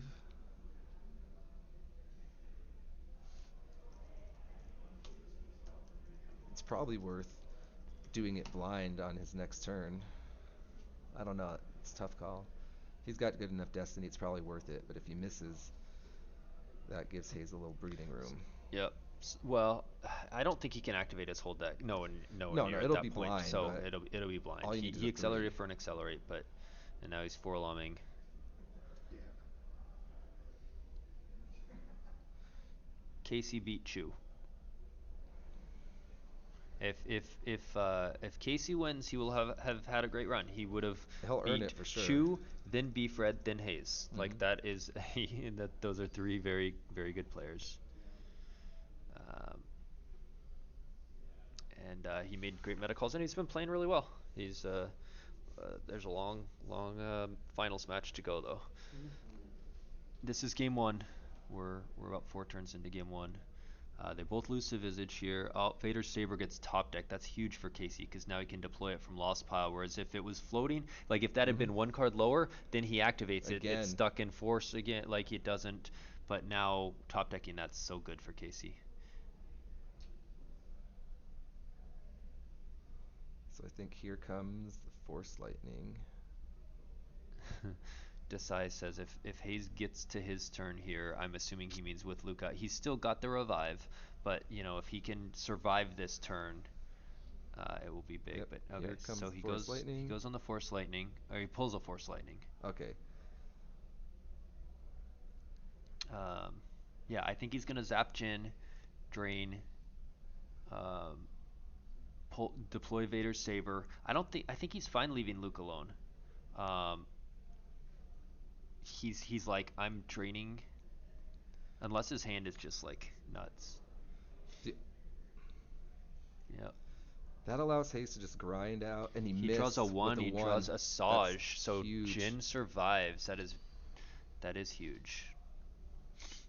So that might change Casey's plan, because if he zaps her and drains 2 and deploys a Saber, he might be like, cool. But now, what did he just? Oh, he just accelerated. I think he's no gonna. escape. He's gonna no. Oh, he lost no escape already. He did lose no escape. He was gonna no escape the thing. He top decked it. Okay, he gets a first it's a good strike. card too. Yeah. But what does it do here? I mean, unless he goes against. He's gonna battle.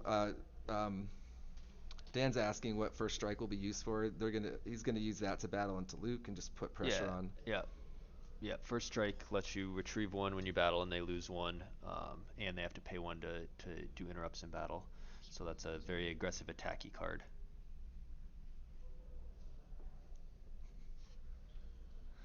Yeah, let's keep the chat not too negative.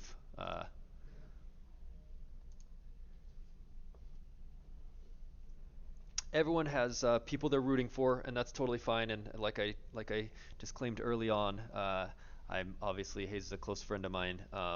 But Casey is playing well. There's uh, no negativity there, and he's on a great run.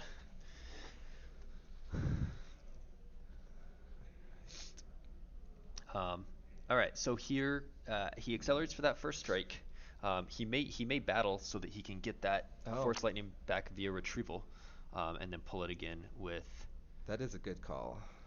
pull again with Emperor. So here comes double bladed Maul, and that's obviously a lot worse than Lord Maul for Hayes because that double swing. He gets a subtract 2 with Obi's Hut, but having the 2 swings means he's likely to hit at least once.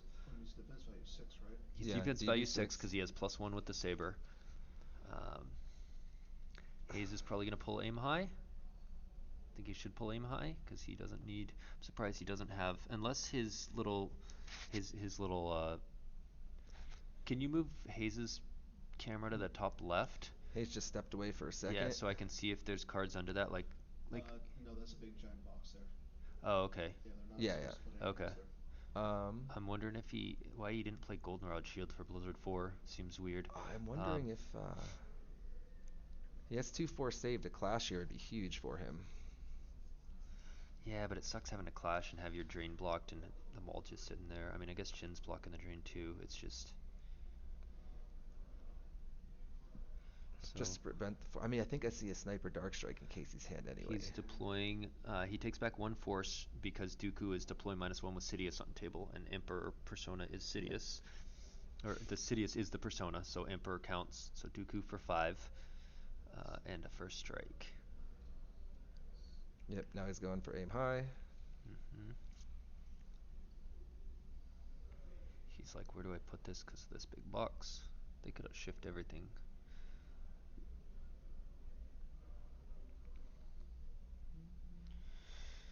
So, yeah, I think this battle's going to be tough. If and if he hadn't tried to Force Lightning, obviously right here, Force Lightning used on Luke before swinging would be really big too. Um, there's no dodge or anything to save Hayes here. I'm trying to think of cards in the deck that might Does he help play here. Like I you don't said, think he plays Clash. Hujix, does he? Sorry, yeah, Hujix is in there. Remember with the Blount mess up in the last one? Yeah. So he's not playing Blast Reflection. Deflection should be in there. So he deflects one of it and then subtracts 2 from the other. Yeah. If he deflects a swing and subtracts 2, he might not get hit. That's where Force Lightning used on him would be big. But Casey might have switched to this line after missing the zap. Justin's pointing out that he forgot to get Vader Saber this turn. Well, he hasn't battled, and it's oh, he did. He did battle because the already. top of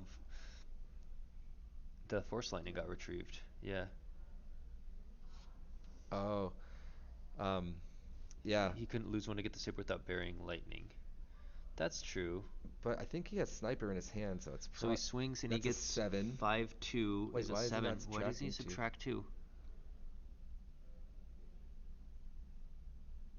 Maybe he's just planning to Hujix anyway, so he didn't think of it. But this is, yeah, it might just be 1 Force Lightning, so he really wants that for Jin.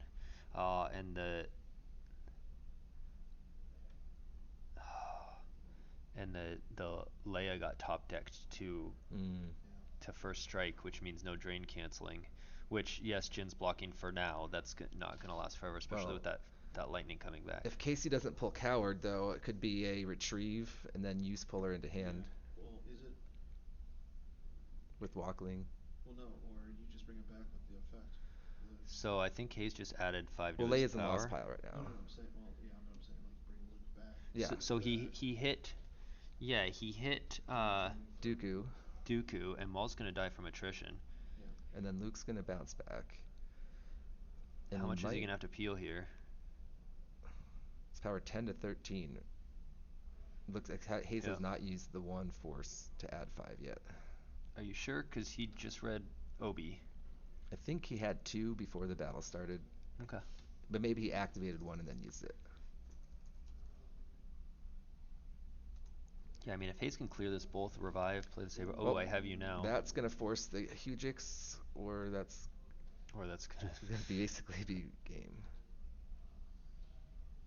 Leo Rebel Princess got top decked. I don't know. He just looks like he's under calm. There's only one copy in the shield busting one. There's two in the normal one, in the one that we played yesterday, the non-busting. But you gotta cut somewhere. We almost played two for Hunt Down. Battle Destiny of 665. All right, I think he's gotta have the Hoojigs, Yeah. right? So he's Yeah, he can Jedi love her. So they both die.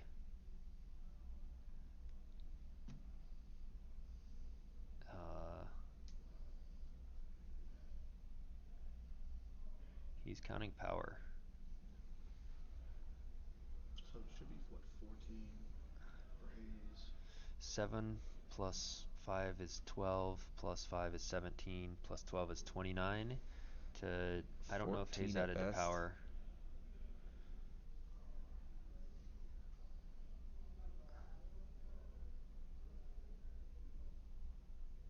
I don't think Hayes has the Hoojigs. He doesn't usually slow play stuff like this. I think he's gonna peel like 15 here.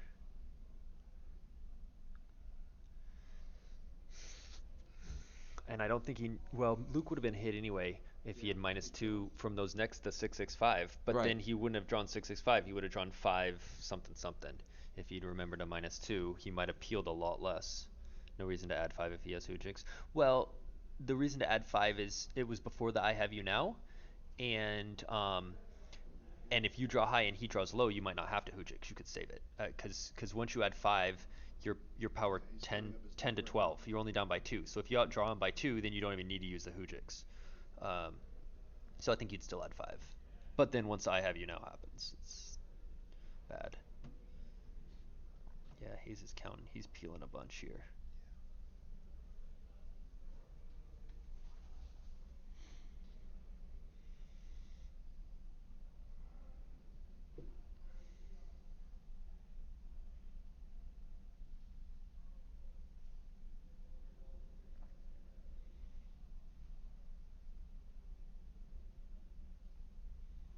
Let's see if we can figure out how much. Dude, he had to add 5, right? I Yeah, think he with had, there's there's no way he didn't. So he's at 14. And then the 14, and then it was 29. 665, which is 17 plus 12 power is 29. So 29 to 14 is 15 difference. Hey Tom, how you doing? Former world champion Tom Haid. Checking in. Yep, and the peeling has begun.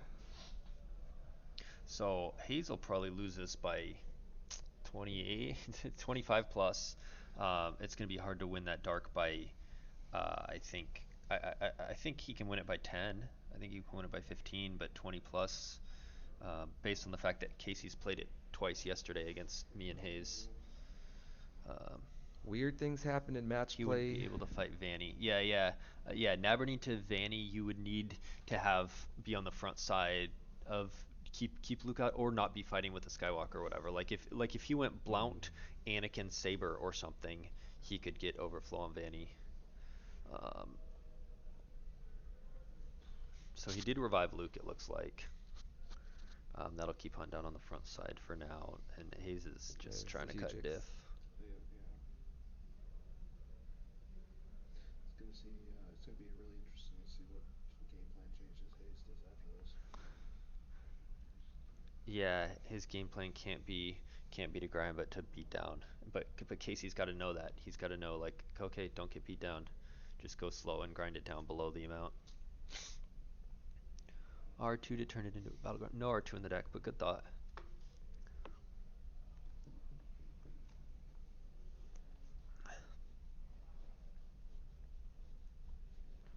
Yeah, Casey has used pulls.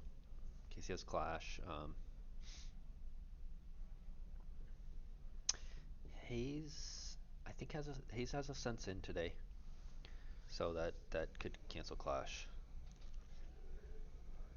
Hayes also has uncertain is the future, so he could go for beatdown and then like recoil the Hoojiks away. Um,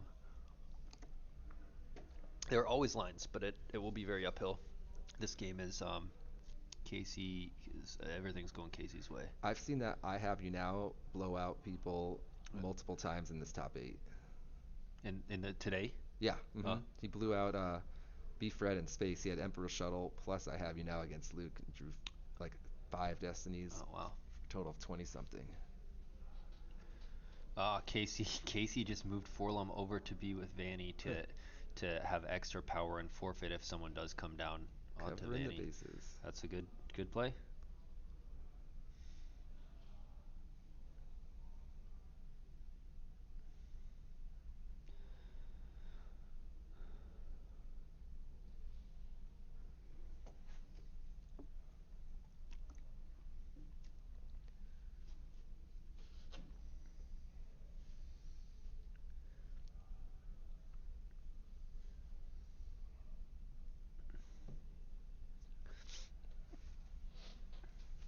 So I mean, if you're Hayes here, I guess he's draining free because there's no battle plan out, so he can drain for 1.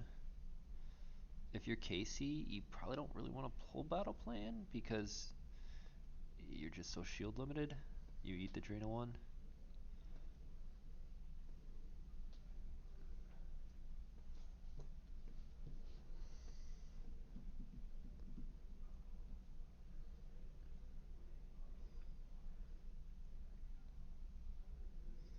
So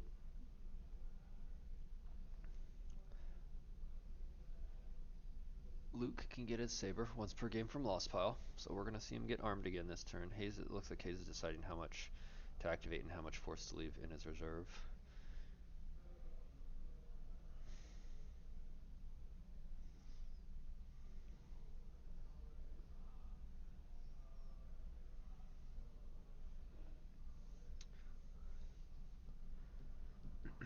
So,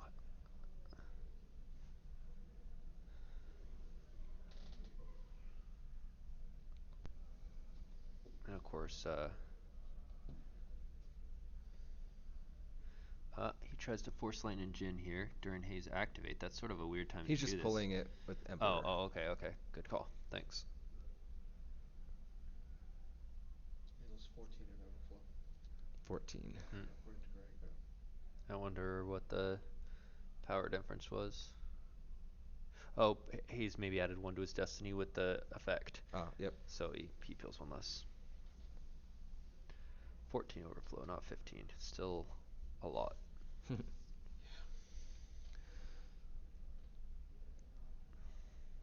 mean, yeah. Alright, so Casey loses 1 to Luke's drain. And there's here Blount. comes Blount.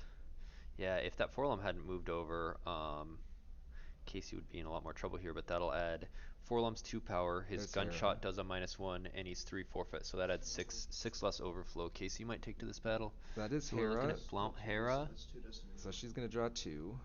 and then I'm betting we'll see a Lando here. Ray. He's going to pull the saber. He's only got 3 force left. He does have 5. He looks so disappointed. You can look at the look on Hayes' face. There's no saber. He might still be able to ray draw into it.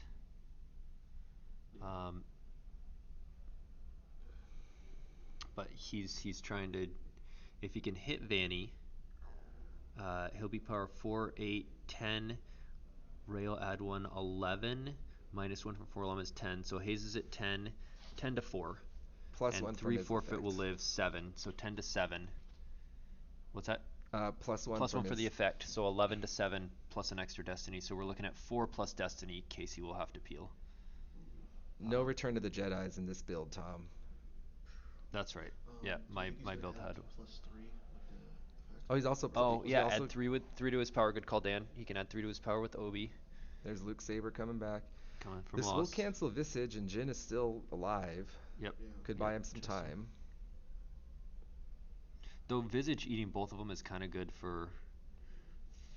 Well, maybe not. Depends how long He's so Jin behind. stays alive. Yeah, that's well. There's that force lightning. Correct. He'll have to get lucky a second time. Dan, Dan's over here, basically just saying all the same comments you are, Justin, but right ahead of you. Yeah. And it's impressive. This might make the game 2 matter more. For sure, for sure. Any diff you can cut, and the closer you can make it, people have come back from big. Oh, Casey's trying to Ellis to the Cantina. That means he definitely doesn't have a Gick. He definitely does not have the Gick. Hayes looks annoyed. He's like, do I grab this? He says, go ahead. Casey draws up 4, Sonic Bombardment. 4? He cannot afford to pay. I thought that was his Gick. It was a Desperation Ellis. He was waiting to see if Hayes grabbed or did anything. So he does have the lightsaber on Ray. So, I mean, he's going to peel 8 or 10-ish, but he's still way far ahead. He can peel 8 and still win this game by 15, I think. Oh, but that's now into the possible things can happen range. Right. 28, you're just dead. Right. 15. Yep. Bad things can happen. First strike is a card. Gets a net 2. Why was he not trying Destiny first? What could anyone have done before Destiny draw? That's a good point. Well, yeah. You always, before any cancelers and stuff, you draw and pay. That is true. He's using the puller to get that 0 out. Okay.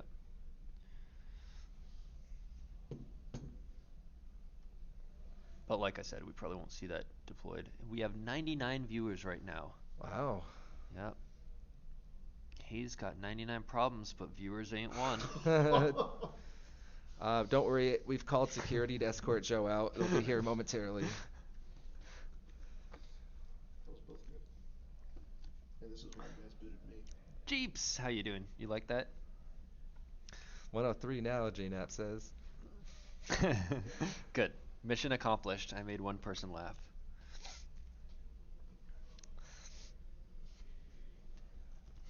So does he swing or does he draw 2 Battle Destiny? Probably swing. He's got 4. Oh, does he? Yeah. Oh, fantastic. He saved enough. Okay, he does have the saber. Yep. So this is. Yep. He may not win, but this puts you back into like playable for game 2 potentially. Yep. Casey's like desperately forloms, hoping for a Janus. Or the Gick or something. That's what I mean, hoping for a Gick. Hayes has 4 in reserve. He does. So 1 to battle, and then he'll first strike. He loses. Sonic Bombardment. Oh, and Draw Their Fire is out. He played first strike, Draw Their Fire to. Oh. He swings. He hits. Oh, he draws 6/5 there. He would have loved those as Destiny. Then he's hit. He makes Blount power -1. This might be a similar amount of overflow. It's not going to be as much. He pays 1 to add 3 to power.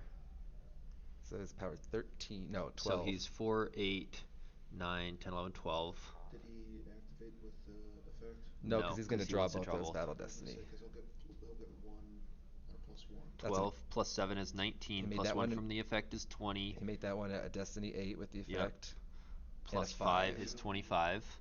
And Casey is 4. So 25 to 4. 3 forfeit from Forlom, right? Oh, did I add Ray too? I think it's 26 to 4. Yeah. I don't think you added Ray. You did add the effect. Yeah. So that's a Destiny of. We're seeing some crazy swings this game. That was a Battle Destiny of 14, including Ray and this and the Luke effect. Mm-hmm. And he draws an Accelerate, so that's a 5. So that makes him 9, and Forlom covers 3 is 12, so 25 to 12, so he'll peel 13. 26 to 12, so he'll peel 14, the same amount. Which Casey was ahead before that, so peeling the same doesn't, but it's at least. And by the way, clutch Casey moving Forlom over, saving if he 5 or 6 cards. That would be 17. Yeah, it would be 6 more. He'd have to peel 3 for the forfeit, 2 for his power, and 1 for the -1 from his built-in weapon. So 6. He'd peel 6 more if he hadn't moved him over. Yeah. Vanny is forfeit 0, but Forlom is not. So now. Why is it against 9? Because Vanny's 2, Forlom's 2, that's 4, and he drew a 5 for Destiny is 9, and Forlom forfeits for 3 is 12. 12 that he covers. 9 power, correct. Yeah, it's correct.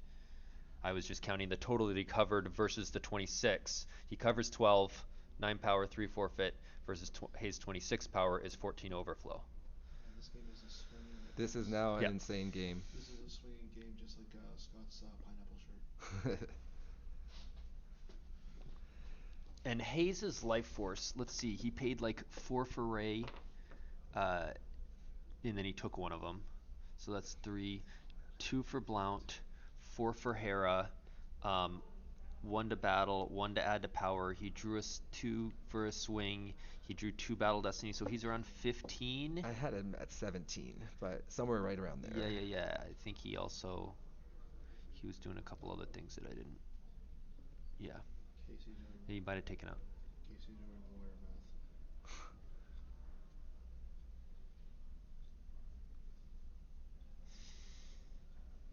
The 5 is now tracked for force lightning. Yeah, once Casey peels 14 here, he'll be able to activate essentially everything, and yeah, he can use that 5 he just drew and zap Jin and train 2.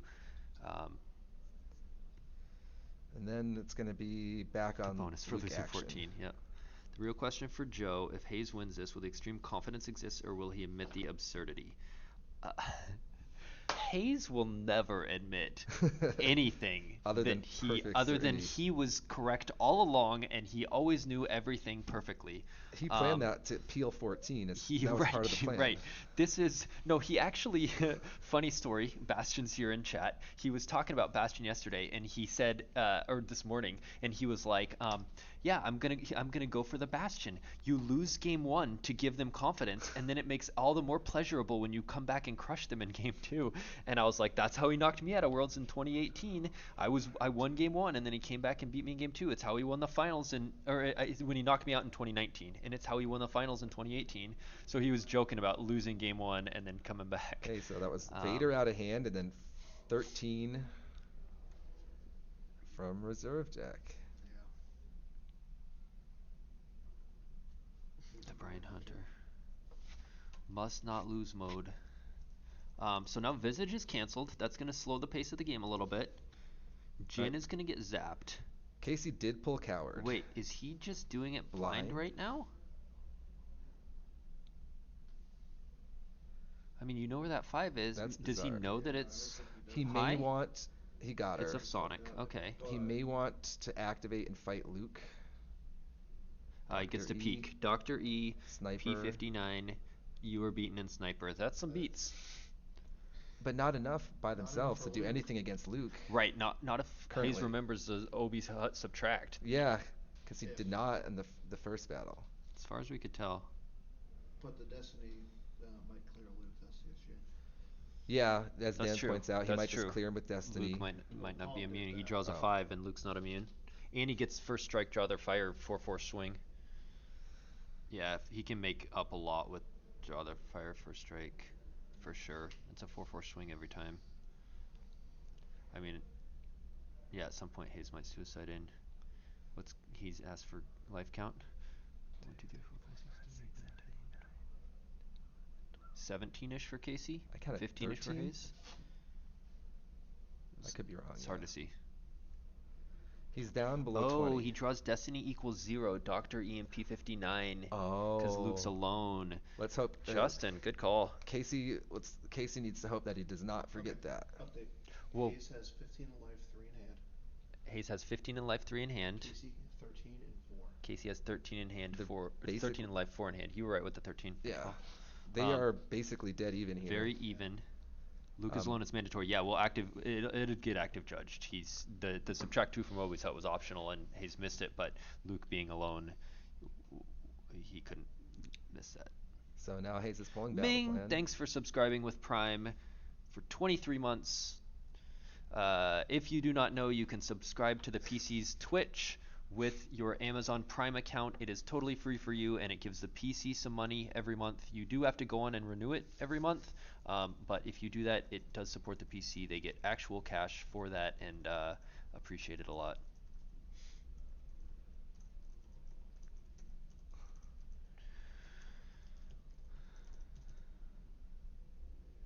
You think Hayes is going to win the game? I don't know about that. He's about to... I mean, they're both... Oh, P59 Coward it's is a out, Ray.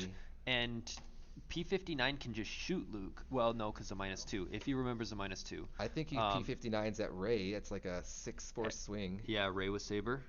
Yeah, I mean, it's the In- first strike, draw their fire make a big difference. Why go after Ray? She's still doing everything. If Ray lives, he gets Correct. Lando.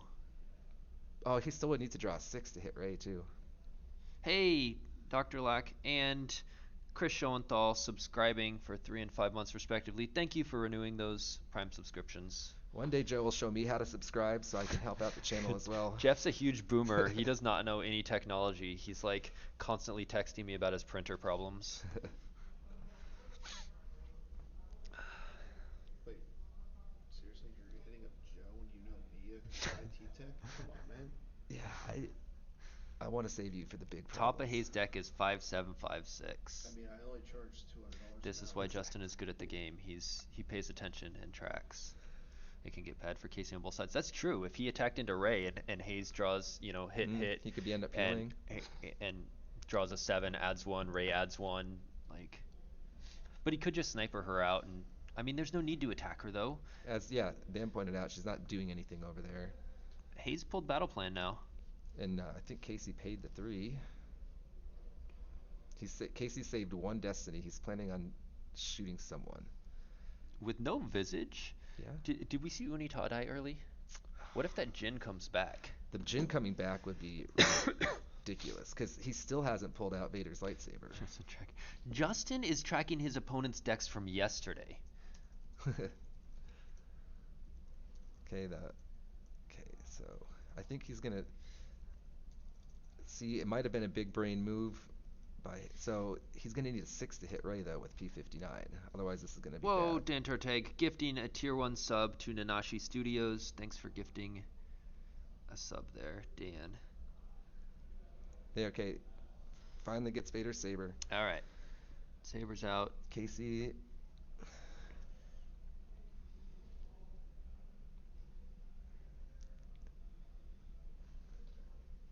Will never retire. Isn't he gonna lose force? What do you mean by lose force? So Coward is out. Oh, isn't he gonna lose force in this battle? Well, first, so Simple Tricks comes out. He's not gonna retrieve. He's gonna make Hayes lose 2 for draw their fire first strike. He's gonna hit Ray and make him lose 2. So that's a 4 net loss. Even if he gets overflowed by 4, it's a wash. Right, he's gonna need a 6 to hit Ray And if he here. draws a 5, he needs a 6 to hit Ray. Yes, if Hayes remembers a -2. I'm still annoyed at that earlier battle. Correct. There's no reason not to do it. There's no reason not to do it on that first swing. Therefore, and it would have been a miss. So Yep. So he clearly didn't remember. Does he now? 5. Does he Come now? on, Hayes. Come on. I think he remembered this time. No, he hasn't pointed or anything to it. He's peeling 2 off the top, I think. Yep. He's thinking. Oh, come on. Read your cards, Hayes. 1. Oh, he's swinging. Yeah, so I think he remembered. Yeah, because he didn't turn her sideways or lose any. And now Casey could end up healing a couple here. All right, we're all like freaking out here. He didn't turn her sideways. He lost for the to the first strike and draw their fire. All right, he hit P59. He might overflow him here. He's going to add 2 I to his think destiny. Casey forgot the -2 this time. He was because Ray's not doing anything over there with Coward. Yeah, well, he's reading the hut now, so. Yeah. Well, Destiny of a 6 7, 8. plus +1/+1. One from Ray, one from the helper effect. So he's That's What did he draw for Destiny? He didn't draw Destiny. so yet. that's 12 to 8. 8. So he's gonna peel 4. Wow. That was not a great Yeah, battle he for caused Casey. 2 damage and is peeling 4. so net of 2. Yeah, so Net of he 2 for and Hayes. plus a P59. Yeah, so net of so he lost 3. He lost 3 cards to And a clear that turn of Ray that wasn't tempo. doing anything. Now Luke gets a drain in unmolested. Well, unless Vader moves over here. He has no more force.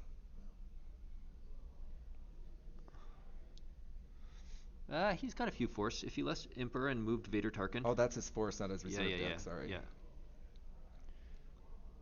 2, What's this 2? 3, He's peeling. 4. That's a battle damage. Peeling to the P59 battle. That battle went really sideways on him.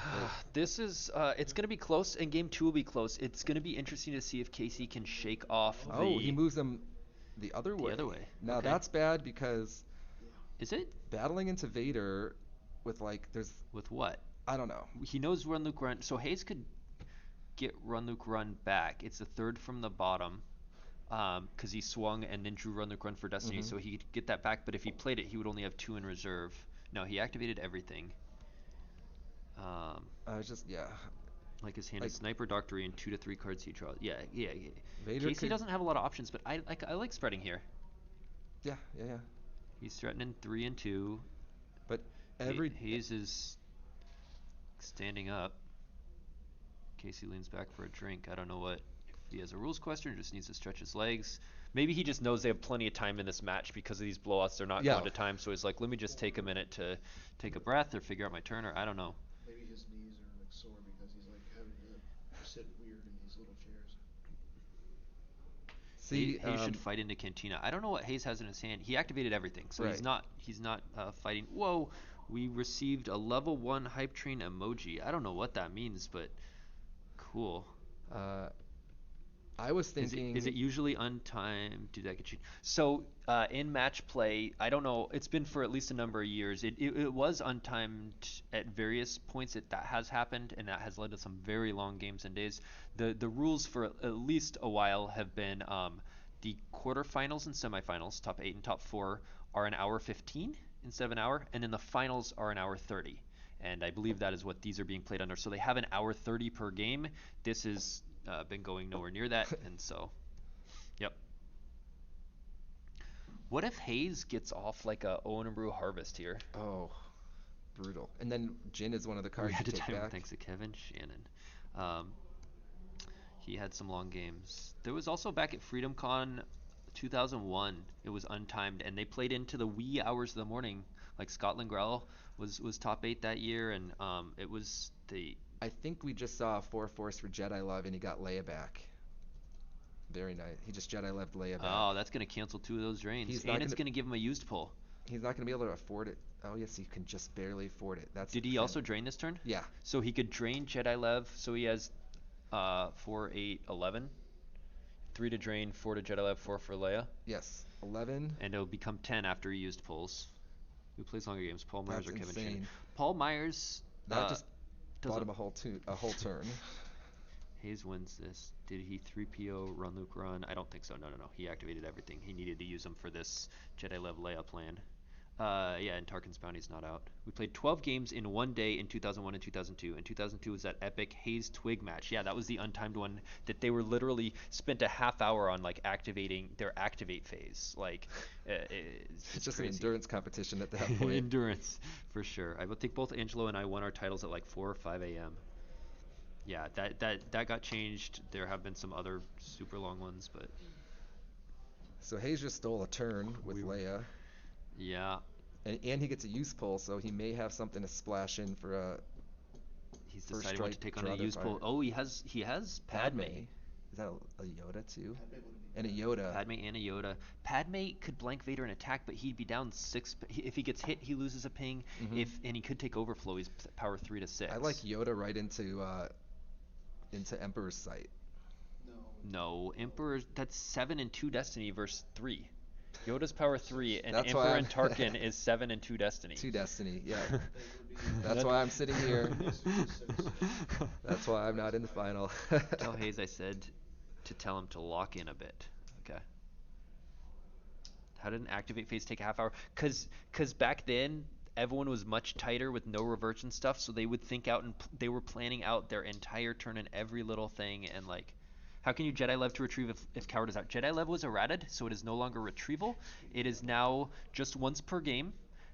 Take a character into hand. Pay for. It didn't used to be once per game. It is now once per game, and it's pay for, take a character from Lost Pile into hand. It is no longer retrieval. It also is at the same time that it was changed to you either redraw it and but put it used, or you take it into hand, but you don't take it in hand and redraw it. So if Vader walkers over, Hayes fights Hom. If Vader walks over, Hayes fights him. Yes. If Vader walks in front of Luke, Hayes will fight. Yes. Thank you for interpreting that. I think Desai's like driving back home right now and texting at the same time. I think he's doing a Scott Lingrell right now. He's watching pretty closely for driving. So Who's that's with impressive. Emperor? Grand Moff Tarkin is. So that's scary to attack into because it's 8 power. I think I said 7 power earlier. It's 8 power and 2 destiny. What a fantastic turn that was for Hayes. He's almost home. Hard to imagine a single Star Wars game going long enough to require numerous bathroom breaks and 2 to 3 meal breaks. You know. So he's gonna pay 3 for the drain. Is he? And let Leia go boop boop. Nope. Oh, he's just 3 to moving, move. guys. Shift everyone over. Okay. Now he does have You Are Beaten in hand. That's his one card. That's Casey. right. At least I believe so. I thought he's a couple Justin cards. took train. That makes more sense if he's on the train ride home. That's right. No texting and driving here. Don't do it.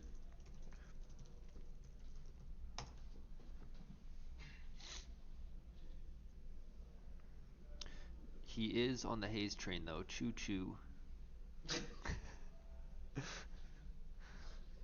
I got Dan to laugh, so I'll keep him coming. I'm here all day. Yeah, with that You Are Beaten, he has force saved. That's kind of a weird stalemate right now. If you had one more dude, you could just run. I mean, if to you're Mos Eisley.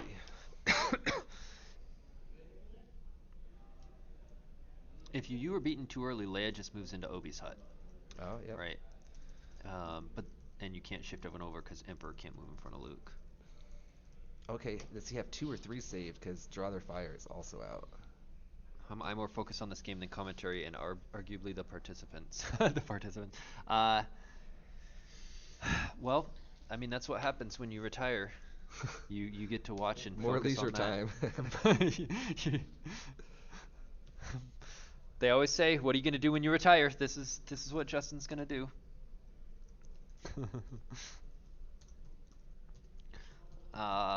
Yeah, I mean,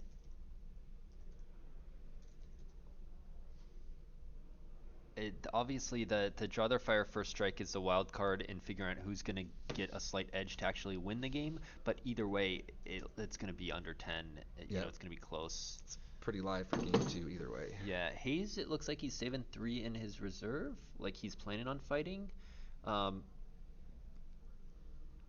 curious. He might have to leave the 3 to keep Casey honest, so that Casey has to preemptively do the You Were Beaten, unless Casey decides to like. Now he activated another one. Okay. You think Hayes can win by low teens?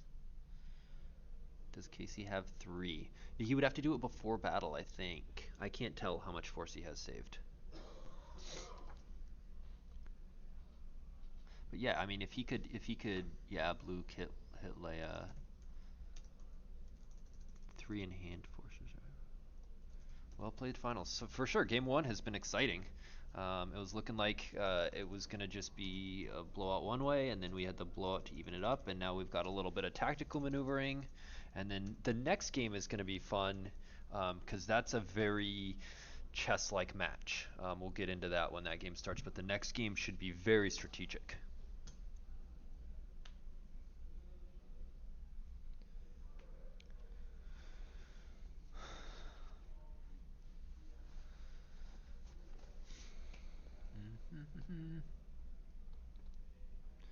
Just move both of them over to Mos Eisley. The problem is if you move Luke, so you have to move Luke first so that he doesn't get You Were Beaten after you move Leia. So you move Luke first. He might then just You Were Beaten Leia so she can't move, and then you can attack into Luke, get the 4/4 swing, add a destiny. Then though, yeah. All right, he's paying 3, 2, 1, 0. Yeah, I mean them attacking into Luke. Getting the 4/4 swing, drawing 2 destiny, clearing him is annoying. So Guide a Palp and move the team. I mean, right now there's only Luke Leia. Paying 5. It's interactive. Dr. Lack, what are you talking about? All right, so there's Lando. No use pull. Used pull. Oh, he can't use pull. He just went to use pull and he can't. Hang on. Yep. Oh wait, is the shield out? Yes. The shield is out, right? He did pull it. We were talking about it Yeah. earlier.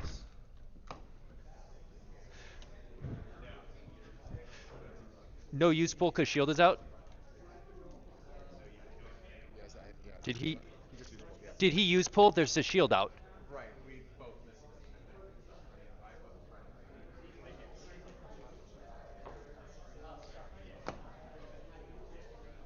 it. They got it. Yes. So we fixed that.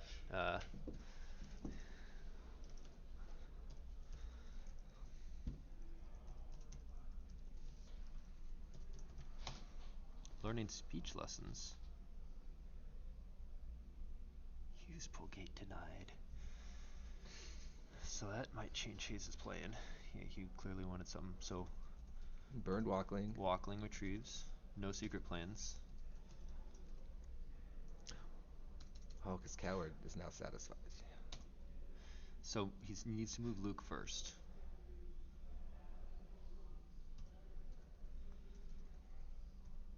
I had plans now, I think.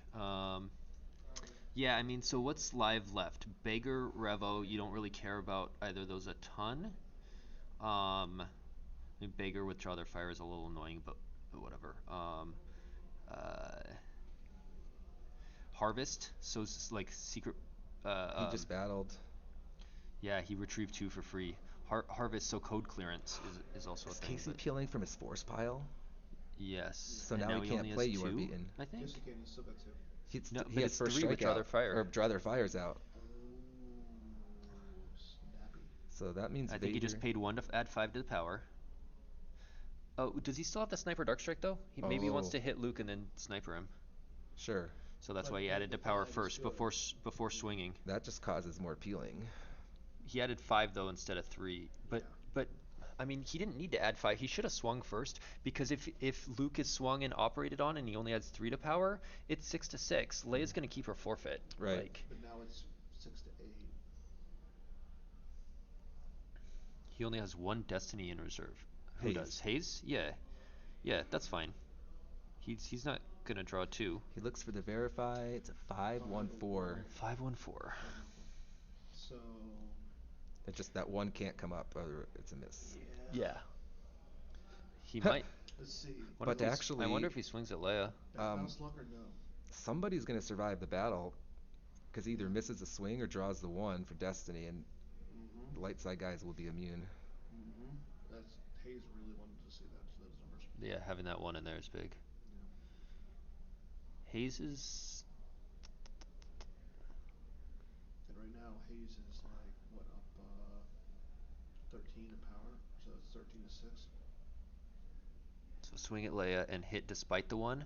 Oh, if you yeah. draw, yes, Yeah. right. But then you. Because Luke's only less than 4. Right. That is the correct call for Right. sure.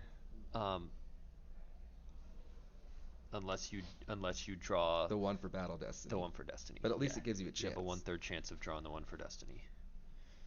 So swing at Leia, but if you draw 5-4 on that, you're sad because then you should have swung at Luke. Yeah. It's So 4 and 4-6. oh, it wasn't even a 1, so it doesn't matter. They're both dead. Oh. I thought that was a Lord Vader. Okay, gotcha.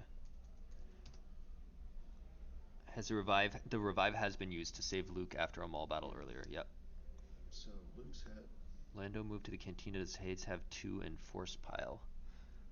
Yes, he does. I can see multiple. I don't know exactly how many. Leia but dying without canceling any drains hurts. it's a bummer. But I get it. She's immune less than 5 though. If he draws, I what think did it's he going draw? to be a 4. Yeah. It's the We 4. think it's a 4. Yeah. So she might be immune and be able to move into the hut and cancel. Well, why not leave her out? Doesn't look like Casey has any characters in his hands. Well, if he draws a 6 to kill Vader, yes. If Vader survives, I'll expect this to it be is at a a 7. 6. Which he'll add 1/7. Oh, it's No, Blaster that's- controls. It's a 5. Oh, Leia it's will a die. 5. Yep. What did you guys see in reserve? You were both like 5-4-1, and I was like, all right. Whoa! I didn't say one. It was old Jeff. Don't tell Okay, me that. sure. Play with less shiny cards is my comment there. No, shiny cards. All right, Vader dies. Everyone dies there. Lando, yes, I believe will move into. I wonder if he was gonna use pull like deflection or something like that. I wonder if when he was thinking he got one. It's still kind of a dead heat here. And we think no. There's the you were beaten is gone. I think he. Why? He had over. Hmm. He didn't play the Vader sniper didn't get either. hit. Why is you were beaten top of lost pile? One overflow. That makes sense. Once he adds one, so he drew a 6. 5, 6, 13, 6 is 19, plus the 1 is 20 to 11. 20 Vader's to in 11. Vader Vader in covers one. 8. Yeah, And that's why he lost the you are beaten. So what's the last card in his hand? Do we know? sniper's extra. Why didn't he Still play the that sniper. against Luke? So he moves Lando in. Yep. Correct. And then pays 1 upkeep. And Tarkin won't want to move in front of him, so it's just Right, because the trading first drains strike, of 2. so it's just drain 2, drain 2. He might even, well, he can't really move someone away because then shuffle battle. If Casey gets low enough, there's one turn So he where pays 3 to drain 2. Pays opts not to lose from hand. Interesting. Yeah, I wouldn't lose from hand. Hand is valuable here because 3PO is on Has he table. walkling retrieved yet? He did Walkling retrieve last turn after playing the Lando to satisfy Coward. if Casey gets down to 2, he can shuffle out and battle for the win. Yeah, right. If he has at least 4 life force, he can. So yeah, he's moving both away to prevent that. Yeah.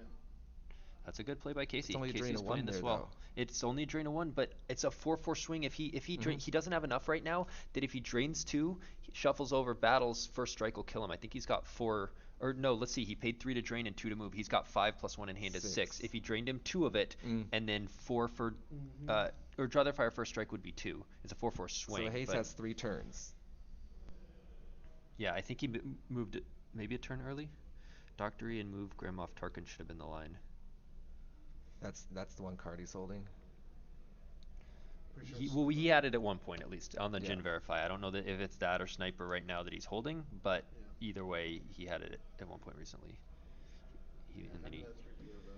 To the draw their Yeah, strike good point, Aaron. It's with Coward. It's only a 2/4 swing for the. Someone loses, but the other person doesn't retrieve.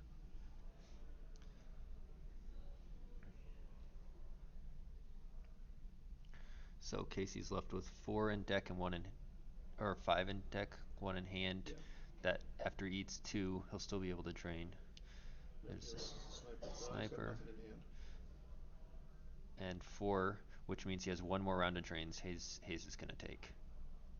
He has Yoda in hand. He's got a Yoda. I like that. I think that's for next turn, because that'll let him retrieve 2. Yeah, no, you just pass turn. You let Casey pay to drain, and then you drain him 2. You battle and you retrieve 2, and he loses 2.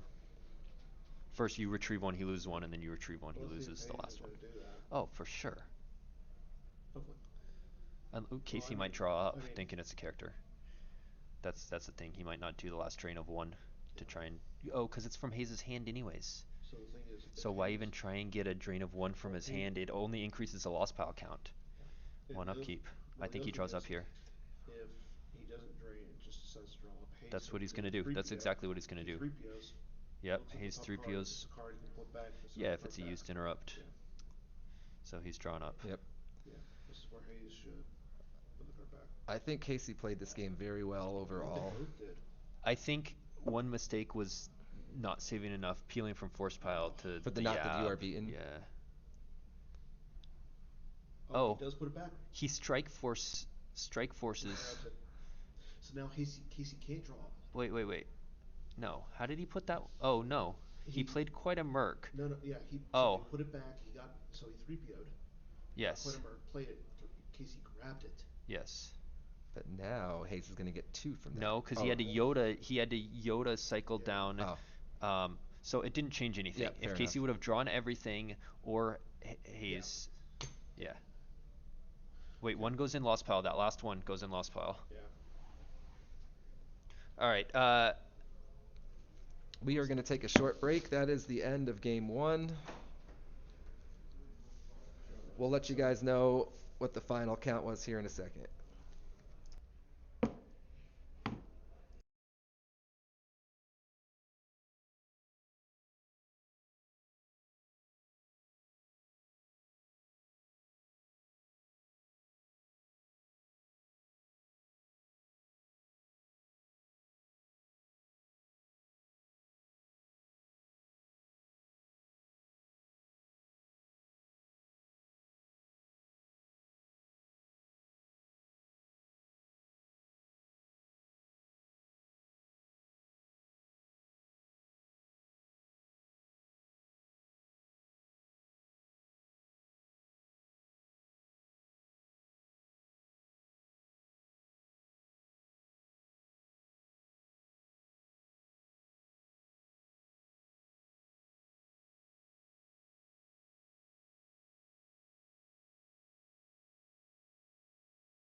lower the table so we can see once it's starting.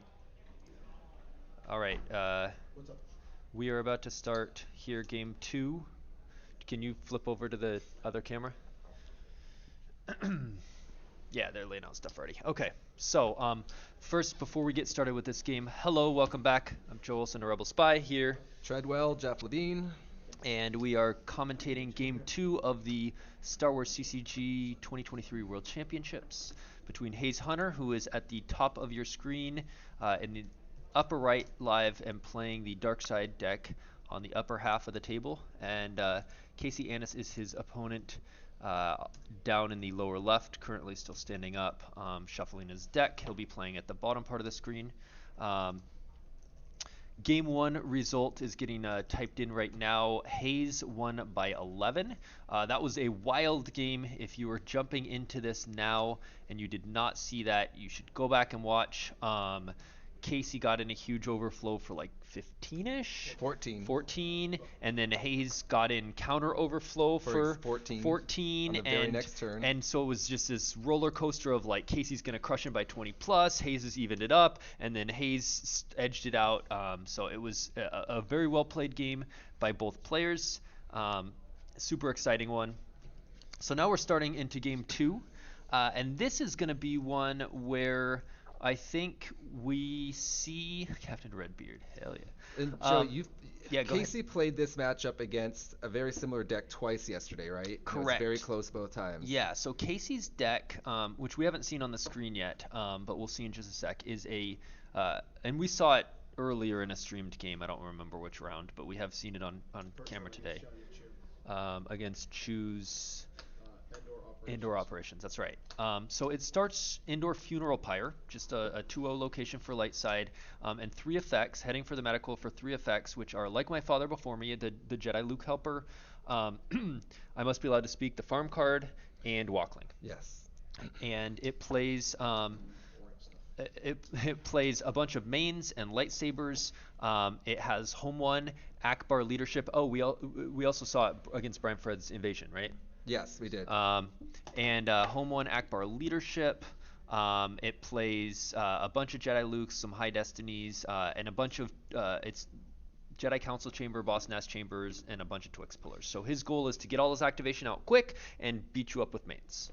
Yeah, Tom's saying Home 1 is bad for Hayes. This version plays 2 systems, so he'll be pretty effective at running away and just satisfying battle plan. Yeah, that's right. So Hayes is doing a slip sliding away deck that starts the desert and Jabba's Palace, You Cannot Hide Forever, Jury Juice, and Jabba's Haven, and he's going to use You Cannot Hide Forever to pull Rendili and Jabba's Haven to pull Nahada, so there's 2 systems. In case he only has the one ship, he'll only be able to cover one of them, and Hayes will just kind of bounce him back and forth in between the other one. So they'll both survive battle plan. Casey will be chasing, so he'll be getting in a drain of 1, maybe 2 if he wants to sit at a system with scanner techs, but then Hayes would be getting his one, so it's a wash. Yep. I think Hayes will be pretty satisfied to just survive in space and run around. That's right. Hayes' goal, and that's the reason why Darkside Space is kind of in a rough spot right now. Light's very efficient with their Han Chewie Falcon package, and that means that Dark is just trying to survive and then win on the ground basically through damage and battles and things like that. Yes, Bastion is right. Hayes will give a lot of activation to Casey. He's going to give him 2 at the Cantina, 1 at Jabba's Palace, 1 at the Audience Chamber, 1 at Nalhada, and 1 at Rendili. So he'll give 6 icons. Casey will likely give Hayes 0 icons. Well, he plays the farm. Oh, that's right. I think he will pull 1 that. icon. You're right. You're right. He will give Hayes 1 icon. Hayes' goal with this deck, he wants to go to the Cantina. He wants to go to a system and survive, like we were talking about. Go to the Cantina with like Josper. Wooher can kill weapons immediately there in the Cantina and droids, and then use on the ground, and Lord Maul can go in there and drain +1 with his saber, and does not get killed by Wooher because he's an EPP, not a weapon card. And he's probably going to be putting. And Casey, oh, sorry. Go ahead. Yeah, go ahead.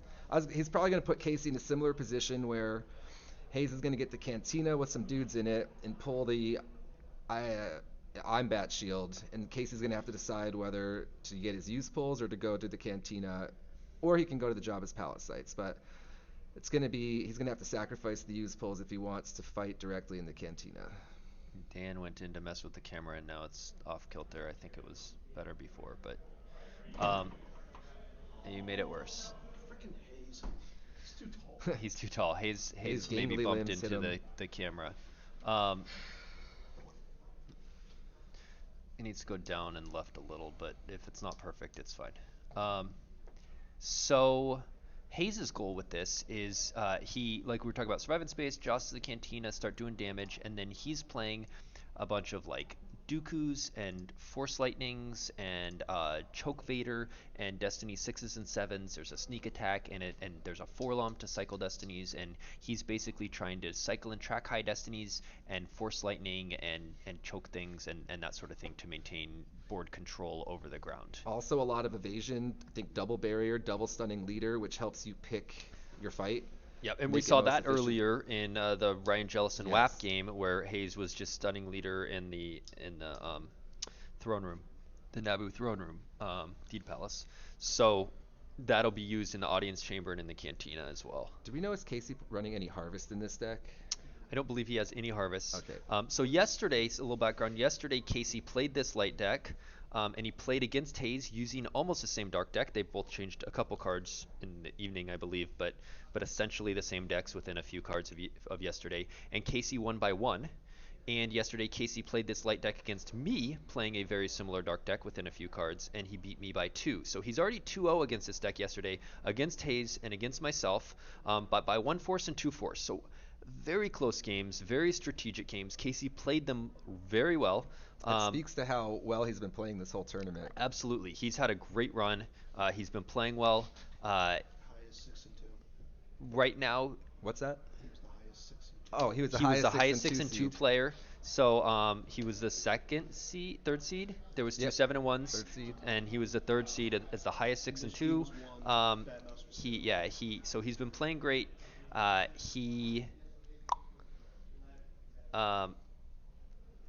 like I said, they were by 1 and 2 force, and he lost game 1 by Close, 11. grindy games, yeah. And he needs to win by 11 plus or maybe 12 plus. And so I'll be looking to see if he takes more risks than he did in those day 1 games, which could end up paying off, or they could accelerate the demise. It just depends on how it goes, That's obviously. right. The other question is the variance thing we brought up last game, where we were like, Casey's hunt down last game got opening hand Cold Feet, which is a shield puller to stop Hayes shield busting, Vanny and another Twix and Forlom. Like, that's an insanely good opening hand. And then the bridge the following turn. Right. Yesterday against me, Casey opening handed both Boss Nate's Chambers and JCC. Same thing against Hayes. He opening handed yesterday. He opening handed pullers for both of them. And so both those games yesterday, he got both of his activation cards opening hand, and he still only won by 1 and 2. So if he doesn't get those this game, it could might be more of a snowball struggle. worse. And that's one of the strengths of the dark side platform, is it's quite automatic with its setup. There's a little variance, but looks like Hayes playing double back to pull Forlom. Forlom or Fett? Oh yeah, I'm curious to see which of those he goes for I first. think likely Forlom, because Hondo can pull Fett, but it's possible, and he might have one of them in hand already, but Yep, he does with go the Forlom. Forlom's going to be crucial for cycling those 7s to track to Force Lightning and Chokin. So, yeah, I think we'll see what Casey gets for that. Oh, you were saying about the automaticness of this dark. Yeah. The dark side platform, it gets to pull 2 systems with the different effects that are both drain -1. Then it pulls the audience chamber with Jabba's Palace. So you're putting out, 2, 4, 6 additional icons. You don't have to use any pullers for that, and it's fairly automatic. Yeah, Tom, you said Hondo's my favorite card you guys play. Good find. It's great to get that Fett to guarantee that space. What we were finding is turn 1, a lot of times we'd be like, just draw a couple, whatever. Turn 2 would be Joss to the Cantina from the Cantina text from downloadable. deck. Audience Chamber to pull Hondo from deck, and Hondo to pull Fett from deck. So you are at 3 battlegrounds, satisfying resistance and threatening a drain of 4 with no cards required from hand. You can insane. miss pulls obviously, but there's a lot of automaticity built into all your locations are pullable without needing. So you give up a lot of icons, but it's all just you get a bunch. It's automatic. And Tom Strother has sort of shifted the game this way in a lot of ways to just being like, I just want to activate 14 on my turn 2 and do whatever I want to do. So we see now Hutta, and he's trying to decide between his two sites. I've always wondered, do you You know, do you pull the 1-0 Jabba's Palace site or the audience chamber first? that's a good question. I would say if it's a deck, a platform deck like 0 Hour QMC, something where you're like, I just want to start setting up damage, set up my free space, I would probably pull Audience Chamber to make sure next turn I didn't activate it, so I could do that Hondo Slave 1 path. Oh, yep. Here, I don't think you're going to be going as fast. So, and since you had that Forlom, I think dungeon into Forlom, it makes Forlom deploy -1 there, and then you can start your cycling. It depends if you have stuff in hand to cycle to. Either one is valid depending on your hand and the matchup. So we got Cantina. Oh, I forgot to mention that Cantina is another pullable site. So that it's actually 8 icons that you throw down on turn 2. Or Hey, turn 1. Sean, are you supposed to be watching this, or are you supposed to be working on your thesis? Get back to work. He could have said automation, but automaticity is still a word, I believe. Okay, Tom says he doesn't think the 1-0 was in there. It might not have been. He might have activated that, so he had no choice. Looks like I saw a Gallet in hand, maybe a P59.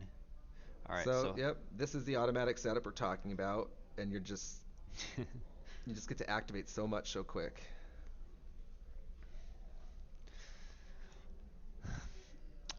He also looks like he opening handed his something special playing grabber, so that's huge because he did not need to ditch You Cannot Hide Forever. Hayes' plan in this is keep You Cannot Hide Forever on the table to make those Jedi defense value -1, and but that means you don't get that second grabber. But being able to opening hand, it means cool, you can still grab something else and have that -1. This sort of automation is what we're trying to get away from. That's a good question.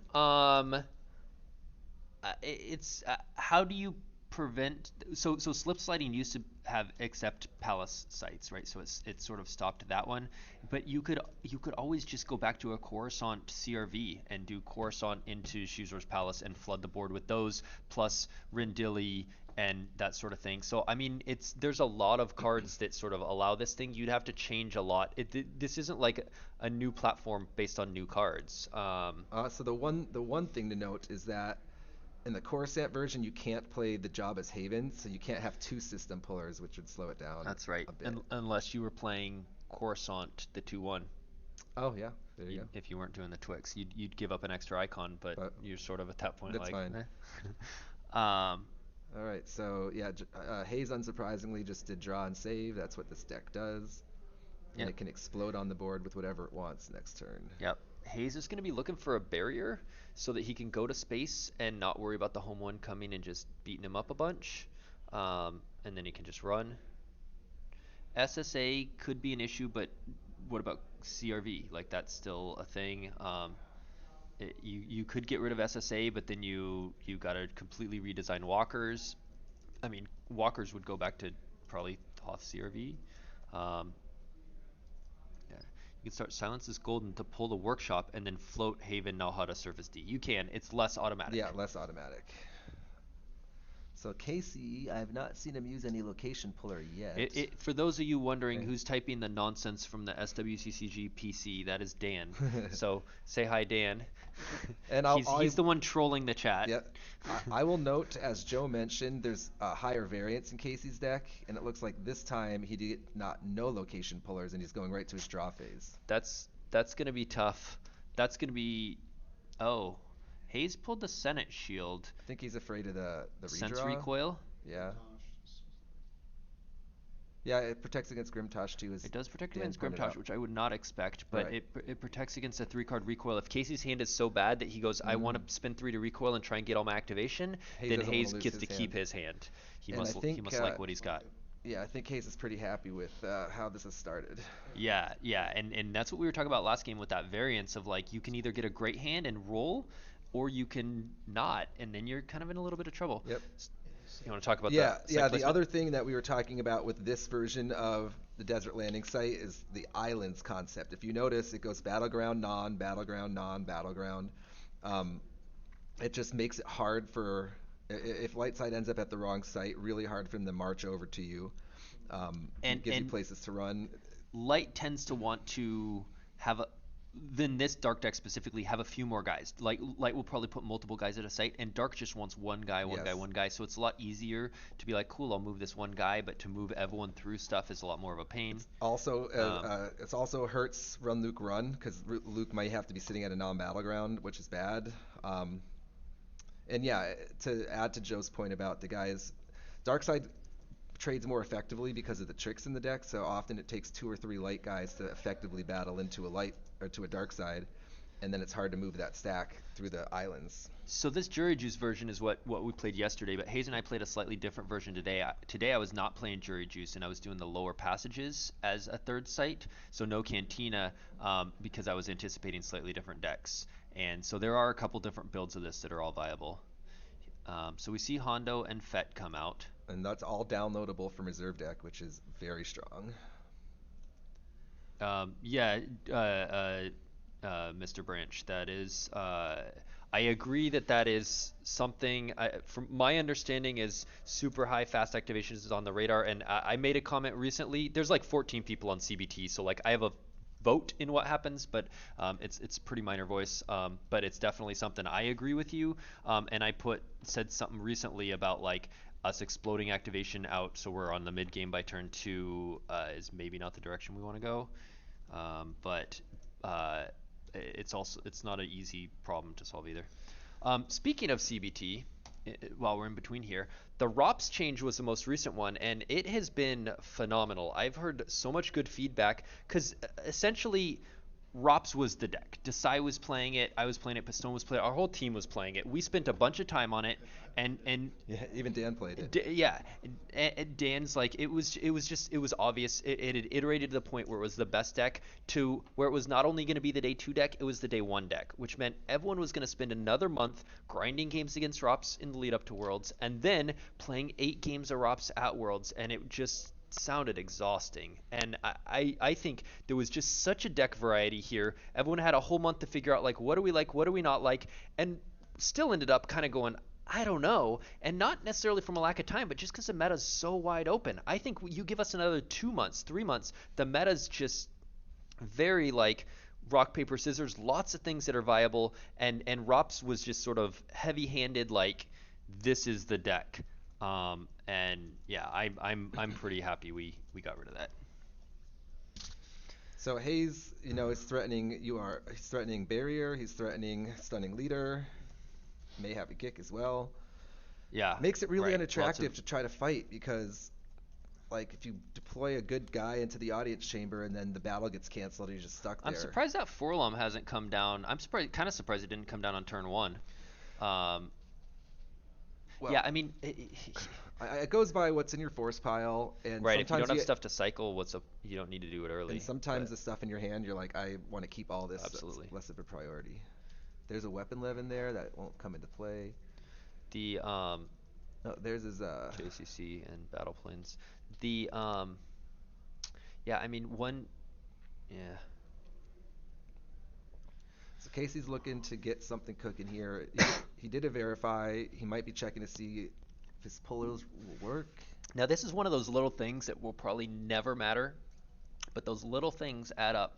I don't like that Hayes put the ship to Rendili instead of Nalhada, and here's why. Nalhada search can be a good control phase search to plan out your turn, and if home 1 goes there, it turns off that search. So I mean, maybe his plan is home 1 comes onto me, I barrier and then move there, but you generally want to be there to allow that search. And that is a very good point. Prevent light Those from little things controlling add it. up. It could be a bait. So Luke comes down And sticks, it looks like. and gets a use pull. I'm surprised Hayes didn't pull a shield for that. The shield would still not stop it because it's a Jabba's Palisade. Right. Yeah. Only the cantina is the one that stops it. Yeah, Cantina and then non-battleground sites. So would stop with that. Luke, look how far Luke is from the cantina. So Right, Luke that's wants to like- avoid the Cantina anyway because of Wooher. Oh yeah, true. So yeah, Casey's perfectly happy having Luke there or at Jabba's Palace. Casey just said it play Cantina Brawl. Yeah, as Dan pointed out, unless there's cantina brawl. I don't think likely. I did get Cantina brawled yesterday though, twice. Against V's was playing a Watcher Step with the Cantina Brawl. He blew up my Emperor. Actually, we both did. We both drew a 7. He had tracked a 7, and I blind drew a 7. It was this SSA deck with a Phantom Menace, so my Emperor died.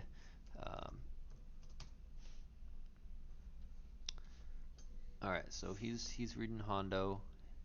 Hayes is looking through his shields.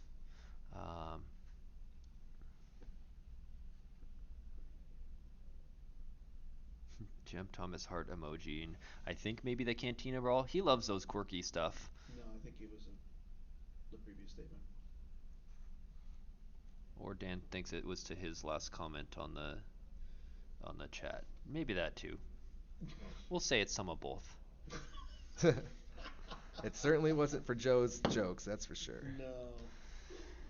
All right, Hayes doesn't pull a shield after reading every one of them. Hayes has a sense recoil in hand. That's interesting. And that's a good feeling to have. Right.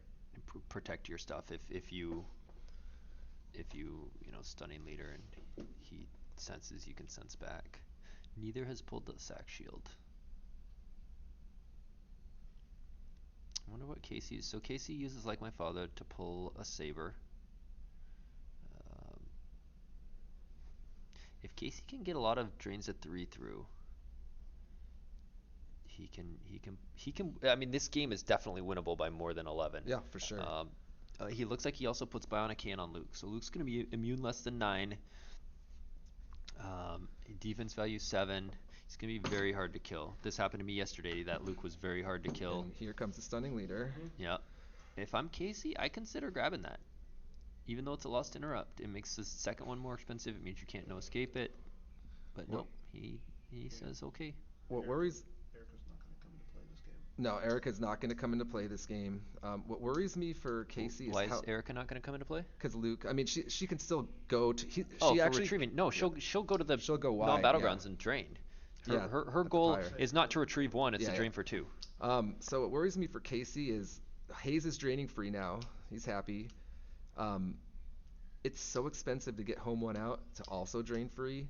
That's like losing a whole If he had his other 5 icons out, but he doesn't have no any activation. of those. I'm surprised he didn't use pull into a speak to get out activation. I think he used pulled into a trick or something. Oh, he actually lost the farm. I don't know if he did that on purpose. Gee. That's more activation. So Casey right now is getting 2, 4, 5, 6, 7, 8, 9, 10. Plus Walkling, or did you already count that? I counted that. Hayes is giving him 6 of his 10. I'm counting 11 if you count your like self force. Maybe I'm wrong. 2, 4, 5, 6, 7, 8. No, you're right. 10, yeah. So he's getting 10, 6 of them from Hayes and 4 from himself, his starting sight, Walkling, and himself. Hayes might just activation run away from this because Hayes is getting. And now I expect to see Maul. 14. So it's 14 to 10. If Casey got out his other 5, he'd be ahead. But yeah, that Lars farm being lost, how did it just got lost to the drain?